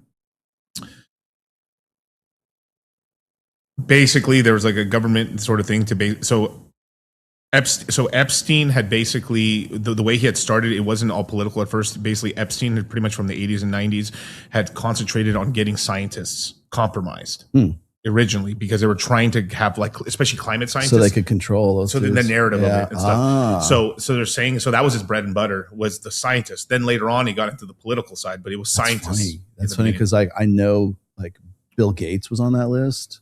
What's his name? Blank slate guy. Who's the guy that? Who's the other blank slate psychologist guy? I forget his name. Why am I fucking blocking on his name? It happens when you're like 3 hours into a podcast. Right, Yeah, I know. Yeah, the blank slate. It's what the fuck is that guy's name? Somebody remember? Give it to me. Pinker. Yeah. Steven Pinker. Steven Pinker. Yeah. Hawkins too. Like that's interesting because like Steven Pinker was there too. He was actually, there's pictures of Pinker there. That's why people always criticize him. Hey, don't you know he was on a thing with Epstein? I'm like, that doesn't mean he's fucking little girls on a fucking island, but he, so basically he invested. So he would, he was in those circles. So he would invest into part. I mean, he would invite these guys to normal sort of parties and stuff, and then also like fund research. And so like basically to get in, he was very involved in that world. So there's things of like him paying for hotel rooms and like places for a lot of the Bitcoin developers. Because like, okay, so a lot of people like will like. This is after Satoshi, this is not. It makes me wonder if post Satoshi. Okay, this is me. I'm going to put on my tinfoil hat. I don't do this very often. But it makes me wonder if a lot of the people who have had Andrew Tate's back for as long as they have, that he has dirt on them in some way. Like Candace Owens has never disowned Andrew Tate, even after all the allegations and everything else. And everybody knows that Candace Owens' husband was a member of the War Room and had, what's his name? What's the other guy? Paul Joseph Watson was in part of that. I'm wondering if those guys are still on board with Tate because he knows where the bodies are buried with them. It's possible. It's possible. Maybe using it as a form of control. That's funny because I never thought about that with Epstein. Like the fact that he would be doing that to like control. Like, I mean, hell, what was it, Prince Andrew? For fuck's sake! I mean, they used him a lot to help push. Like the big thing that with like Epstein was they used a lot of his contacts to help push carbon credits. And the climate science side of it, carbon credits. I remember and that. then now the king of global warming, Bill Gates, has now said basically the world's not going to end anymore. Yeah, well, thanks, Bill. Well, yeah, we'll take that under consideration. All presenting clickbaitable, marketable money fragments of the red pill. Galloway, Taraban, Williamson, Rogan, yes. Obama, neutered, watered down, and lacking the deepest truths. Yep, you're correct, sir. Thank you for that one. But I'm not going to get the whole Craig Wright. I don't think Craig Wright's Satoshi, but it's all murky now because I think Satoshi died already. But and I do believe it was British. But of course, look at this thing like Bitcoin. If it went viral enough and everyone started using it, and you could really like right now, crypto's not private at all. There is Zcash, there's Monero, right? But like Zcash is heavily backed by the fucking Israelis in the background. Just FYI, Monero does work, but it's been delisted. The only exchange you can buy Monero at right now in America is Kraken. I think, but I think it's going to get delisted as soon as Kraken goes public. Kraken just filed for an IPO. Oh wow! Hopefully they don't delist Monero because I think Monero is really legit. I like Zcash. I like both of them. I like you need a way. If I want to let's say I had to pay Kyle as an example, right? I would like to pay him the cryptocurrency where he wouldn't be able to see how much money I have. That's the main thing is the background of it. So like Zcash works really good for that. Monero works really great for that. With Bitcoin, someone can look up your address. With Ethereum, someone can look at address. Solana, they can look up your address. So people have gone in the way of like you have to. It's easier to send money through exchanges. Than that, So I was going to throw this up here real quick. This was on the Telegraph. This is actually there's a whole article on this, but this is like This is the Green Party in the UK, by the way. They're not going to get any traction on this, but the very fact that they're even like trying to implement this is sort of a sign of the times. Greens plan to punish male members. This is the No Homo show, who correct women. Any disagreement with females could lead to sanctions under the party's new definition of misogyny. This is why I think it's concerning that Myron has decided to go to the UK. But this is being brought, it's been circulating on Twitter. How valid it's going to be, I don't know. But the very fact that it's even being floated out there is very a sign of the times, right? Like you got the UK putting stuff like this out. You got that's the same world. Yeah, yes. You've got Australia doing similar things. It's all these. Oh, I know what it was. It was they're going to start implementing courses to teach boys to respect women in the UK now. All courtesy of one movie, Adolescence, came out in March of this year. Because of that, yeah, because of that, and they seem to think that it's young little 13-year-old white kids who are knifing girls because Andrew Tate told them to go knife them. It's the immigrants in the country. I was going to say, I mean, but see, again, they need a boogeyman. And the boogeyman is Andrew Tate. He's Osama bin Laden. He's the Osama bin Laden of the manosphere is what he is. Yeah. And in anything that bad happens to a woman is Tate's fault. Like they want somebody to blame for it. And so now we're instituting laws. We're putting things into schools. We're essentially, I mean, it's Orwellian is what it is. I ask these questions because they're always so it's this announcement about how we're going to teach boys to respect women. Okay, how are you going to do that? What form of respect are you going to teach them? How does it work? What we want them to be aware of misogyny. Okay, what's misogyny? You would think it would be something very, very simple, something very easily A plus B is C, right? Well, how do I identify that? What are we talking about? Is it because according to this right here, anything you say, anything that you, anytime you correct a woman about something, or women are above reproach, is that misogyny? And I'm going to go to jail for that? Is that something that you're going to say? Don't try to correct women, even when they say, I'd rather be with the bear instead of a man in the woods or something like that. Yeah. Like if you're going to correct a woman and say, I don't think you should probably walk so close to the edge over there and maybe you'll fall off the cliff. Right. Am I allowed to say that? It's essentially, it's thought crime. It's an Orwellian thought crime right now. And I was saying this, I've said this in the past. It's like when masculinity is outlawed, only outlaws will be masculine. Dude, that's actually a great name for a political party in the UK, the White Knights. Yeah, the masculinity party or whatever the fuck it is. I have no idea. But the thing I'm bringing up, the reason why I'm bringing this up is it's not just in the United States. It's not just Hilary Clinton saying we need to censor the manosphere from the internet, which is basically what she's saying. Well, we need to put regulations on, content. You basically don't want me or Mike or Myron or whoever else you think lost you the election last year. That's where this is originating from. We want to shut these guys down from saying what they're saying. I'm just giving information. You've never heard come from my mouth. You've never said women are less. You've never heard me say women shouldn't vote, because I think that's honestly, I don't care if women vote. I care that they are held responsible for those votes. I think Aaron Clary's probably with me on this. Is like, it's not about the voting. It's about being held responsible for the results of those votes. That's what I have a problem with. The accountability issues, things like that. I've talked about that stuff, but I have never said, women need to belong in the fucking kitchen, pregnant, barefoot, whatever. And even if I did, it's still well within my right to free speech to say something like that.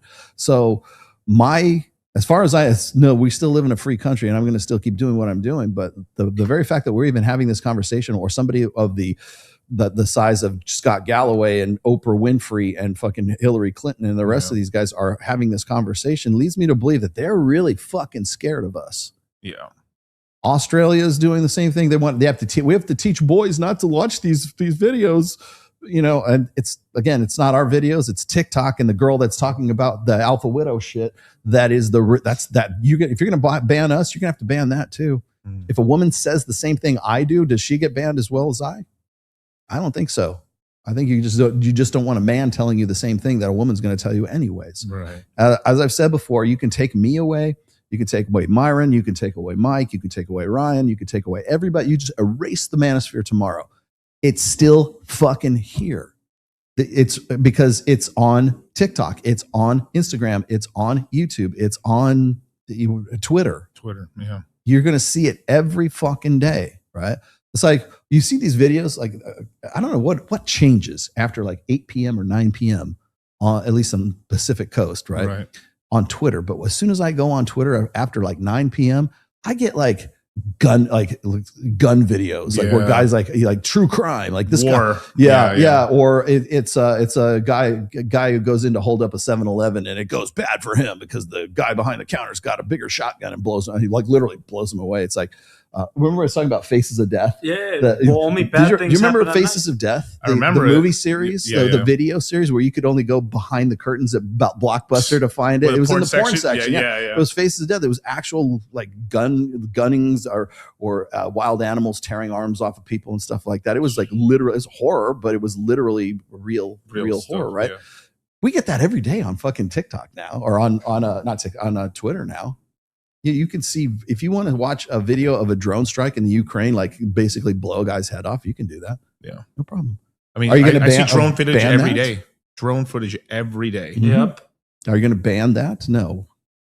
Hey, we want to ban scat porn off of Twitter. Okay, you got a case. Please go have at it. But are you also going to ban like the drone that kills the dude video too?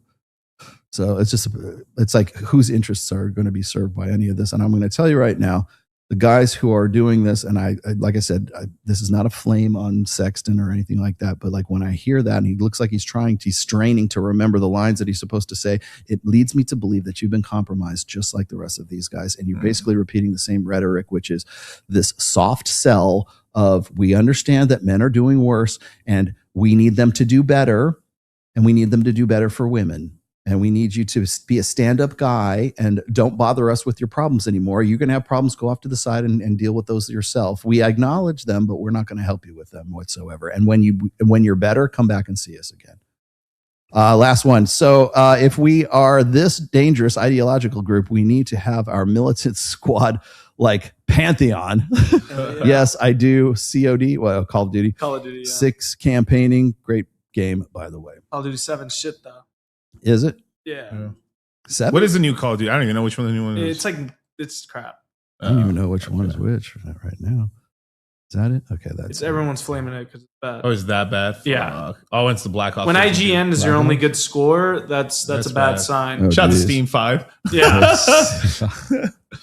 Dude, they're so mad at the owner of Steam. What's Space Marine 2? Space Marines 2 score? Yeah, let's check look. right now. That's the only one I play. You're gonna make me play Space Marine now, bro. Space Marine 2 is great, really? yeah. Oh, 9 out of 10. 8 Yeah! Fuck yeah. It's a great game, dude. 9 out of 10 on Steam. See, I know All right. I know what I'm talking about. I'll play a little. I'll just try for the it. downloadable content. And yes, I have downloaded all of the Blood Angels packs for my stuff. Battlefield. Yeah. Battlefield 6. Jesus. Damn, dog. What's Alien Fireteam? Alien Fireteam. Oh, Alien Fireteam. Put it up here? Yeah, see what it says. Shout out to Psychonauts.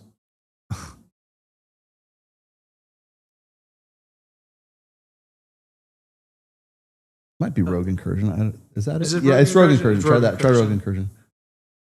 Oh, that sucks. I think that's Oh, old no, though. it's That's the still old one. I think it's Yeah. Fire Team is what the one was. Alien Fireteam? Yeah, Fire Team. Fire Elite. There it Elite. is. Okay. And Better. it's There you go. There you go. Yeah, there you go. Okay, much Okay, better. okay. Yeah. Why is PlayStation rating it, or is that a 5? It's out of 5. Oh, okay. Yeah, Yeah, those are out of I 5. thought it was out of 10. Like, damn, PlayStation out here fucking wrecking motherfuckers, I man. know. Yeah, I like that, man. Space Marine's badass too. Yeah, dude. Um, Did it just come out, Space Marines? it's a year old now. Okay. Yeah. Pretty cool. Let's go, Kyle. The Rams. Oh, are they? Who's Yeah, winning? they played the Lions. Lions 34, Los 41. Angeles 41. Rams just won. It's the final. Oh. Let me give you some financial advice here. This is financial advice. Don't bet on those guys. No, financial advice. Never bet on the fucking Jets. Oh, right. Oh, my yeah. God. Financial advice. Jeez. Fucking God damn, they suck, bro. Yeah. Put my So parlay. let's. Should we just talk about 40K for that? We definitely can. You know, This is just fun. because I don't know, I had someone in the chat asked about earlier. So you know, like predictions, right? So Yeah. you know how we're saying where the red pill is going right now. I feel it can go in two different directions right now.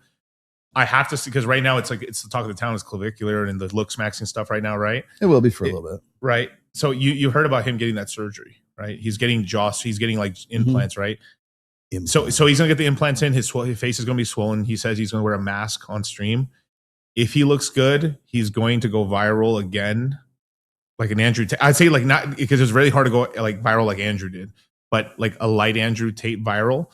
If it, oh my God, if the surgery ends up making him look goofy, it's very high. It's a high risk, high reward, though. I mean, I wonder if has he done like facelifts or anything like that? Has he got his eyes done or anything like that? I don't think he's done any surgeries yet. I don't think so, but he says he's willing to do any of that stuff. But like, but if it works out, like, you know, because actually, you know that there's this African American guy who got a 3-inch like height increase, and he's like showing they're basically showing that he can do sports now. Basically, like he's able to run and sprint and stuff. What now would I after the do? surgery. Like, okay, if I wanted to Looksmaxx, what would I have to do? Well, I mean, I was going to get my eyes done. Actually, I was going to. Yeah. It's a plethmoplasty or something. Yeah, like it's that. like they I get forget rid what of the bags on your eyes. Like, you know, my good friend, Dr. Redpill. What's his name? Dr. Oz. He's a Turkish guy, and he's like the Turkish version of me. He's a really good dude. He's been on Fresh and Fit with me. TurkishHairs.com. Yeah, I'm gonna cut my hair. Sorry, Jack. It's coming. Just I'm trying to lessen the blow for everybody here. Do get dreads, bro. You know what? Before you cut it, just go full just like go fucking crazy for a week. Yeah, That'd be yeah. funny as Full shit. predator. It's fun. Mike had a mohawk at Babes in Toyland last Dude, week. we should get it done at Hey Y'all Nails, bro. Yeah. Like live stream it. So if you're getting braids. That's funny. No, I was gonna do. Oh wait, here we go. Hey y'all. That one. Mm-hmm. No, I was. I don't know if I'm gonna do this. I'm still considering it. But like I told Joe Marin, I'd let him shave my head. Really? Because Joe's a Marine, right? He's bald as can be. And I don't know if I was going to do it because I'm going to do the surgery and I don't want to have to fuck around with it. Right. Like by the way, I'm a pro fucking now. Like when I go into surgery, I know what I'm doing because this will be my 3rd time in the hospital this fucking year. But like first thing you do, and I know this is Wes Watson, you got to shave your arms. What? You know why? Why? Because they're going to put IVs in you. Right. Yeah. And the fucking worst pain in the world is when you're dead asleep and they want to come in, they want to do a blood draw. Right. And if they got to pull the tape off of your fucking like, your hairs get yanked.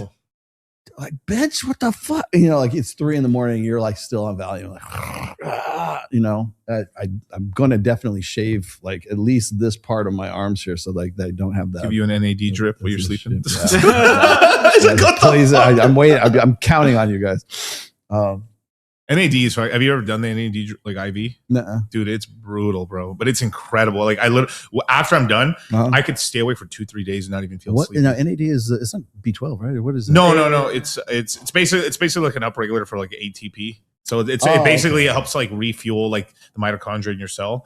Mm-hmm. Not directly. It's not direct ATP. I think Sambata does that. Yeah, I'm pretty sure. Yeah, I wouldn't be surprised. It's really good. Like for you, like you would do it once a month, and then eventually once you kind of hit like the right levels. Now I mentioned NAD and Sambata in the same show, and he's gonna like text me. I'm gonna have this wall of text, and stuff. Yeah. It's like no, you really need to do He's this. not correct. Actually, he's wrong. I know. Yeah, of course. Here's 10 different references from 10 different surgeons that say this is the greatest thing in the world. Yep. I like it. It's really, but it's crazy when I had it done. Like as they're doing the amount, like the bro, it like all my muscles tensed up when they did it. It was like I was like, what the? I couldn't stop my legs from dragging together. Really? It was like that intense. It was like, whoa. And then after I was done, I had this energy like I didn't have since I was 19 years old. I was like, now I'm curious. Dude. Now I want to do this. Like Hulkamania's running wild. Like, I was like, dude, it was insane. Like it's so crazy too. It's surreal because after you're done, I could like you're not sleepy or tired at all. You just close your eyes and you go to sleep. Yeah. It's surreal. It's like you ever going like I'm gonna try to go to sleep. Blepharoplasty. I think that's the thing. I'm trying to pronounce this. I always get it wrong. I mean, the Looksmaxxers would tell you like probably like you want your eyebrows to be darker or more like pronounced. You can just do that with a pen. Yeah. But you know what they call it? They call it fraud maxing. Fraud maxing. Yeah, fraud maxing. I'm there. I'm in. I want to. That sounds good. I'm good with it. So it's like shoulder pads. It's like shoe lifts. It's like dyeing your hair. Like it's makeup. That's fraud. That's fraud because women are the queens of fraud maxing. Oh yeah, well because it's all makeup. It's all makeup. Yeah. So it's just like painted on and it's fraud maxing. It's fraud maxing. Fraud maxing. Yeah. Right. Is that with? It's so Guyliner. funny. I'm trying. It's funny when Rollo, why are you gesturing me or gesture maxing me? Gesture maxing me. Oh geez, yes. Guyliner. Oh, I have done guyliner before. Yes, a very long time ago. Not recently. There's also this crazy surgery where basically they go into your. It's almost like a dental surgery. Actually, they cut your entire like teeth off and they actually move the front of your teeth forward and your jaw forward, and then put it back into place. It's supposed to be like a 3-week. God, how long would that take for you 3 to weeks. recover from 3 weeks. that? 3 weeks? 3 weeks, but then you still have some swelling. But basically, about a month after, you're pretty much normal. But now you look chatted out. Gay maxing. It is gay maxing. Are you gay? Bro, these Looksmaxxing terms just crack me up, dude. Because it's only like, manlets. Only manlets. Only manlets. Jester Max. Oh Jesus Christ! Yeah. It's funny is whenever I'm trying to explain a certain like jargon and niche stuff niche jargon to Melissa, it's like it's. I'm like, do I have to? She's like, yeah. Tell me what's going on. Like, she really wants to know. So I remember trying to tell her what a chin cell was. I go, is that like recessed guy? Yeah. Oh Jesus! Our beards cope are dope. It's so funny They're when you try contextual dog. Whenever you try to like explain like shit that I'm used to all the time, like alpha, beta, whatever. Whenever you try to explain what's hypergamy, like when you try to explain that to like normies, especially when those normies are your family. Yeah. Like, you're like, okay, how much time? Okay. It's Thanksgiving. I guess I got some time to tell you what a fucking, Nick Fuentes, what's a manlet? What's up, man? Well, your cousin Joey. Yes. But like you like this is actually something that like he was doing recently was he's like, I'm not he just copied this off Clavicular a little bit. He was like, I don't want to go on dates anymore. Like doing a date with a girl is like just pretending to be interested in going out with a girl, going ice skating, picking her up. That's a gesture. I'm not gesturing. Gesture maxing. Gesture maxing and shit. So. Oh wait, here. This is Hunter. Here, see if you've seen this one. Probably like what today or say like around like 18 or 19 is gonna be the cutoff for where women. Because think about it, right? Okay, look at his face. Like you can just see underneath all of that, like what he used to be. Like, just his, and not because of his physique or like his facial features, but like the way his expressions. His expressions are still beta chump, right? You know, too. What? Don't you think they get smarter, better dressed, more put together? They understand themselves more as they get older.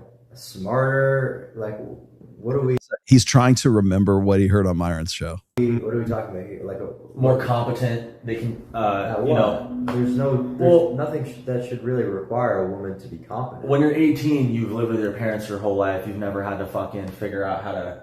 Well, you shouldn't have to figure out how to do shit besides like how to manage a household, right? We don't want women who are entering the workforce going to university. That's disgusting. He's a crypto dude. Oh, that's what do you not like about that? I'm just because there's you're right. Look at the ideas pushed in university. It's all liberalism. It's degeneracy. These women are going into college and he knows the buzzwords. He knows what to say. Degeneracy. I think he'll have it figured out once he's like 26. You know, he'll be in enough time in the industry to like understand. But he's still really young. I have this. So I keep a list. Okay. I keep this list. Okay. These are rage words. Okay. So these are the words you will see. The most common words you'll see capitalized in a title on YouTube. Okay. Right. And so like rage quit, rage bait, unhinged. If you're unhinged, you're unhinged. Like, and it's always capitalized. So you have to yell it out every time you do. Right.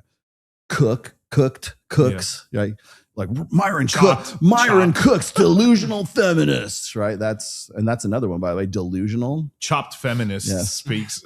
So, and then any appeals to like shame or fear, like so-and-so scared to answer, right? Chilling truth revealed, something that's like placed to fear is always like any words that like relate to fear. Usually it's scared. So-and-so scared to say the truth, right? Delusional, that's everybody uses delusional. Or else the title contains something about stop doing this. Women need to stop doing this. Men need to stop. Anything that sounds like it's advice, but it's an imperative. Or like, do this now. Do this now. Yeah. To get women, do this now. What you're not doing to get pussy, right?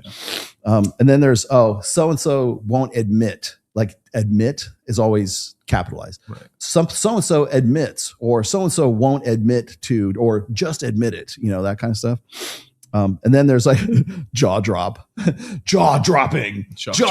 truth revealed, like people like instant karma. That's another, I was going to say instant karma is one. The other one is instantly regrets it. Instantly regrets it. Girl says this, instantly regrets it. Then there's anything that's disbelief. Yeah, you can't believe that so and so. You won't believe what we found in. It's like whenever I subscribe to like fishing videos, right? Because I watch fishing channels all the time, right? The most successful, most watched fishing videos don't have a fish in the thumbnail. It's the guy who's got the rod and the rod's bending over, and it's like in like some retention pond, or it's in some under some flue of waters going by where you would never figure there'd be a fish in it, right? But the dude's like this, and he's on this giant fucking rod, and it's just bending the rod over, and then the title's like, "We fished this retention pond. You won't believe what happened next," right? Or you won't believe what we caught in. Seriously. And have you ever seen like when you like scrub through a video, it'll show you where the most watched part of it is. That's where it's like this until it hits that one spike. And all you do is just scroll right over to that one. Right. That's when the fish comes out of the thing. And it's what I call a what's in the box video. They're loot boxes. Yes, bro. Loot box videos. And I hate to say it, I'm guilty too. It's addicting because you're gonna go, well, what did they catch? Yeah. What is in the box? You know? Yeah. You know they're trying to attack the outdoor boys a little bit. The main guy because he's Mormon. Saying that, yeah, he's Mormon. Well, I thought it was. I mean, I think he's a great channel and stuff. But you know, one thing I do appreciate about the guy, he's like at the beginning of his videos, he tells you exactly what he's gonna do. Hey, somebody cold as shit. I'm gonna go camping, make some food. Hopefully, I survive. Yeah, let's go. Yeah, here we go. That's it. That's it. Well, if you look at my title today, I said, "Our hypocrite look what I capitalized. Okay. Our hypocrite academics paid to sell out men." And then your name's on there too. Hypocrite paid sellout. Yep. There you go. So here we go. Hypocritical, liar, lied, and destroyed. Yeah. He was destroyed. His argument was destroyed. Or a heated debate. Heated debate. Mexican ice agent tells you why immigration's bad. Heated debate. Yeah. Heated debate. Yes. Those are the ones that work. You want the formula? There's the formula. And then it always has to be stupid face thumbnails too. Like, there you go. Somebody's gonna make it. Here, let's do stupid face so somebody can turn this into their AV. The best Chinese foods in Tijuana? Did he tell you about the one time when we talked about Matt Walsh? He was talking about Mexican food. No. Oh my god. He was rage baiting. Total rage baiting. But like Matt Walsh was talking about how like real Mexican food sucks. And it's like all the same things. The best kind of Mexican food is like Tex-Mex, or it's like Americanized like Mexican food. And I'm like, you are out of your fucking mind. And so what we did like for the first 15 minutes of the show, we start going through like all the different like real Mexican food. I'm like, dude, that is way better than fucking Taco Bell, you know? Yeah. And that, you want to talk about rage bait? That was fucking rage bait. Nick Fuentes is a Mexican. Did you know that? Yeah, half Mexican. Yeah. Yeah. He's like, it took a Mexican to fucking save I didn't know that people. until I saw him. I didn't know that until I saw him with that big cum catcher mustache. Nick Fuentes. Fuentes. Yes. Miguel. He smokes Tipperillos. Yeah. You know what's been going on recently? Because like the show like Sábado Gigante it's like the big Saturday show in like Latin America.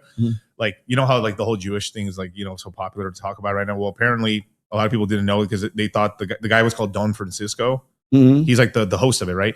Well, people didn't know that he wasn't Mexican at all. He was a German Jewish guy. This guy right here. Yeah. What's guy right here. Don Francisco? Don Francisco is his stage name, but his name is Mario Luis Kretzenberg Bluefield. So like Mexicans are like Mexican moms are like in disbelief right now. In shambles right now. God. And then he quit just in time because there was a ton of allegations of him groping women on the show. Like grabbing them. Don Francisco, bro. I always thought that shit was weird. Another Jimmy Savile. Yeah. I love this. Okay, wait. Caps Lock Hustler. Nick is a quarter Mexican. His dad is half Irish, half Mexican. He's only a quarter. He's not really half Mexican. What about the mom? Yeah. Sorry. Fuentes. That's all I got to hear. Yeah. It's not Schnickelberg. That'd be really funny. You caught him at a quinceañera one time. That'd be Like, have you seen those pictures of like Justin Bieber when he was dating Selena Gomez? You mean tell me he's happy? Yeah, the only time he's happy, but he's just in a Mexican family party. But who was he dating again? Wait, hold on, wait. Here, Rollo's old as fuck, and he's been hating on young ass people. Oh yeah, wait, where do we go with this one? Nikki Fountains. Yes, that's me. Wait, there you go. Say my name. My name's Nick Fontaine. Fontaine. Yes. From BioShock. Yeah. Oh, yeah, actually, yeah. Fontaine. Wait. You're goddamn right. You're goddamn right. I'm old and I'll talk shit about you young fuckers anytime I want to. Yeah. Get off my lawn. I feel like I'm, you know, what's funny is like the closer I get to 60, the more I understand Aaron Clary. The more I see the logic, Aaron, the more I see the logic. I get it. You know, I'm going to own that shit now. Enjoy the decline. Yeah. Well, yeah. Okay. All right. Yes. Assholeconsulting.com. You got me. Like, yeah. See, Dad, like Cappy. Thanks. You know, what'd be cool if Cappy. No, I'm not gonna be like Cappy. You know, I'm like Clint Eastwood in Gran Torino. Yeah. Have you seen that? I forgot the name of the channel. It's on Instagram, but like that'd be cool if Cappy had like an older son, and then the son could be, hey, Dad, So what's wrong with colleges today? Let me tell you, like, you fucking kids. Yeah. Yes. Have you watched Aaron's show? And have you watched a full show? Of Yeah, his of course I have. Oh my Yeah. god, he's funny as fuck. No, too. he's hilarious. Yes. The questions are just so his ridiculous. delivery is there's only one Aaron Clary with his delivery. I get he's actually been getting more traction recently too. That's good, dude. Yes. That's how I found the red pill. I mean, that's how I found you was through Aaron Through Clary. Aaron, yeah. I it's because I bought his Bachelor Pad Economics and stuff, Yeah. and I was like, oh, whoa. I've known Aaron Clary since he wrote Useless. Yeah. That was a long time ago too.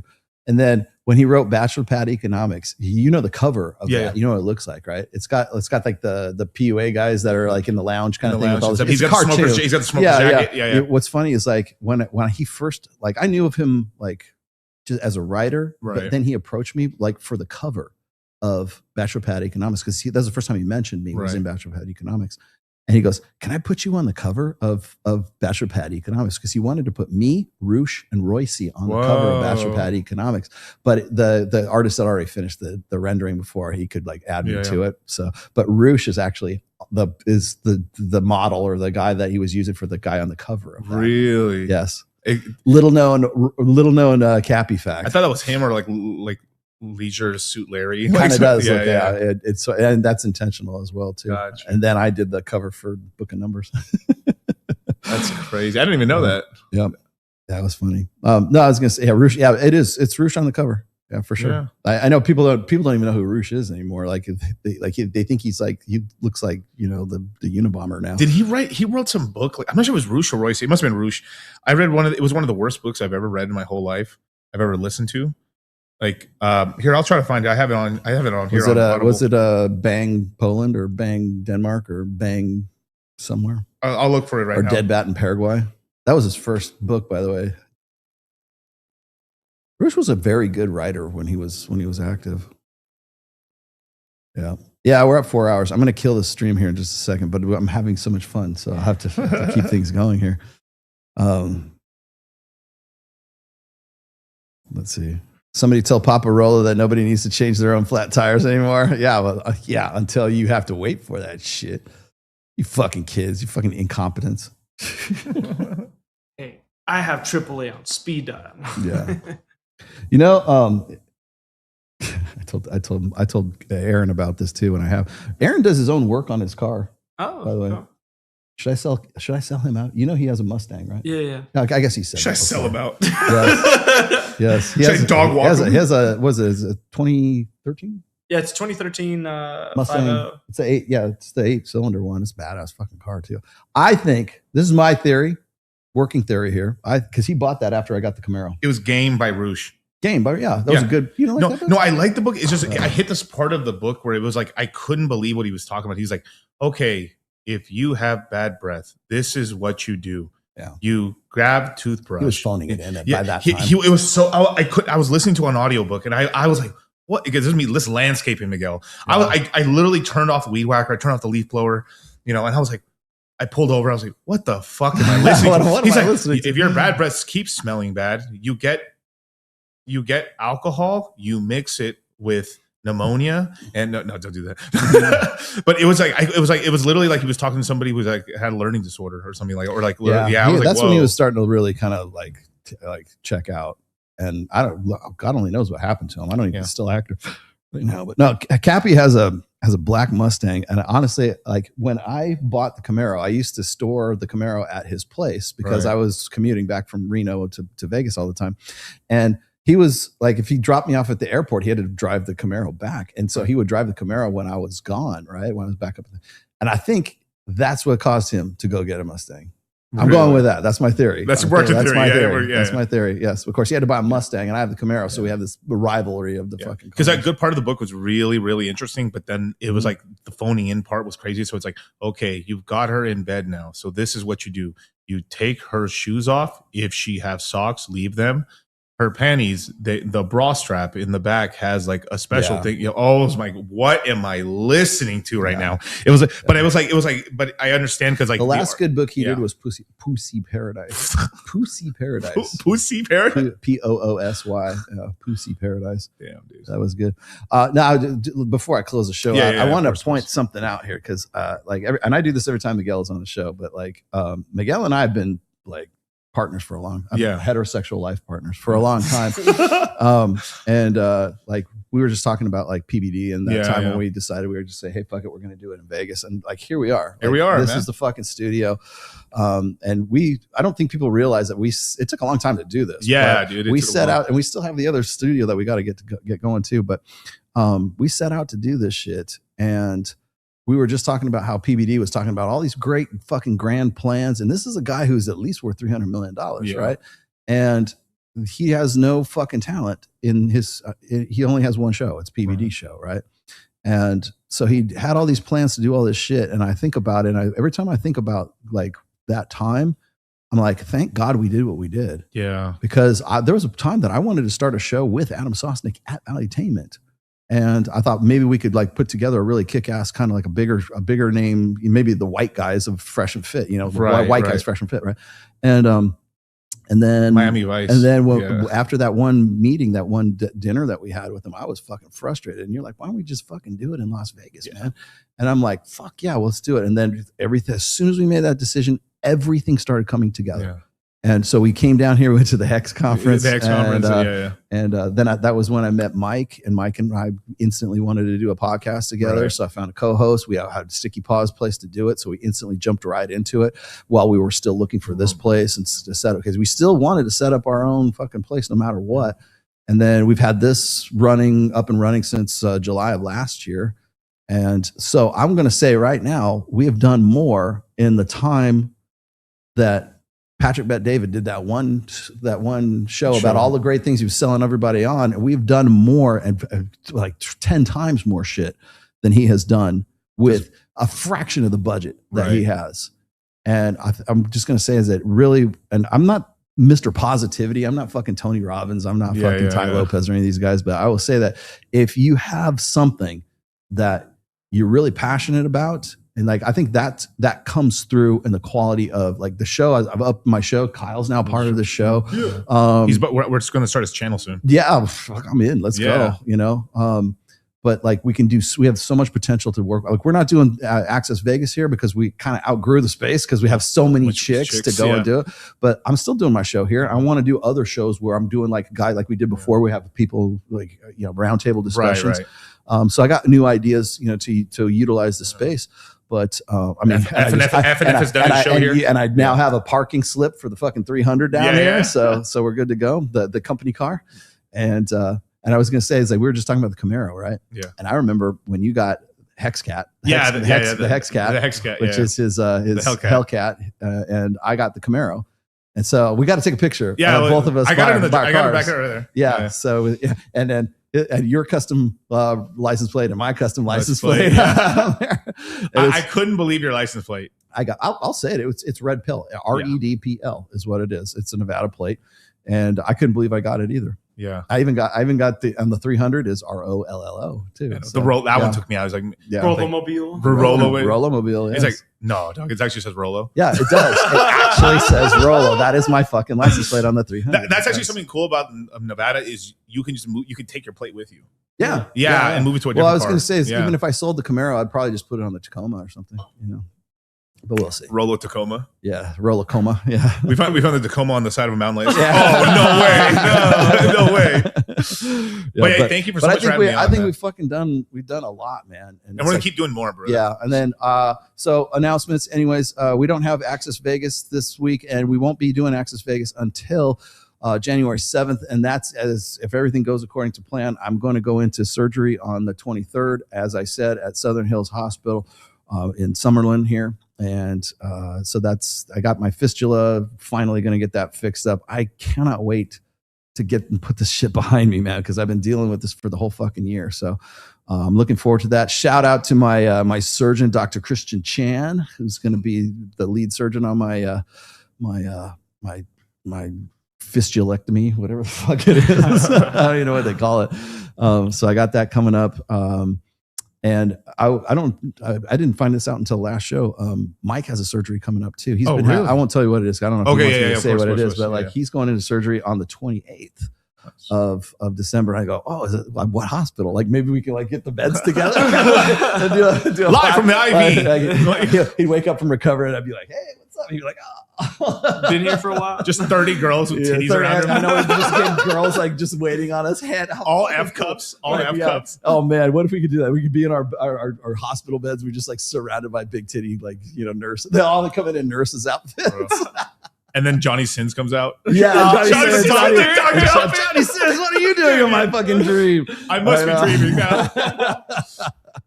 So, anyways, that's coming up. I do have one more show before the end of the year, and that's going to be it'll be next Sunday. And then I go in for surgery. I don't know that I'll be able to do a show on, was it New Year's Eve or right before New Year's Eve? Yeah. But it depends. If I do, it'll be from my home studio. I can't make it all the way. Obviously, I won't be able to make it all the way down here. So it's a possibility. But any good well wishes, any good prayers, whatever you got, I'm more than welcome. I'm more than happy to have it. I'm going to the Upside Down, by the way. Like when they put you out, we'll put you out, you go to the Upside Down. And it's a 4-hour fucking surgery. So, dang. Wow. Yeah. So that's the only scary part for me is it's a 4-hour fucking surgery. I'm trying everything to avoid a surgery for my son right now. Oh yeah. Yeah. You know, he's doing really great now, but like he might have they might have to go in for a kidney thing and stuff like that. Yeah. But he's doing 1 year old now, right? He's 1 year. Yeah. Yeah.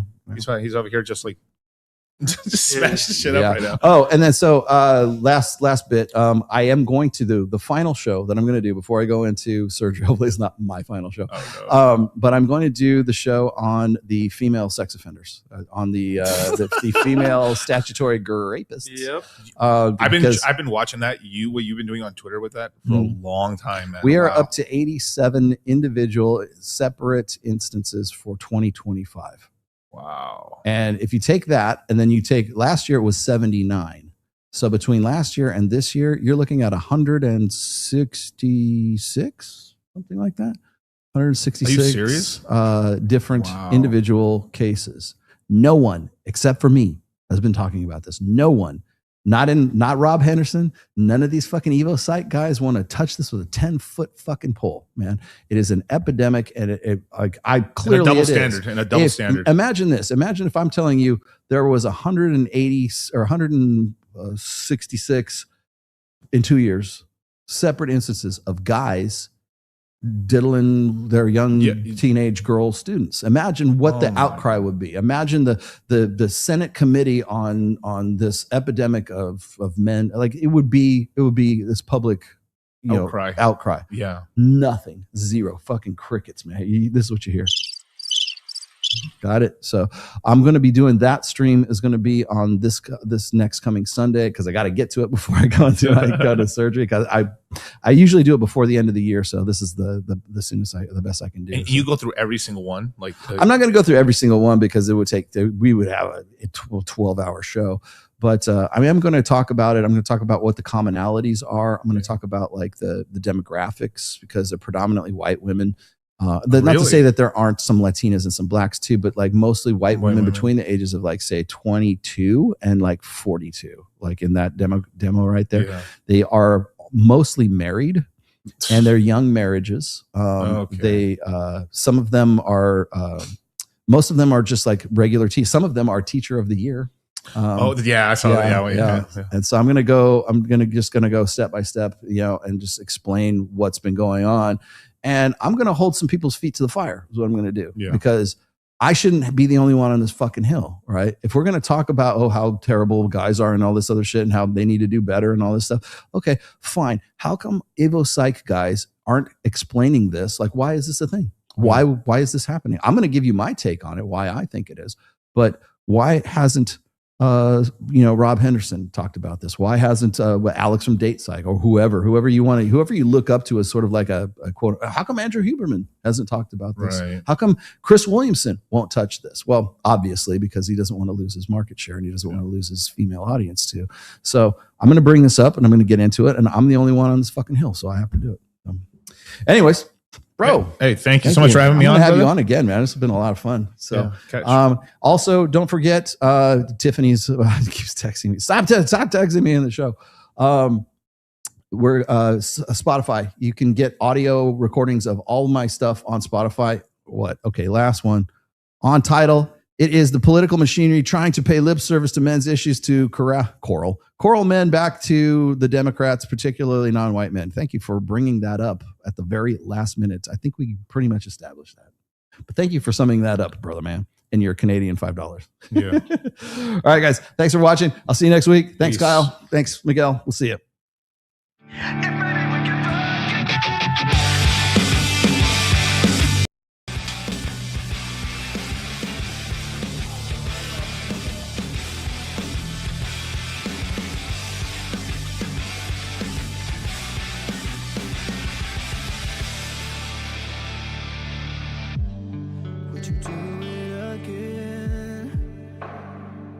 Ain't nobody got time for that. It was my first time,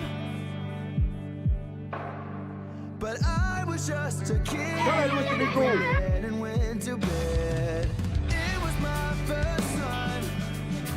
What do you expect from me? I'm breaking up the rules now in the game. I've got some new tools. Please do the same. Gotcha, bitch. Time came by and went over like a matchbox stereo. Time to get my thoughts Say down my and name. go. Bound to keep me up all night. That's nasty. But maybe we can fuck again, and maybe things be different. Goddamn, baby, one more again. Won't you put it on me one more again? Perfect. If maybe we can fuck again, then maybe things be different. Goddamn, baby, one more again. I want to cast magic missile.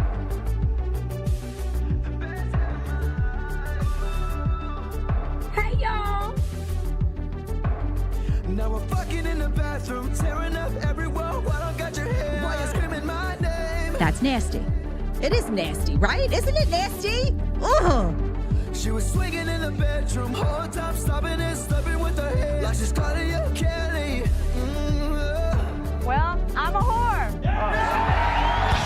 Run me, ride me up and down like a pony, turning up my song, getting nasty, working up and down on your body. Run me, ride me up and down like a pony, turning up my song on your body. Baby, we'll get down to it all night. And maybe things be different. Goddamn, baby, one more again. Won't you put it on me one more again? I need to know if maybe we can fuck again. Like I'm taking a crazy pill. Goddamn, baby, one more again. This City Podcast has been a production of The Rational Mail. All rights reserved. Registered trademark 2025. And don't steal Miguel stuff.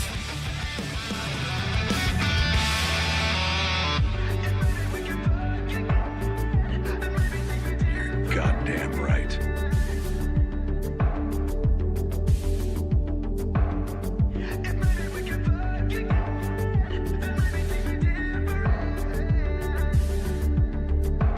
Good day, sir. If maybe we can fuck again, and maybe things be different. Goddamn, baby, one more again. Won't you put it on me one more again? If maybe we can fuck again, then maybe things be different. Goddamn, baby, one more again. Best day of my life. Bye, Felicia.